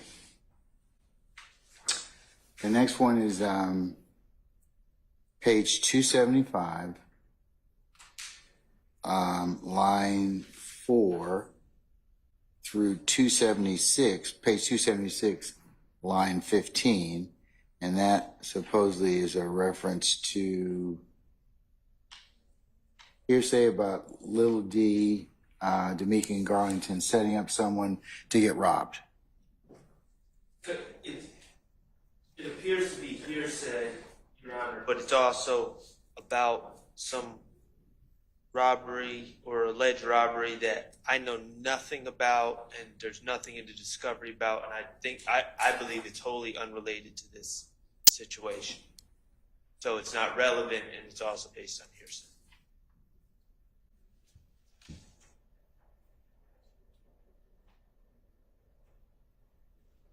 Your Honor, we have that page 275, line 1 through page 276, line 14. Yes, ma'am. And we have no objection. Okay. Can you give me the audio visual references as well at this time? 12:58 to 12:59:24. Said 12:59:24? Yes. Okay, all right.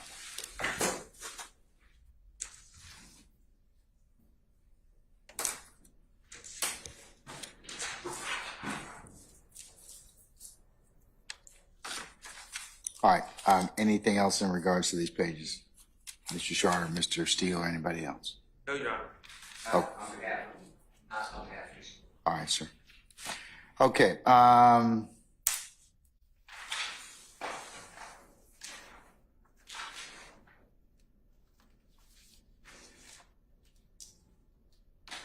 okay, the next page I think I have is page 304, line 20 to 305, page 305, line 8, and that's an officer talking about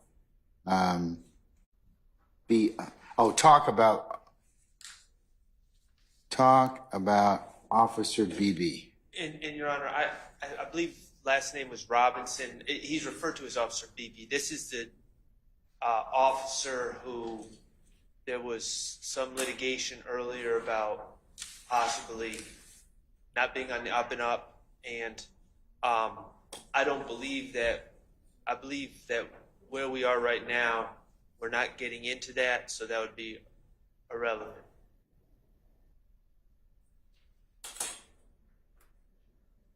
All right. What's the state's position on that?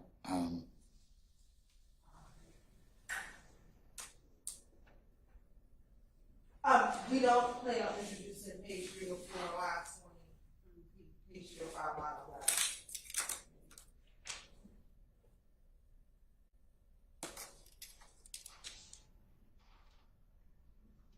Okay. All right. Unless there's any further discussion, we'll move on to page 321, line 24 to 320, page 322, line 6. And that is speculation about where Mr. Williams went after the proposed shooting. Your Honor, we believe that this comes in pursuant to the court's order regarding co-conspirator hearsay that the court already moved on. He is discussing what Demetrius told him about what occurred on the night of the murder. And that already has come in, and the court has ordered that co-conspirator hearsay comes in. And that was back in November of this year. Of last year.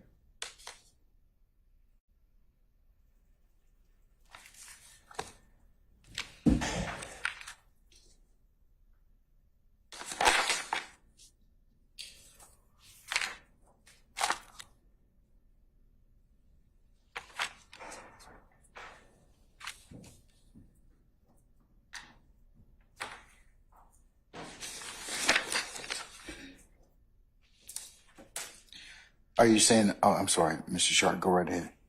Well, so, Your Honor, and the state actually kind of reminded me here. In this transcript, there's discussion about Mr. Copeland picking up Demetrius Garlington and Demetrius Garlington allegedly saying certain things about what happened involving the Donovan Thomas shooting.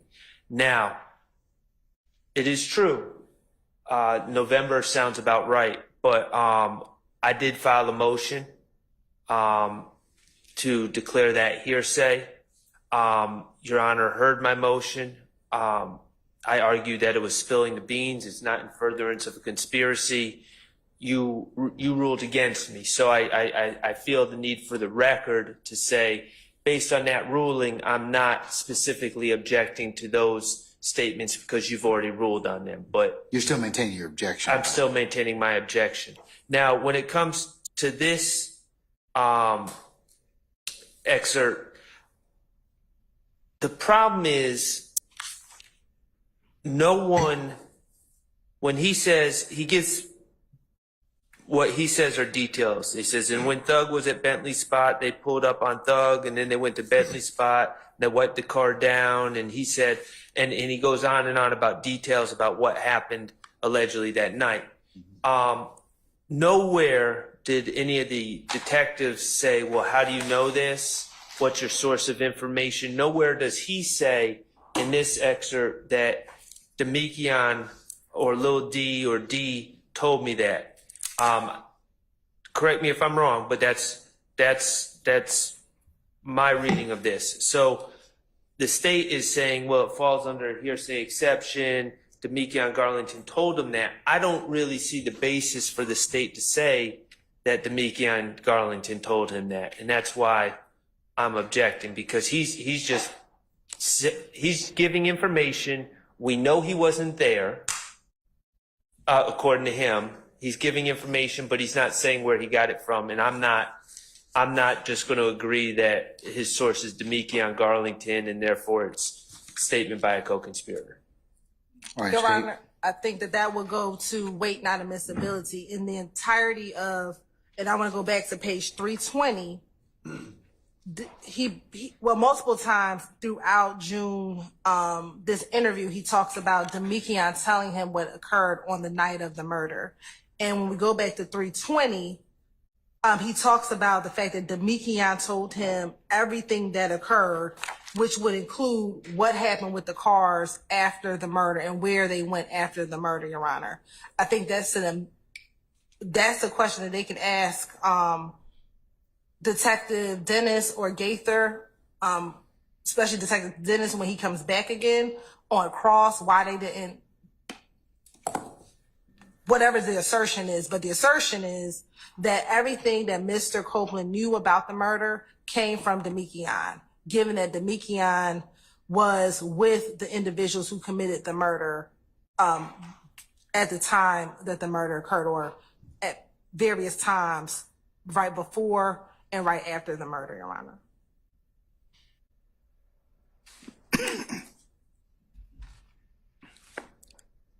All right, any further argument as to pages 321, line 24 to 322, line 6? Well, I'll just say that, again, the state's saying, oh, Demetrius clearly the source, and the jury's not going to, I don't believe the jury's going to hear this, because Demekion Garlington has pending charges and he has a Fifth Amendment right, but he was questioned about this. And while he acknowledged being picked up at the McDonald's by Mr. Copeland, he denied saying any of these things to Mr. Copeland. So there's not a lot of corroboration that Demekion Garlington is the source other than Mr. Copeland's statement itself. Okay, I think I've already ruled on this issue, so I understand what you're saying, Mr. Sharp. I'm still going to admit it over your objection. I'll give you continuing objection on that issue. Understood. All right. Okay.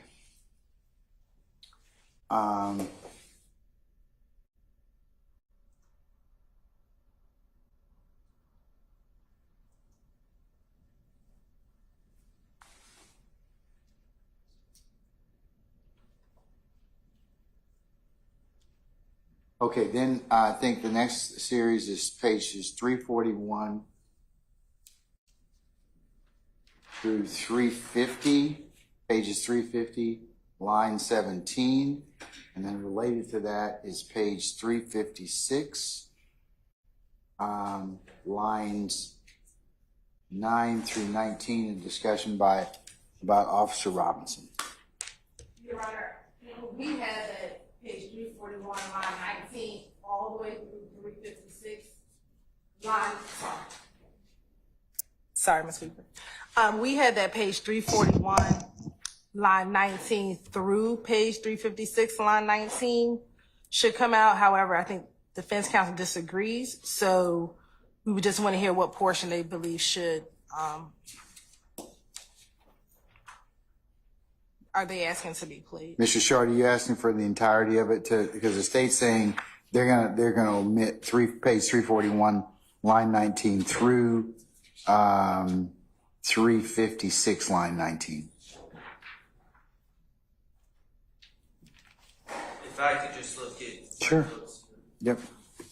I'm in agreement, obviously, up till 350.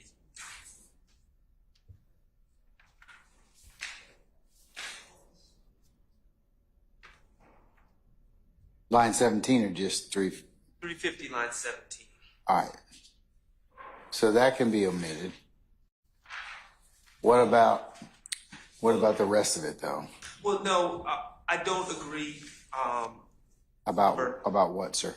I don't agree with the 350 to 356, and the reason is, it's 350 to 356 is Mr.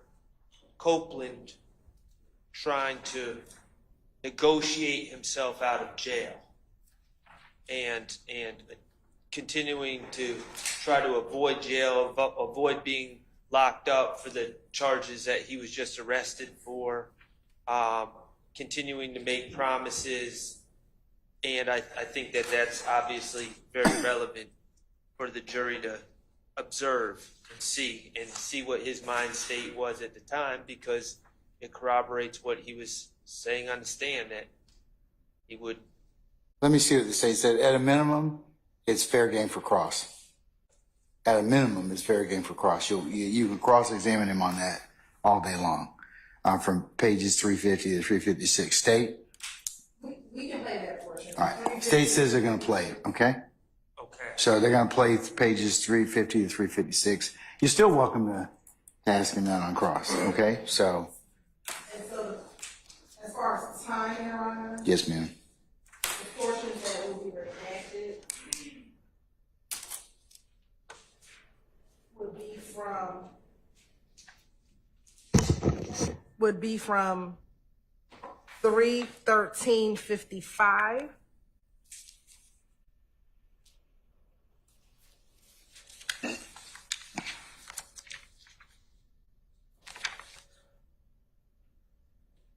through 2021. 3 what? I'm sorry, 320? 3/2021. 320/21. And that actually ends on page 350, line 3.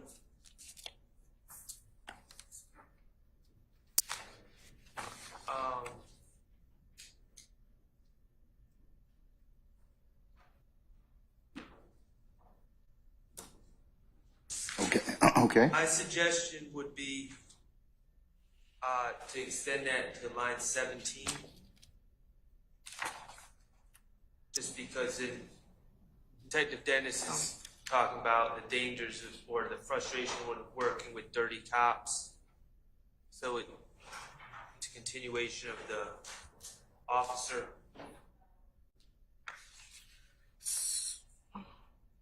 So, Your Honor, madam.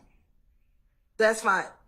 Up to 350, line 13, I just need to get the exact time that is. So you're going to agree it goes to line 17? Just, all right, you get me the Or time. 13 is fine. Actually, more accurate. Yeah. Line 13 as opposed to 17? Yes, sir. Okay. So it should be approximately 320, probably 48. So 3:15:55 to 3:20:48? 313.55. I'm sorry, 3:13:55. Yes, to 320.48. Okay.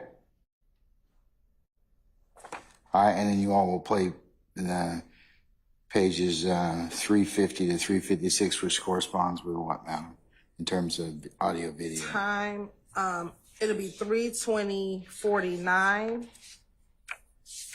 To to about 325.41. all right. Except, I still think we need to take out 356 lines 7, 8, 9, something like that to 19, because they go back to talk about the officer. 356, what line, Mr. Sharp?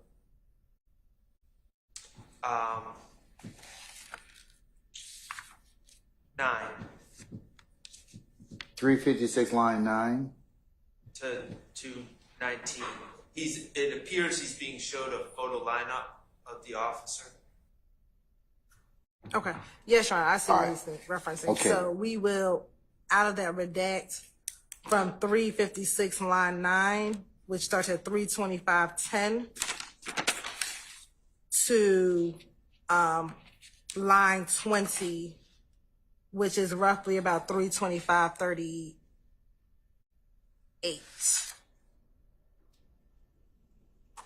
Okay. Ending time.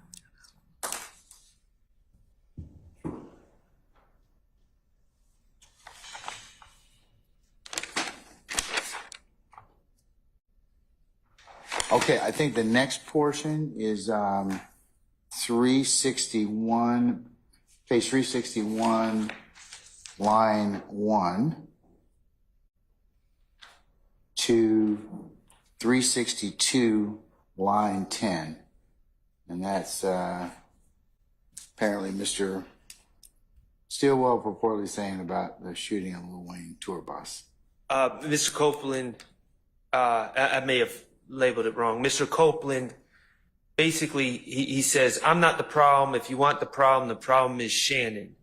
They said, why is the problem Shannon? And because this end got so much to prove, it's not me, it's these ends, man. And then he says, Thug, man, whatever thugs say to these ends, Shannon will do it, man. Every time thugs say something, Shannon do it. I say that and beat him up. Shannon shot up that tour bus. Shannon did everything. He shot that gun and killed Nut. Shannon doing everything. It's not me. Y'all keep locking me up. He's already, just to be clear, he's already implicated in this statement Shannon and 3 other men from being in the car. He's already identified, and which I believe will be played to the jury, that Mr. McMullen and Shannon are allegedly gunmen, according to what Mr. Copeland says, who wasn't there. But so this is all extra. All the stuff that would normally be admissible, like he shot that gun and killed Nut. Like if that fulfilled hearsay rules, that would presumably be admissible. All that's already been stated earlier in the interview at this point. This is superfluous.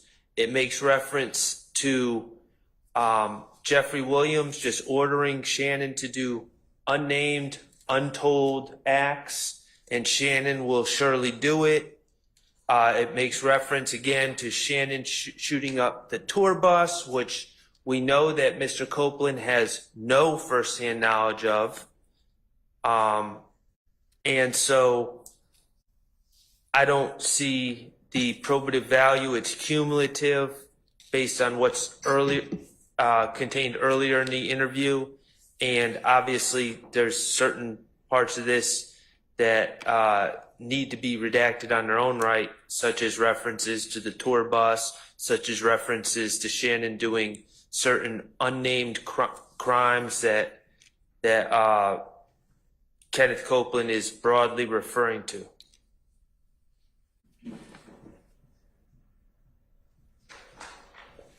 All right, sir.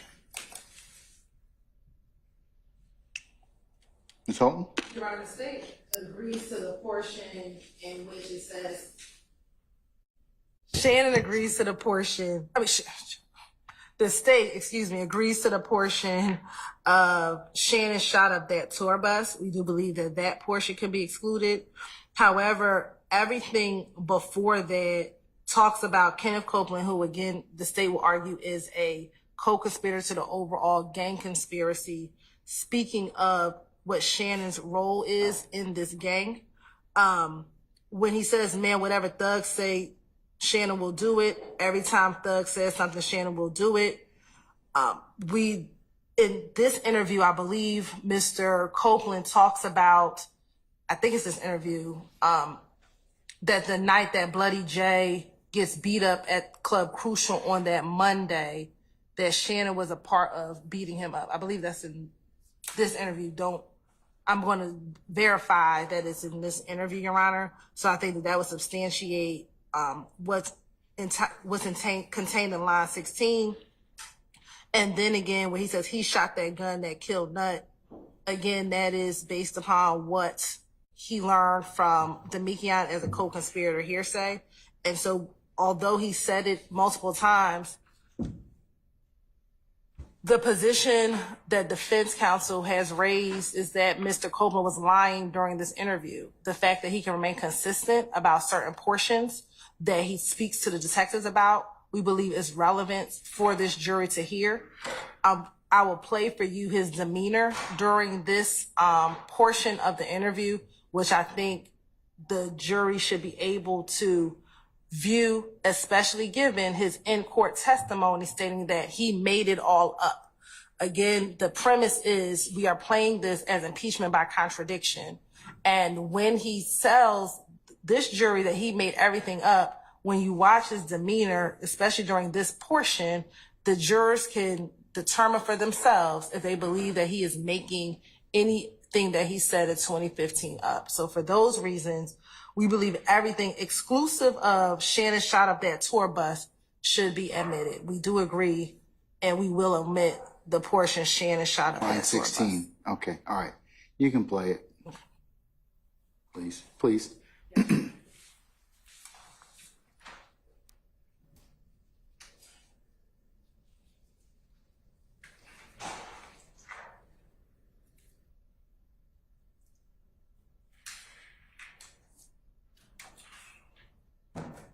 And Your Honor, it'll begin around 3.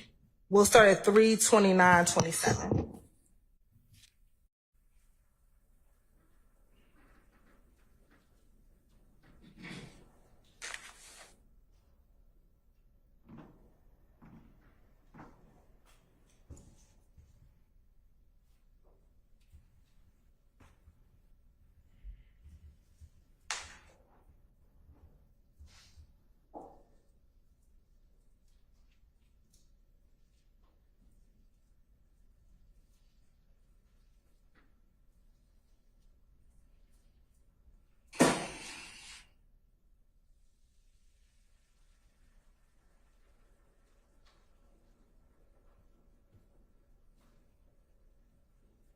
these niggas, man.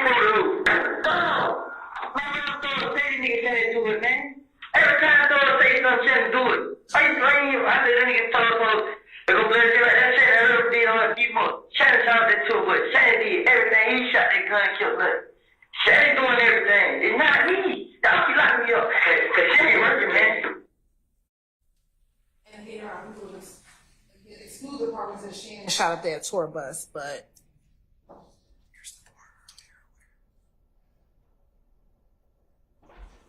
everything else we believe will come in.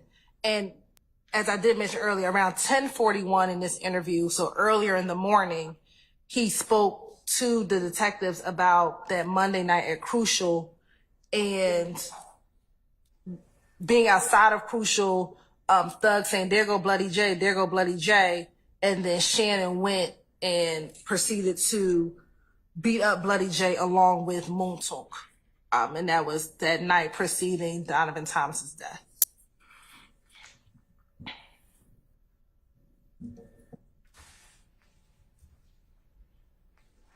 All right. Mr. Steele, did you have? Yes. Judge, I'd like you to consider the state's premise is OCGA section 24-6-621, which is what they're calling impeachment by contradiction.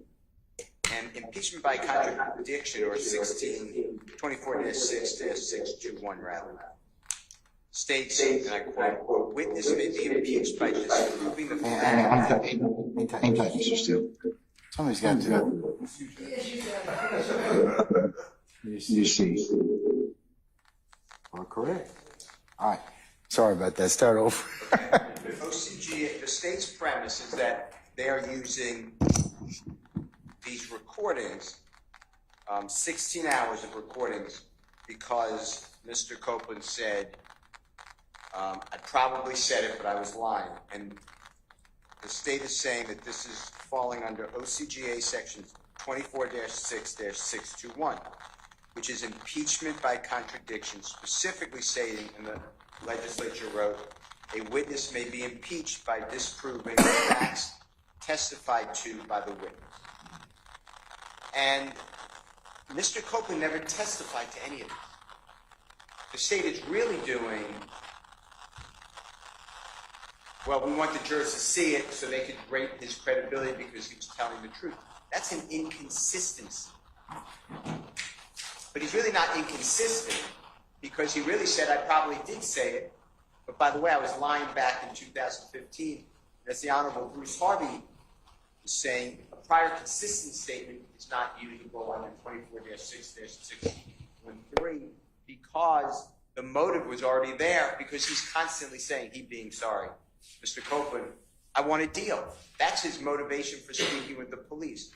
So it's not recent fabrication. So I just bring this to your attention because, I don't want any of this to be played, and the state keeps just using this brush that I think is painting the wrong object. Also, prosecutors said that the defense claims that Mr. Copeland lied in these statements. I haven't claimed anything. I understand that because you haven't crossed the witness yet. This is Mr. Copeland's testimony saying he lied. In fact, there's parts of the defense don't want to cross-examine potentially Mr. Copeland because what are you going to get? He already admitted all this. So to me, Your Honor, I would just ask you to reconstruct. I just don't see how any of this is coming in unless the state lays a proper foundation, which they have not. One thing that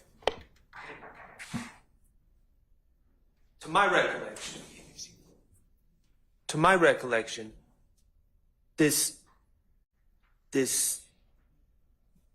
part of Mr. Copeland's testimony or his statement that we're sort of focused on about, especially with the Donovan Thomas killing, about who was in the car and all that, I don't believe that that's ever even been inquired to on direct at this point. So I don't even know whether we're talking about prior inconsistent statements, whether we're talking about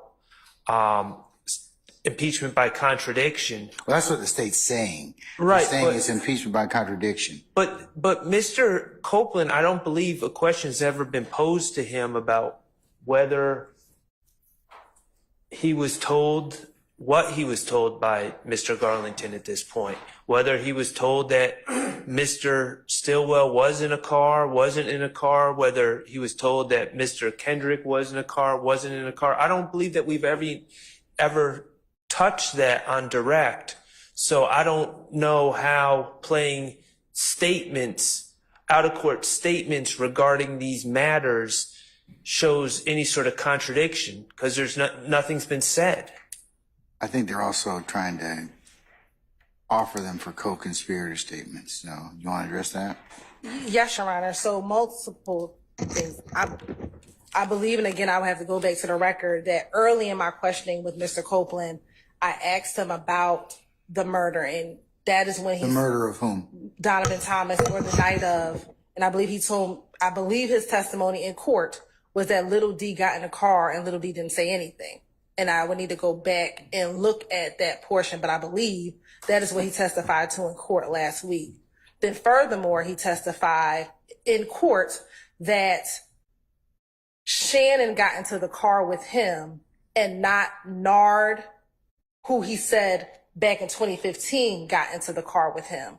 So as it relates to what Demekion told him, that would be impeachment by a prior inconsistent statement, given what he said in court versus what he said back in 2015. But again, Your Honor, this is impeachment by contradiction, and the foundation is there is because in court, Mr. Copeland has consistently said, I made it all up just so I would tell them anything just so that I could because I wanted to get out of jail. I did not want to go to jail, so I made it all up. Anything they wanted to hear is what I told them. So again, that is the foundation as to why we get to play this statement, because he's telling this jury everything I've ever said before was a total, maybe he didn't say the word lie, but he said I made it all up so that I could just get out of jail. And I was telling them anything that they wanted to hear. They were pressuring me about Thug, so I told them about Thug. And again, this is in complete contradiction to what actually occurred in that interview room. So we believe the foundation has been laid overall by impeachment by contradiction, but specifically to address whether or not we asked Mr. Copeland about the night of the murder. I want to make sure the record's clear, but I believe I asked him a line of questioning regarding the night of the murder. He said that Little D got into the car but didn't say anything. And then he also changed who was in the car with him.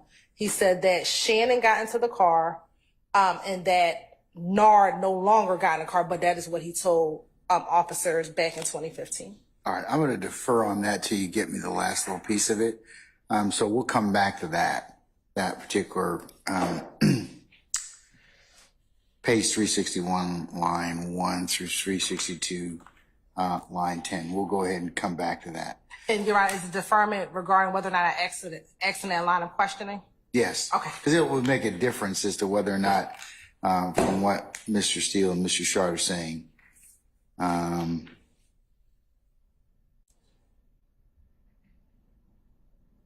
but you are going to admit Shannon shot the tour bus on line 16. So, We will admit. okay, all right. Like I said, we'll come back to that one. Let's go on to 365. I'm sorry, 365. Page 365, line 6 through 365, line 8. This is another hearsay statement about, according to Kenneth Copeland, Mr. Williams wanted to buy that gun. And Thug told him being who? Allegedly. told him, Who I is think what him? he's referring to is he told Quindarius. Quindarius Zachary? Okay. But we've already argued about this issue.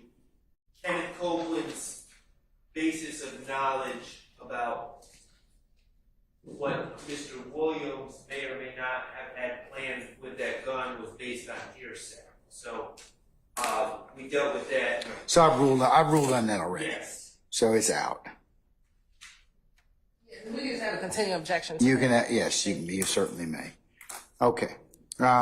Let's turn our attention now to page 375, line 17, through 376, line 9. And I want to say I think that is 404B issues in regards to, I think, Mr. Williams is connected to a lot of people. Also, Thorpe talks about the defendants being convicted. Right. Your Honor, the state will redact time frame 33910 33910 through 33939. 33939. But we would object to 33904 through 33910. So the beginning of it, we object to. Ms. Hill, can you just tell me the transcript? Sure. Hold on.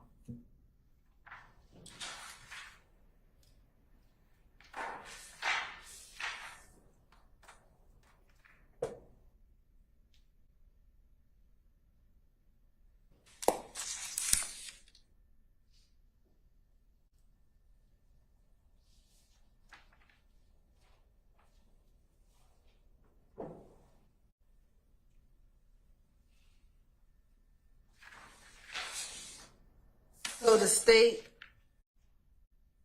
believes that from page 375, line 16,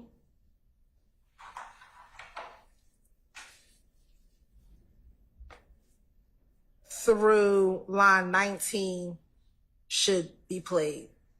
From 375, line 20 through 376, line 9, we don't object to being redacted. Okay. Let me read it.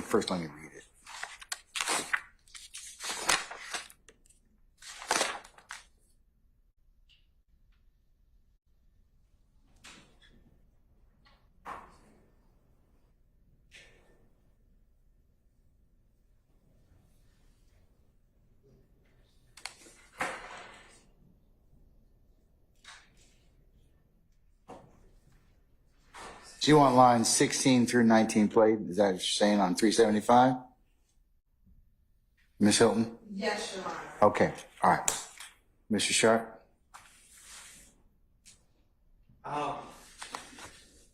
Your Honor, I believe that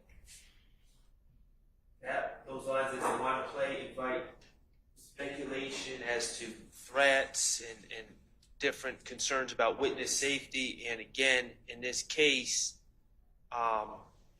despite what's been said in court at times, there's never been any evidence or any reputable suggestion that Mr. Williams or any of these other gentlemen have intimidated witnesses in this case. So I think that that's an improper comment on Mr. Williams' character, and through proxy, my client, Mr. Stillwell's character as well. Your Honor, I do think that we have to read this in context. So really, you can't read that statement outside of looking at line number 7, and I can play the whole portion. But starting at line 5, again, this is this On page 375? on page 375. They're talking about snitching, essentially. And what Detective Gaither asked him is, even if you know who did it, who actually fucking did it, and we can prove it. And he says, okay, now listen to this. Either way it go. If I was to tell y'all, okay, they gonna kill Nut. Now they get locked up. They find out that I'm the one who told. And they can show it in black and white. Okay, but that's what I'm saying. On the street, it'll be y'all, that nigga thug connected to a lot of people, man. And that's where he ends at. So this whole portion is in direct result of him talking about snitching and coming forward to testify and coming forward about what happened to Nut. And that is relevant for the jury to understand or determine for themselves why he's changing his testimony here in court today or here in court in 2024. But I can play the portion so that the court can hear him. Sure.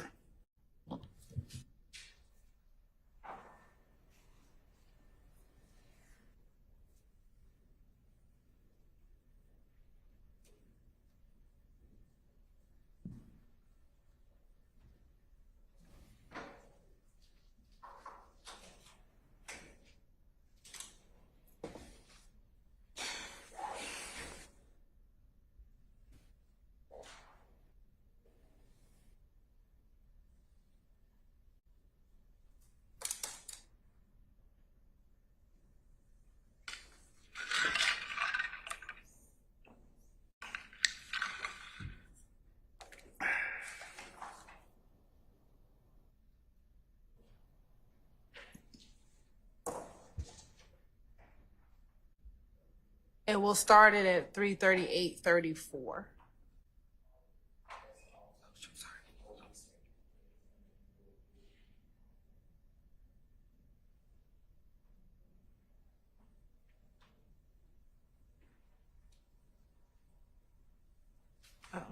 Oh, sorry, Your Honor.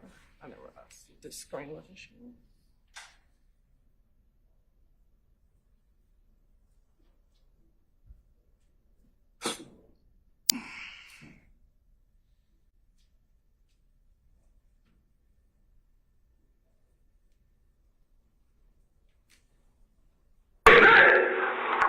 Get that off your own, man.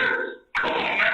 Anybody know who did it, who actually fucking did it, we can prove it. Hey, now listen to them. He RICO. Now, okay, I want to tell you, okay, say who killed that. Boom. Okay. Now, they get locked up, they find out I was told. And they can show it in black and white. Okay, but they gonna do that. Where's the thing? On the street, yeah, they get so connected to a lot of people, man. Okay, and listen, this is what. And then stop playing at 3:39:09. All right.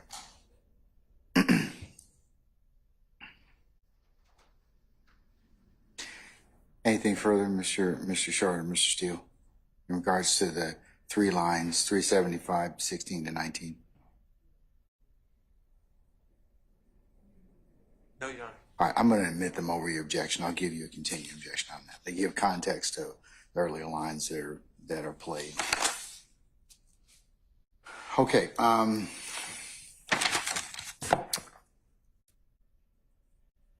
Let's turn to page 378, line 1 to 378, line 8. And them four ain't gonna tell, comment on silence.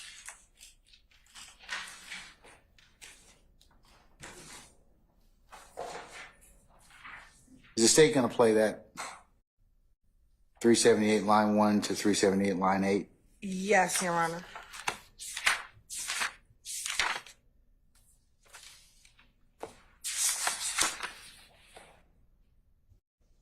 And we don't believe that's a comment on the defendant's silence. Let me hear it, please. And tell me what audio visual marks are those as well, too, please. It'll be 3:40:38. 3:40:38. Yes, through 3:40:56. All right.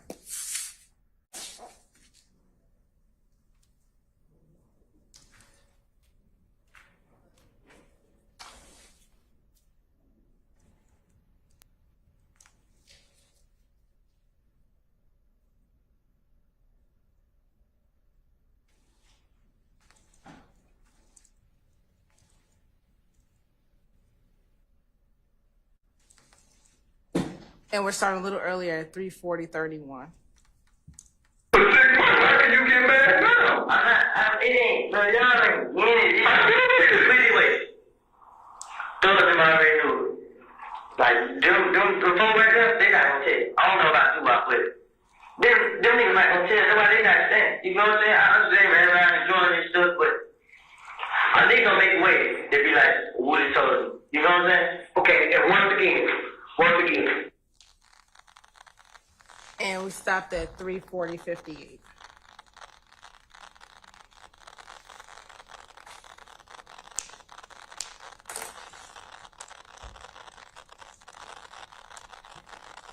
All right. What's the state's purpose for playing that? Or what's admissible? Why do you think it's admissible, Ms. Oaten? Your Honor, so first, if we go back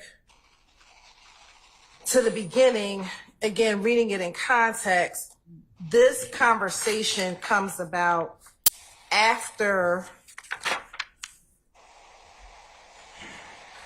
again, this is on the heels of talking about the fact that even though he's telling the detectives what happened, he's still concerned about being labeled a snitch. And what he says preceding this, Your Honor,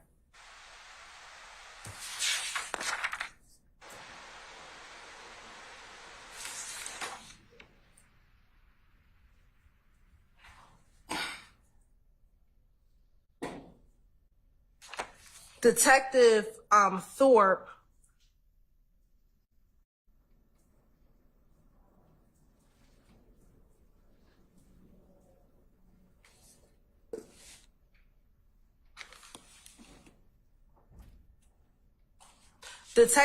so after the portion we just heard, Your Honor, in the part that defense counsel has asked and the state agreed to take out, Detective Thorpe is telling Mr. Copeland that they're not going to be worried, they being the individuals who did this crime, once they find out that it was you who told, they're not going to be worried about you.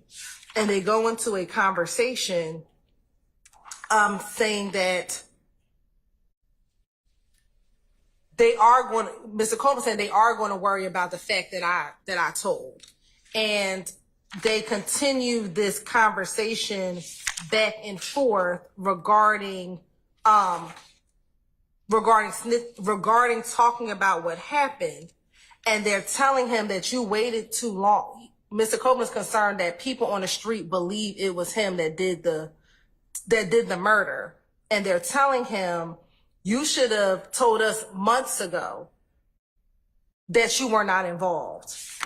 And then he continues to talk about why people are going to say it was him who told. And so this all goes back to his concern about the fact that people are going to know that he told the police about what happened. And I think it'll be better in context to play from 3:39:39 up until 3:40:38, so you can understand fully the context in which this statement comes in, because it can't be looked at in isolation. You said 3:40 what? 30? 3:39:39. 3:39. Yes, all the way up until 3:40:38, because all of this in relation to the portion that the court just heard. So you're gonna do 3:39 to what? 3:40 to what? 3:40:38. All right, you go ahead and play it. Yes.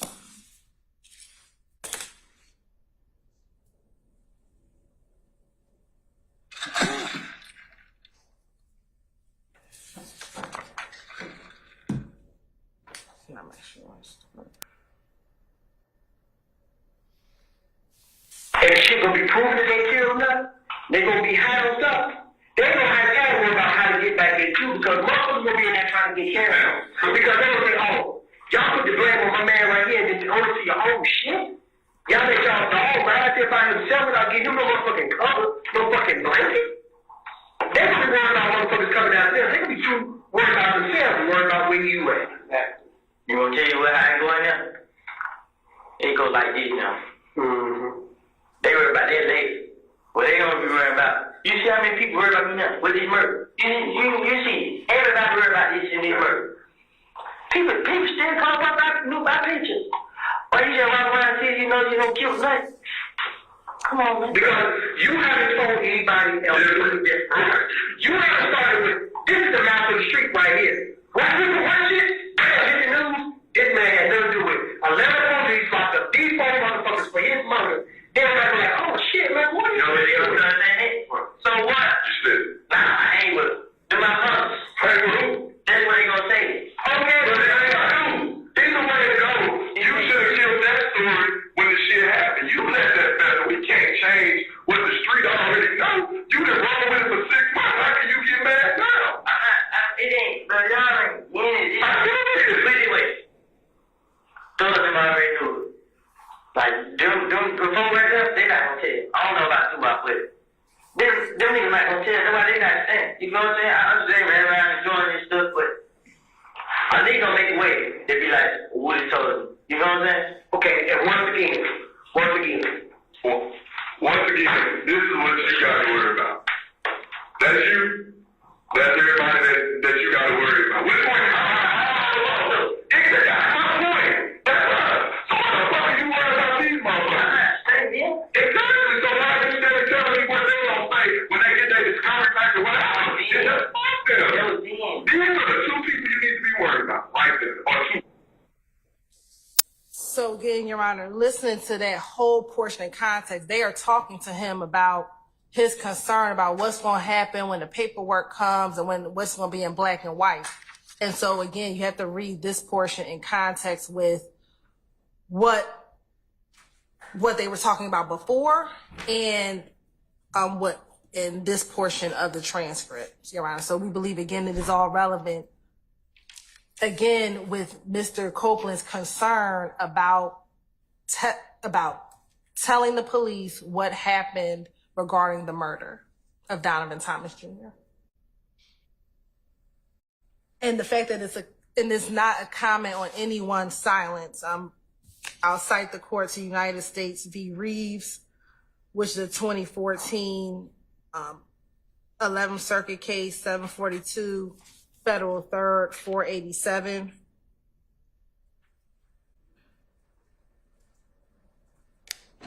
And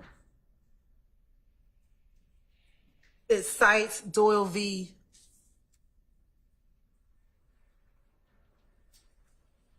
Portion those. So first and foremost, no one's pre-arrest silence has been commented on, period, because no one has been arrested at the time of this interaction with Mr. Copeland. But furthermore, in the United States v. Reeves case, they cite to Doyle v. Ohio, which is a United States Supreme Court case. And it says the Supreme Court held that the use of a defendant's silence at the time of his arrest for impeachment purposes violates due process because warnings pursuant to Miranda v. Arizona carry an implicit assurance that silence will carry no penalty. The court later extended protection to post-Miranda invocations.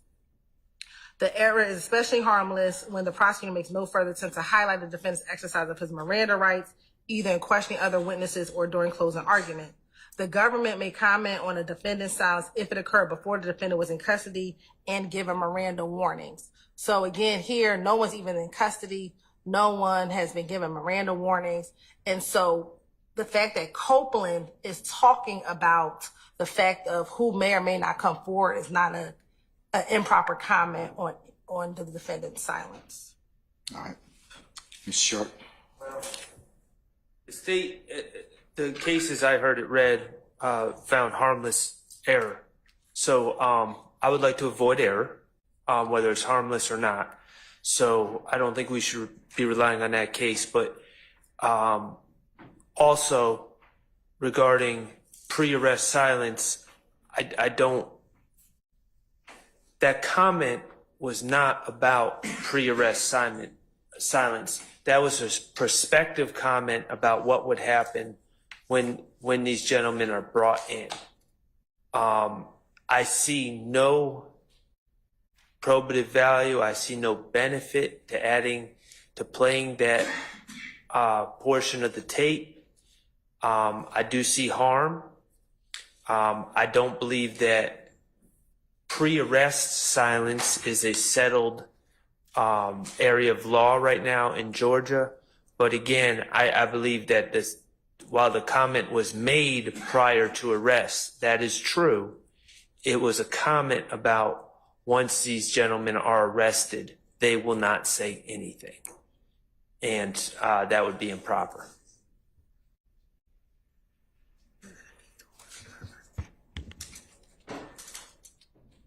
Your Honor, again, this is Mr. Copeland saying this, not any of the law enforcement officers. And this, again, goes to show why Mr. Copeland delayed in even telling the police about what happened on the night of the murder.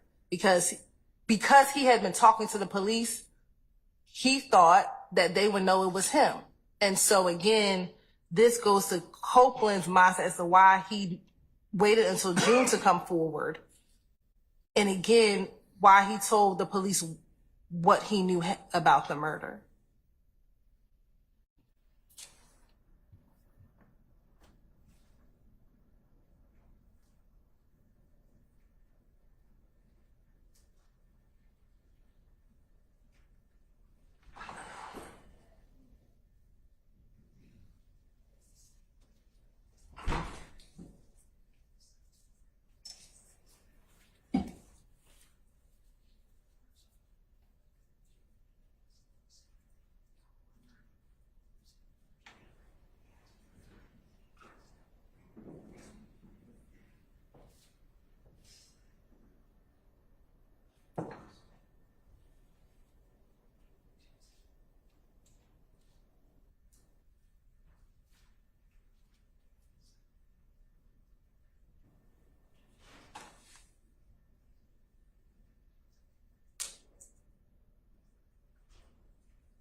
In considering the lines from 378 line 1 to about 378 line 8, corresponding times 3900 to 3438,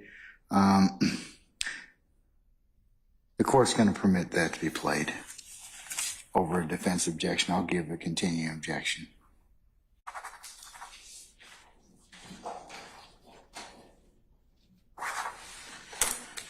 Can I just add one thing Sure. to that analysis? Yes. If you would allow me. Yes, go ahead. I meant to do, I didn't want to disturb you. No, go ahead. Go ahead. I meant to do before you rule. So we've discussed before State versus ORR, which is 305 Georgia 729. It's Division 3, 2019. That's 305 Georgia 729, Division 3, 2019. 305 Georgia, what? I'm sorry, one more time. 305 Georgia 729, Division 3, 2019. And that's where the Georgia Supreme Court said that Georgia no longer has a per se rule not to comment on someone's silence pre-arrest.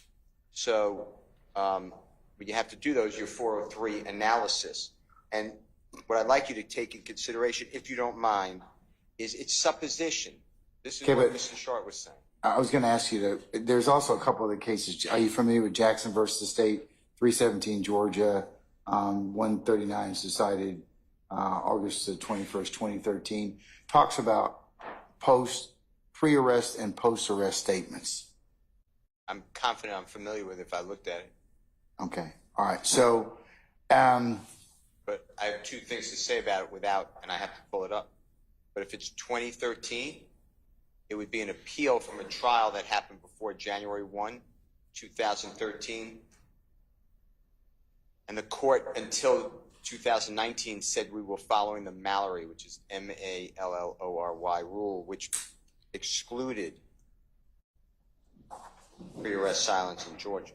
I seem to remember that. But the state cited to you in Doyle, DOYLE versus Ohio, that is post-arrest silence. That never can be discussed. And what the state said about this is Mr. Copeland, not an arm of the prosecution, who put in the pre-arrest silence. That doesn't matter because it's the accused rights. And that's it's a comment upon the defendant's silence by a witness, which is impermissible under our law. That comes from. Go ahead, I'm sorry. That comes from Jackson, JCKSON versus State 336 Georgia Appeal 70. It's Division 3, 2016. But my point is that the state, in my estimation, strikes out all three times because, one, it is a comment on silence because he being Mr. Copeland, directly saying these individuals will not say anything. That's guesswork because you can't predict the future, and it does not have to be a law enforcement officer. The state can't ask a layperson to comment on someone's silence, whether it's pre or post. So those are my objectives. I understand your rule. No. I appreciate you bringing up the issue of the timing. For that reason, I'm going to reverse myself. I'm going to omit it. Can I, before you do that, Your Honor, in reading or actually abrogates Mallory. And so when you read or, Your Honor. Remember, I've gone through this before about or. So, and again, Your Honor, when you're talking about pre-arrest, comments on pre-arrest silence, that's saying the defendant, when he did not, even after giving Miranda. But you got to look at when the statement was made. The statement was made in 2005? No, Your Honor. So the or case that Mr. Steele cited abrogates the Mallory rule. So it's saying that the rule of Mallory is no longer in effect. So no, Your Honor. Respectfully, that is inciting or that is confusing the issue of what happened in Mallory. What the court says, there's no blanket exclusionary rule. That rule in Mallory is no longer in effect. So it says the analysis now requires careful consideration of what specific sorts of evidence that come with the broad phrase silence or failure to come forward may be properly offered under which particular evidence, rules, and theories. In the decades since Mallory, lawyers and judges in our state courts, including this court, have rarely had to grapple with these questions because whether or not such evidence might be properly admitted under any particular theory was irrelevant. Mallory's rule meant that the evidence will all be excluded in any event, but that's not the case anymore. Moreover, the grappling now occurs under the new evidence code, making reliance on pre-Mallory Georgia precedent generally inappropriate.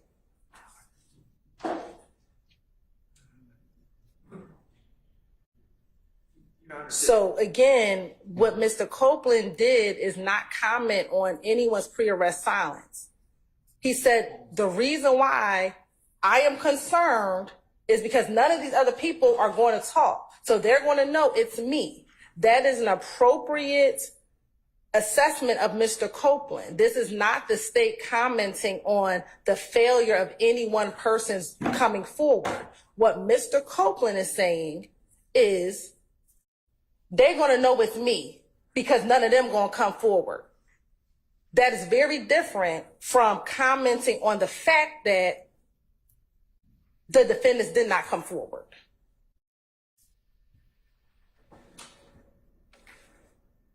Okay, so or applies because Mallory hadn't been decided. In that case,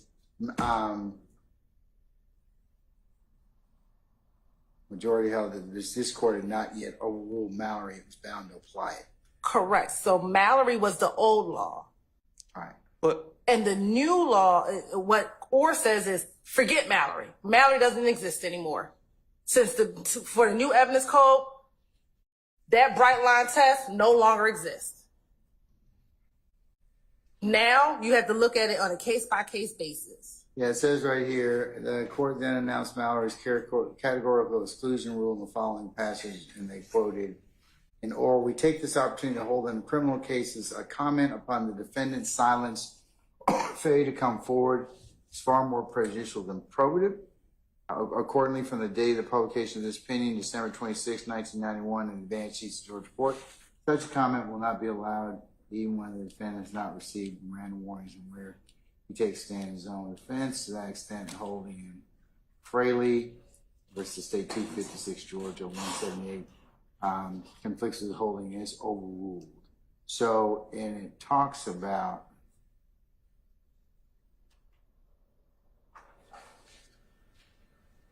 Mallory, goes into big discussion about that. But in any event, having identified the provenance of Mallory's rule, there's no doubt it was abrogated by the new evidence code. So.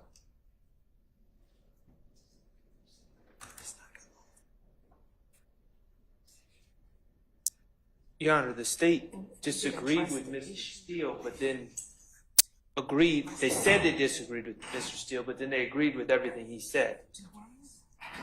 Or did abrogate. In terms of what? Well, or did say there's no bright line rule, and that's why I said in the beginning when I was speaking that the law with pre-arrest silence is a little bit unsettled. But what it really comes down to, as Mr. Steele said, was a 403 balancing.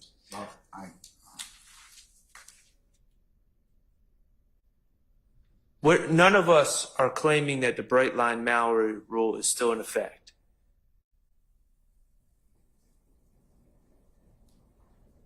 But the state seems to be implying that pre-arrest silence, there's like no protections. And that's not true either under or. It's improper to comment on the pre-arrest silence to the extent that it prejudices the defendants. There's scant probative value here, if any at all. And the fact that Mr. Copeland or anyone else is commenting about what my client's likely to do with being arrested, first of all, it's speculation. But secondly, it's an improper comment on his right to exercise his constitutional rights and remain silent, as it is for Mr. Kenneth. Your Honor, I believe that when the courts are talking about commenting on a pre-arrest silence, it is the government commenting on the fact that an individual, after when he was Mirandized, decided not to talk, or that he was the suspect and decided not to talk. And the state is commenting saying, if he was innocent, he would have come forward. That is not what is happening here, Your Honor. What is happening is Mr. Copeland, in talking about why he does not want to be in the paperwork, or how are people going to find out that he was the one who told, is saying they're going to know it's me because these other people, they're not going to talk to y'all. They're going to know it's me because I have been talking to you all. And so they're going to know that I'm the one who gave up all the information about the murder. So it is very distinguishable from what Mr. Shar is arguing. And there's no case that will say that a witness saying, I am concerned that they're going to know that it is me who disclosed this information about the murder, is commenting on pre-arrest or post-arrest silence. Because it is generally the context of the state arguing, if this person was innocent, they would have done this. So you said that already. So you're saying that or applies when you got a defendant? Yes. Okay, not a witness necessarily. All right. And so I didn't mean to say yes so abruptly. Sorry. It's okay. All right. All right. All right, Mr. Steele. Unfortunately, I'm gonna go back to my original ruling. So I'll note your objection and that you cited or once again, and I will give you a continuing objection on that issue. All right. Okay.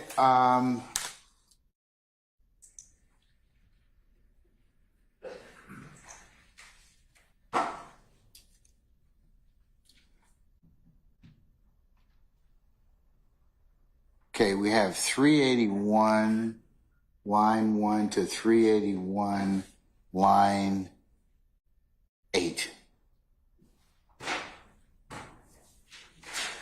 And I want to say that applies to, there's some unsupported and speculatory comments about what Mr. Stillwell is apparently thinking by the police. It's commentary by Detective Dennis. It's speaking to Kenneth Copeland. Now, mind you, we're playing these based on contradicting Kenneth Copeland's words. So Investigator Dennis's words, unless they're adding some sort of context, would seem irrelevant and inappropriate to play as a general proposition. Detective Dennis in this case says, Shannon, to Kenneth, says, Shannon seen an opportunity in you, and he took. He said, oh, Woody can't really be the go-to. He ain't ready to be LeBron. He want to be whoever else. I'm ready to be LeBron. So since he ain't going to step up to the plate and take it, I'm going to take it. And if that means sacrificing my childhood friend or whatever y'all are, then so be it. So that's all the detective. Your Honor, the state has no objection to that portion. All right, so you're going to omit that? Yes. Okay, all right. So tell me the transcript, not transcript, but the audio visual. Yes, Your Honor, it's going to be 342:51. 342:51. Through 343:08. Okay. All right. Your Honor, can we take a comfort break? All right. Take 5 minutes. Okay, folks, here's what I'm trying to get through, okay? We have,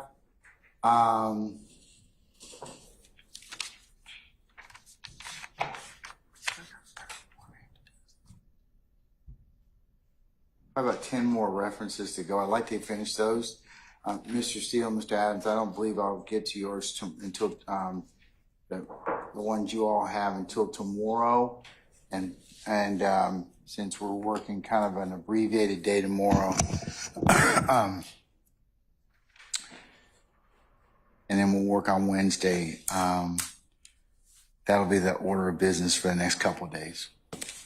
So that's what the court's attempting to do is see, you've got about 10 more references to get through from Mr. Shart's, well,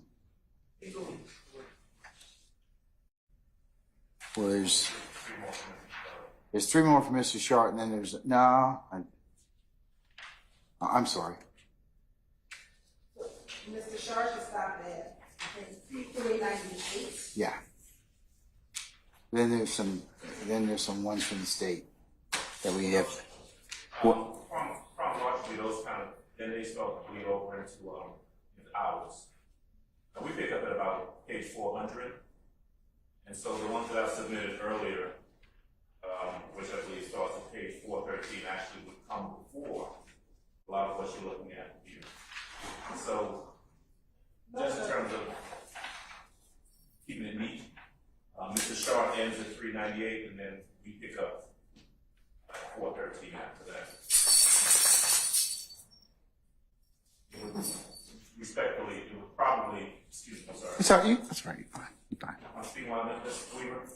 Respectfully, it would probably make more sense for us to kind of launch into our portion of it whenever you want to, whether it's this evening or tomorrow. Just tomorrow. Easiest decision I'm gonna make, right, Mr. Adams? Okay, all right. Easy one. All right, yes. Okay. All right. I'll suggest we stop at 398. All right, let's do that. Okay, so we'll go ahead and we'll take 5 minutes. So as soon as we can finish, exhaust those last couple, and then I'll talk generally about what our goal for the next couple of days into the first week of July will look like. Okay. Yes, thank you. All right, so we're in recess for about 5 minutes.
All right.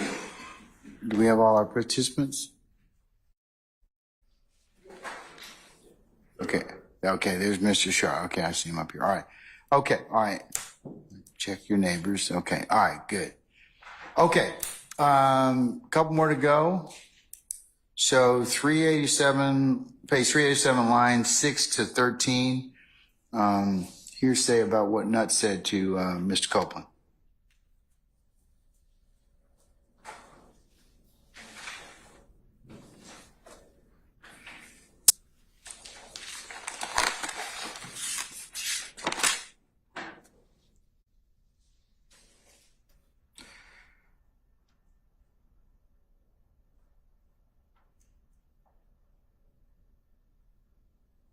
Right.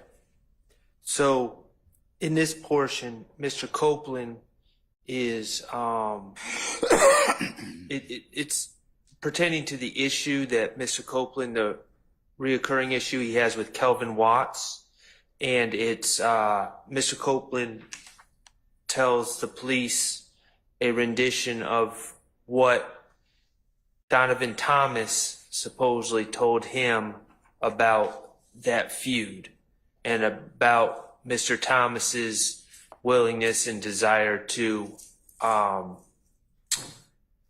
make peace between Mr. Watts and Mr. Copeland. So this is what Nutt apparently said to Copeland? yes, Okay. and so that's hearsay in our estimation, and we would ask that be redacted. All right. State? I will play the portion. We're not offering it for the truth of the matter asserted, but to show the effect on Mr. Copeland in his state of mind as it relates to the relationship he had with Nutt prior to his death. But I'll play the portion, and it'll start on 386, line 15, which is at 346:42, and I'll play through 387. Really, line 18 for the full context of the statement.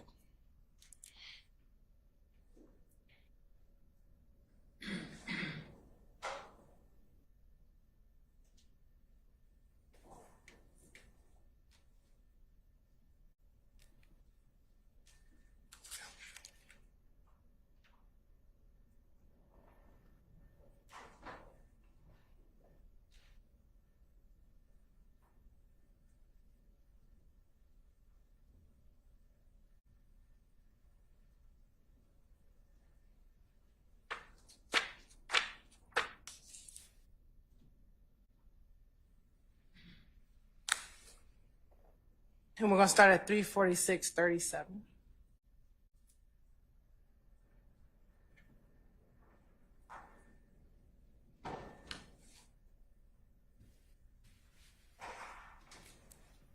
I know you don't want to hear me. I was like, damn, bro, what is hell? But I don't think I did ever. I had that shit. That nigga ain't the problem. Know what I mean? The nigga Cal is. That was so I feel like. And then I can remember like the stuff Nut used to be saying. I mean, like Nut put up at the Gavin house and he tried to talk to me. You feel me? I did one. I cracked one. He like, damn, blood. I ain't blood, bro. Know what I mean? But damn. I mean, if I pulled over, when I pulled over, I got caught and they did boo talk. I mean, I jabbed him up. Boom. Sheriff right there. Sheriff walked right there. Looked at him like, you know what I mean? Mm-hmm. And he was like, man, what's up with you and Kel? Like, man, they him tripping, so I ain't got no problem with it. You know what I mean? So we were talking, we got there and talking. Like, I'm how that nigga, I'm gonna let y'all niggas know what's up, you know what I mean, this and that. That's what Nut said, yeah. So when me and Kel seen Church came in, Kel was like, well, he wants to see what Thug got to say. So I called Thug on FaceTime for Kel. And Kel like, nigga, ain't that shit go till you pay for my window. And we stopped at 347:45, Your Honor. And so when you listen to the context, one, the two portions that I believe the defense is saying is hearsay is when Mr.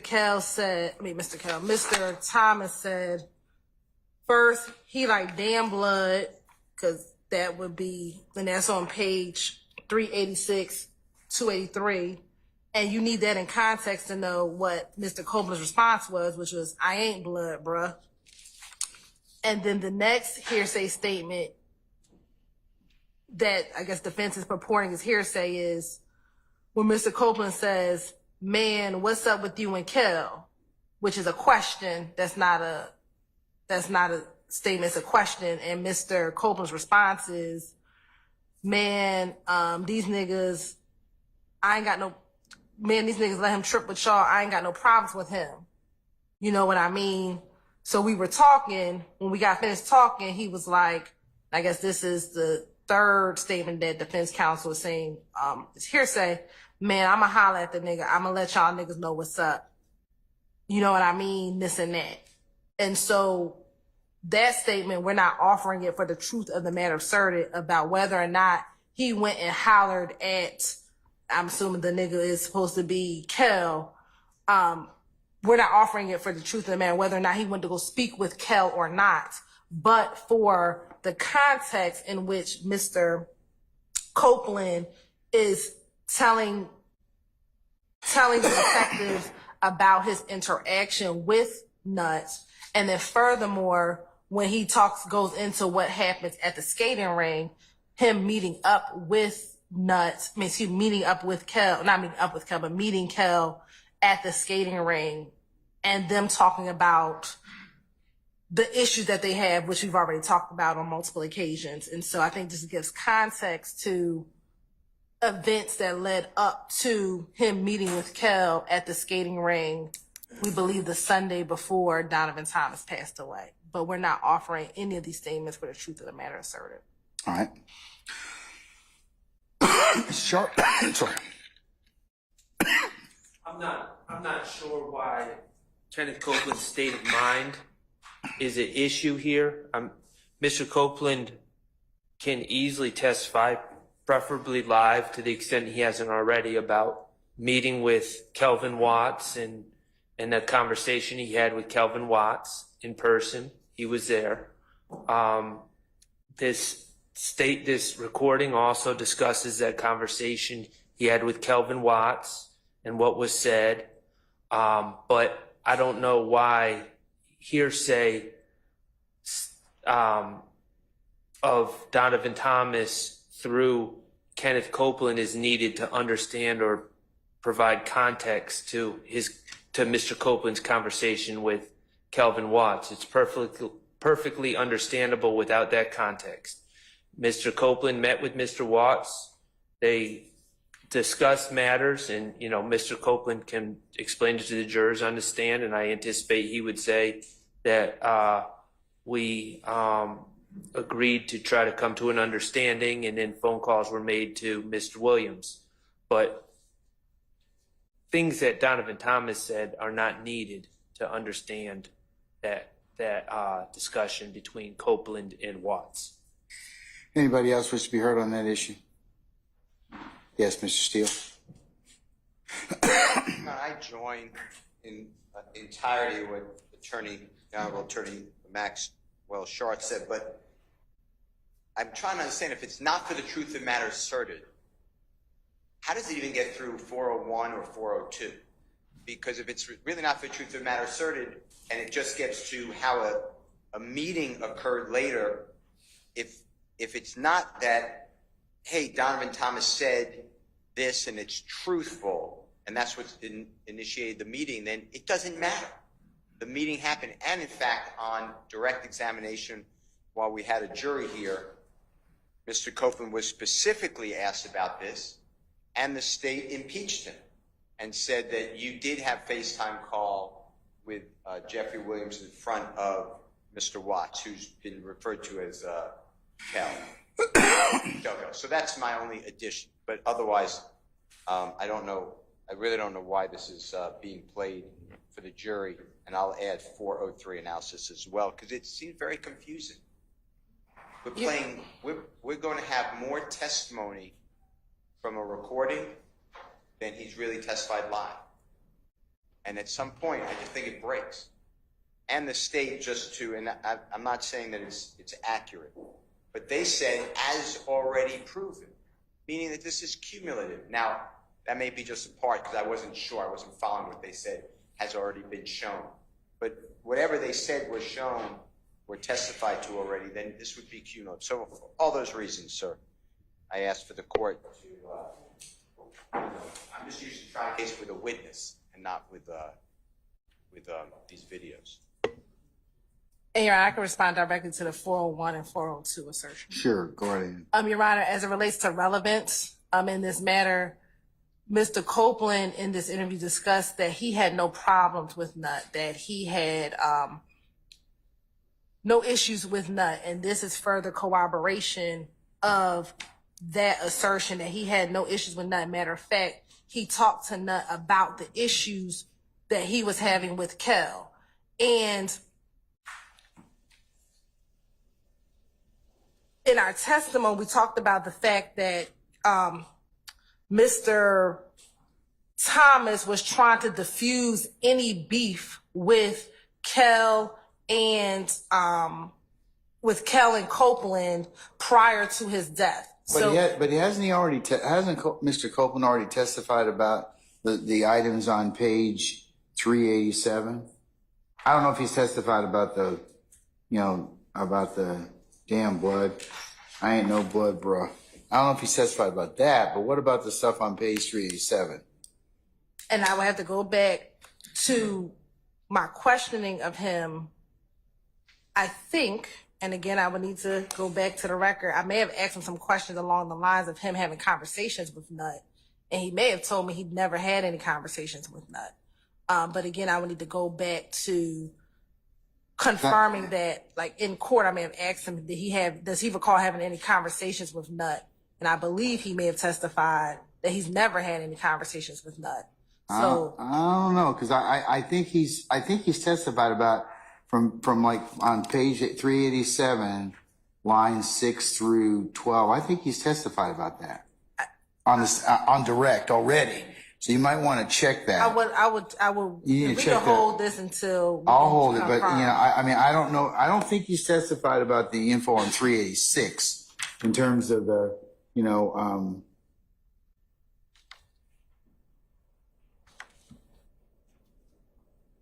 but I don't know if he's testified about that. Not pulling up to, this is page 386, line 21. So you might want to check that as well. Yes, if we can hold on that, Your Honor. Okay, we'll hold it. All right. The next section is page 389, lines 1 through 17. And that's hearsay and confrontation clause statements of Nard and Jeffrey's sister. So, Your Honor, I believe that when I say Jeffrey's sister, I'm referring to Dolly, also known as Max. And there's statements made by Mr. Copeland in this transcript where he says he's never heard anything from Shannon talking about anything involving this. But he does say he's heard Nard, who I believe to be Demise McMullen, talk and laugh about it, saying, man, F that B, ITCH. And then he says he's heard Dolly say F that N, allegedly in reference to Donovan Thomas. Now, neither of those statements are confessions, neither of those statements are admissions, those are just statements about their thoughts about that individual Donovan Thomas. So they're not admissions by a party opponent. Neither of the two individuals are party opponents to begin with, but they're not admissions by a party opponent or anything like that. They're just apparently statements that Nard has said Is F he- him, and Dolly White, or Dolly, known as Dolly White, has said F him, meaning Donovan Thomas as well. So I don't see the relevance. None of them are sitting here at this table. My client has said nothing of the sort. None of these other gentlemen have said anything of the sort. So it's irrelevant. It fails 401 and 403. Okay. And also hearsay and confrontation clause. Ms. Hilton?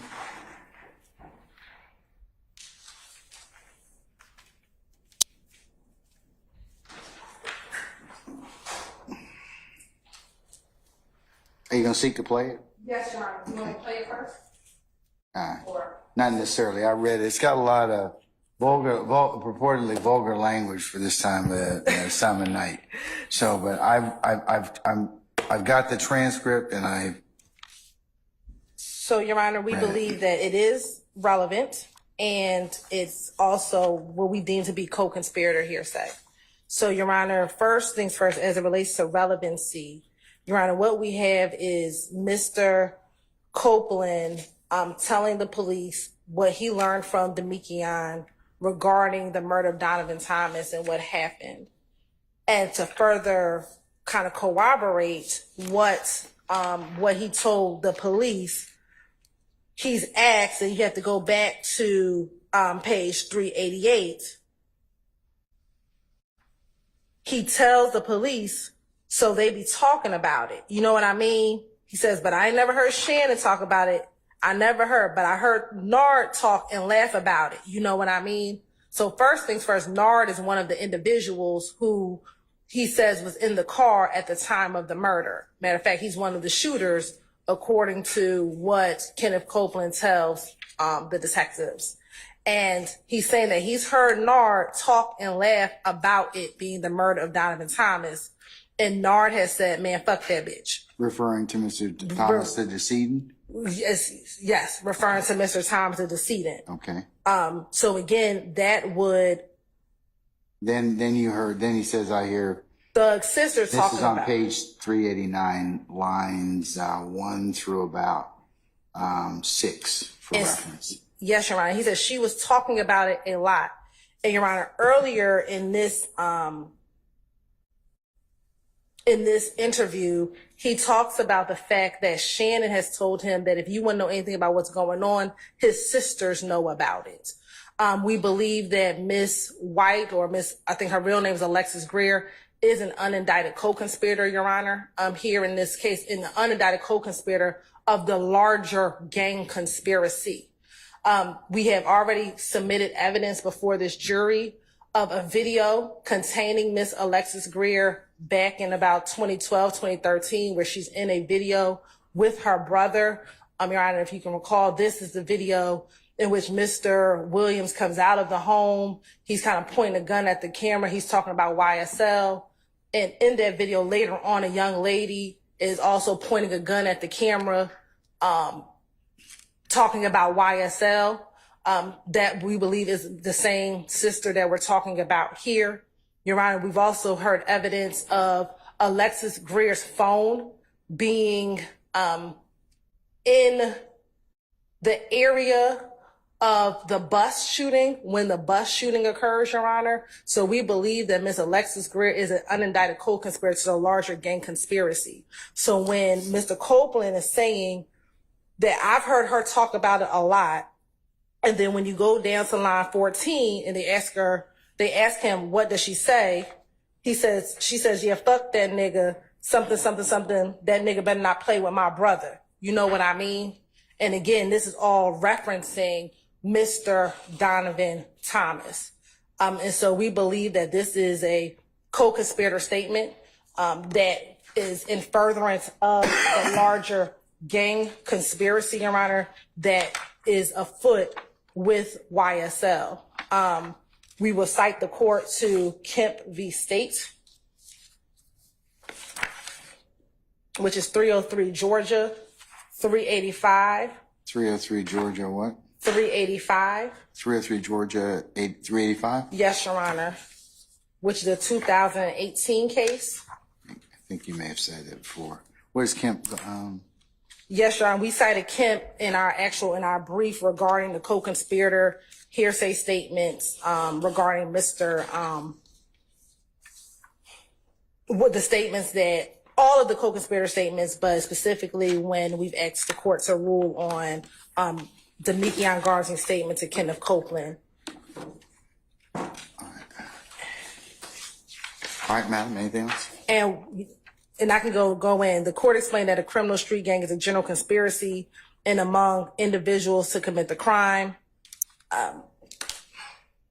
Therefore, although the murder in Kemp had already been committed when the speaker in that case provided information about the crime to his co-conspirators, a fellow gang associate, the larger general conspiracy, and the germane one, the Gangster Disciples criminal street gang, was still an ongoing criminal conspiracy. The court explained the fact that the defendants accomplished the specific acts charged. The charged murder did not end their involvement or association with the Gangster Disciples, nor did the criminal street gang purpose necessarily end those crimes. Further, in citing Chavers v. States, which is 304 Georgia 887, Your Honor, we believe that this commenting of what both Nard and Dolly says is in furtherance of the criminal conspiracy.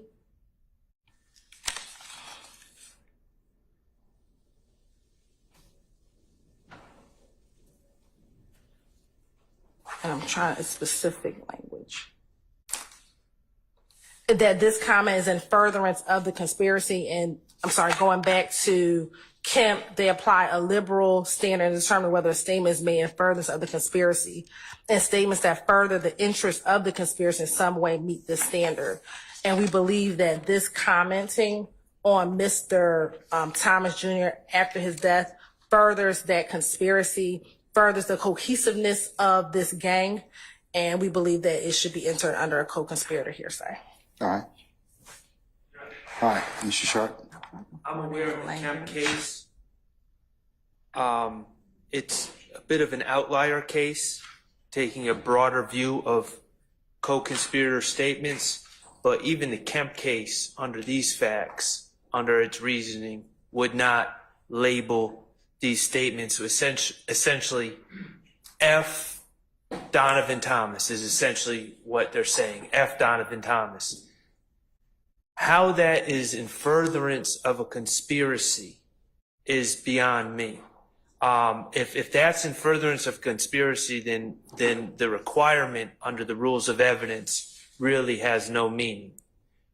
If two co-conspirators say, we need to meet tomorrow at high noon to count the money, I get it. Retrospectively saying F. Donovan Thomas does not further the conspiracy in any way. I'm sure Your Honor is aware of State v. Wilkins, 302 Georgia 156. That's a 2017 case.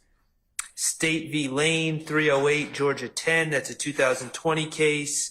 Butler v. State, 310 Georgia 892. That's a 2021 case. Stafford v. State, 312 Georgia 811. That's a 2021 case. All those cases deal with merely spilling the beans or recounting what occurred. Those aren't considered statements designed to foster cohesiveness within the game, within a group. It's considered spilling the beans. And none of those types of statements in those cases. Yeah, I think we talked about this before, but wouldn't this be statements made, after the fact? Well, that's exactly what spilling the beans is. Okay. And so there's a long line of cases. And Mr. Steele pointed out, there's another case that came out about the spilling the beans issue. But I'll ask the state about that. So why wouldn't it be just spilling the beans, Ms. Hilton? I mean, because they're making Mr. Copeland and Ms. Mr. Williams' sister, Dolly, Max, are kind of just saying after the fact, basically, making derogatory statements about the decedent. So, or spilling the beans, as the defendants call it. So what other purpose would it go toward? Your Honor, this isn't spilling the beans because, again, their assertion is that Mr. Copeland is lying about the murder at all. And if he is telling the jurors that he's heard one of the defendants bragging about what he has done, and So you're saying it's him bragging about the murder? About the murder that he committed. Wouldn't that be spilling the beans? No, that's not him spilling beans. That is corroboration that the information that Copeland knew is corroborated by the fact that the individual who did it is now talking about, or at least ensuring the reputation of this gang amongst themselves, amongst the gang members, freely discussing and talking about what they did. The other co-conspirator, Dolly, or Miss Alexis Greer, is saying, this person better not play with my brother. That's what he's heard him say. That's what Mr. Copeland heard her say. So specifically, when they are alleging that Mr. Williams had nothing to do with this murder, he has no part in this murder, for his sister to say amongst the other co-conspirators, that nigga better not play with my brother, after this, is not just spilling the beans. That is showing cohesiveness against this gang. And it's keeping Copeland abreast of the gang's activities, which is always in furtherance of the gang, Your Honor. Okay. Anybody else wish to be heard on this issue? Anyone? All right. As it pertains, what references in terms of video or audio, what are we going from? This would be from 348.55 to 349.20.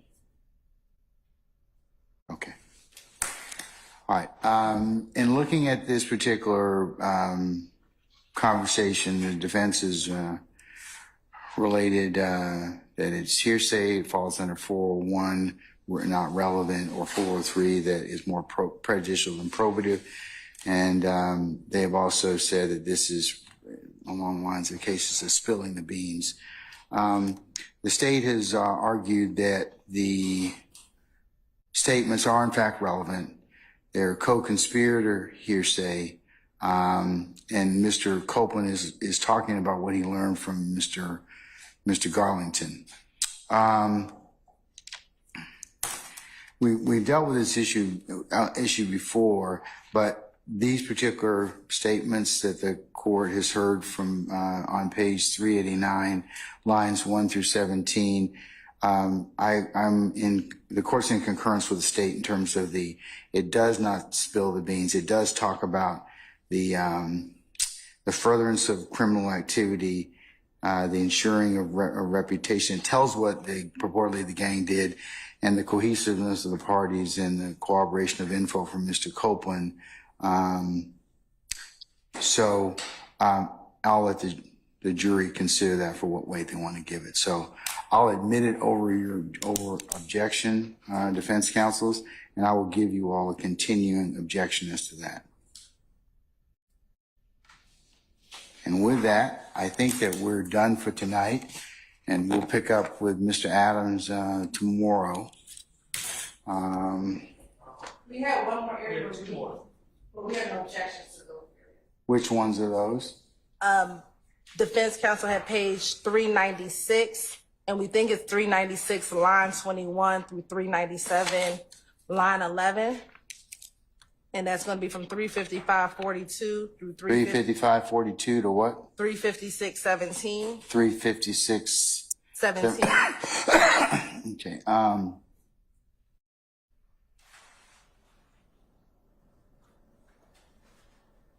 So from 396 line 21 to 397 line 11, those are going to be omitted. Mr. Short or anybody else, do you have any further objections to that, sir?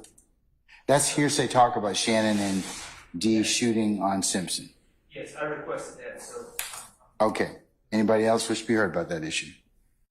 Okay. In the last section, Your Honor, defense counsel asked for, Mr. Shar just put 398. 398, page 398, line 16. Well, we have line 15 through page 399, line 13. 399, line 13. And we have no objection to that redaction. And the Is time. that testimony about Thug taking choppers to get his necklace back? Is that Yes. something Your like that? Yes. All right. And the time stamp is 3:57:05 to 350, hold on. Said 3:57:05. yes to 3:58:05. Okay. Mr. Shard, anybody else, any further argument on that issue? No, Your Honor. Okay. All right.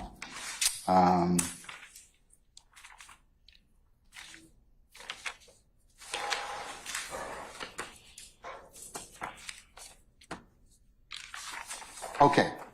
So tomorrow we will pick up with, as I mentioned earlier, Mr. Adams and his particular edits.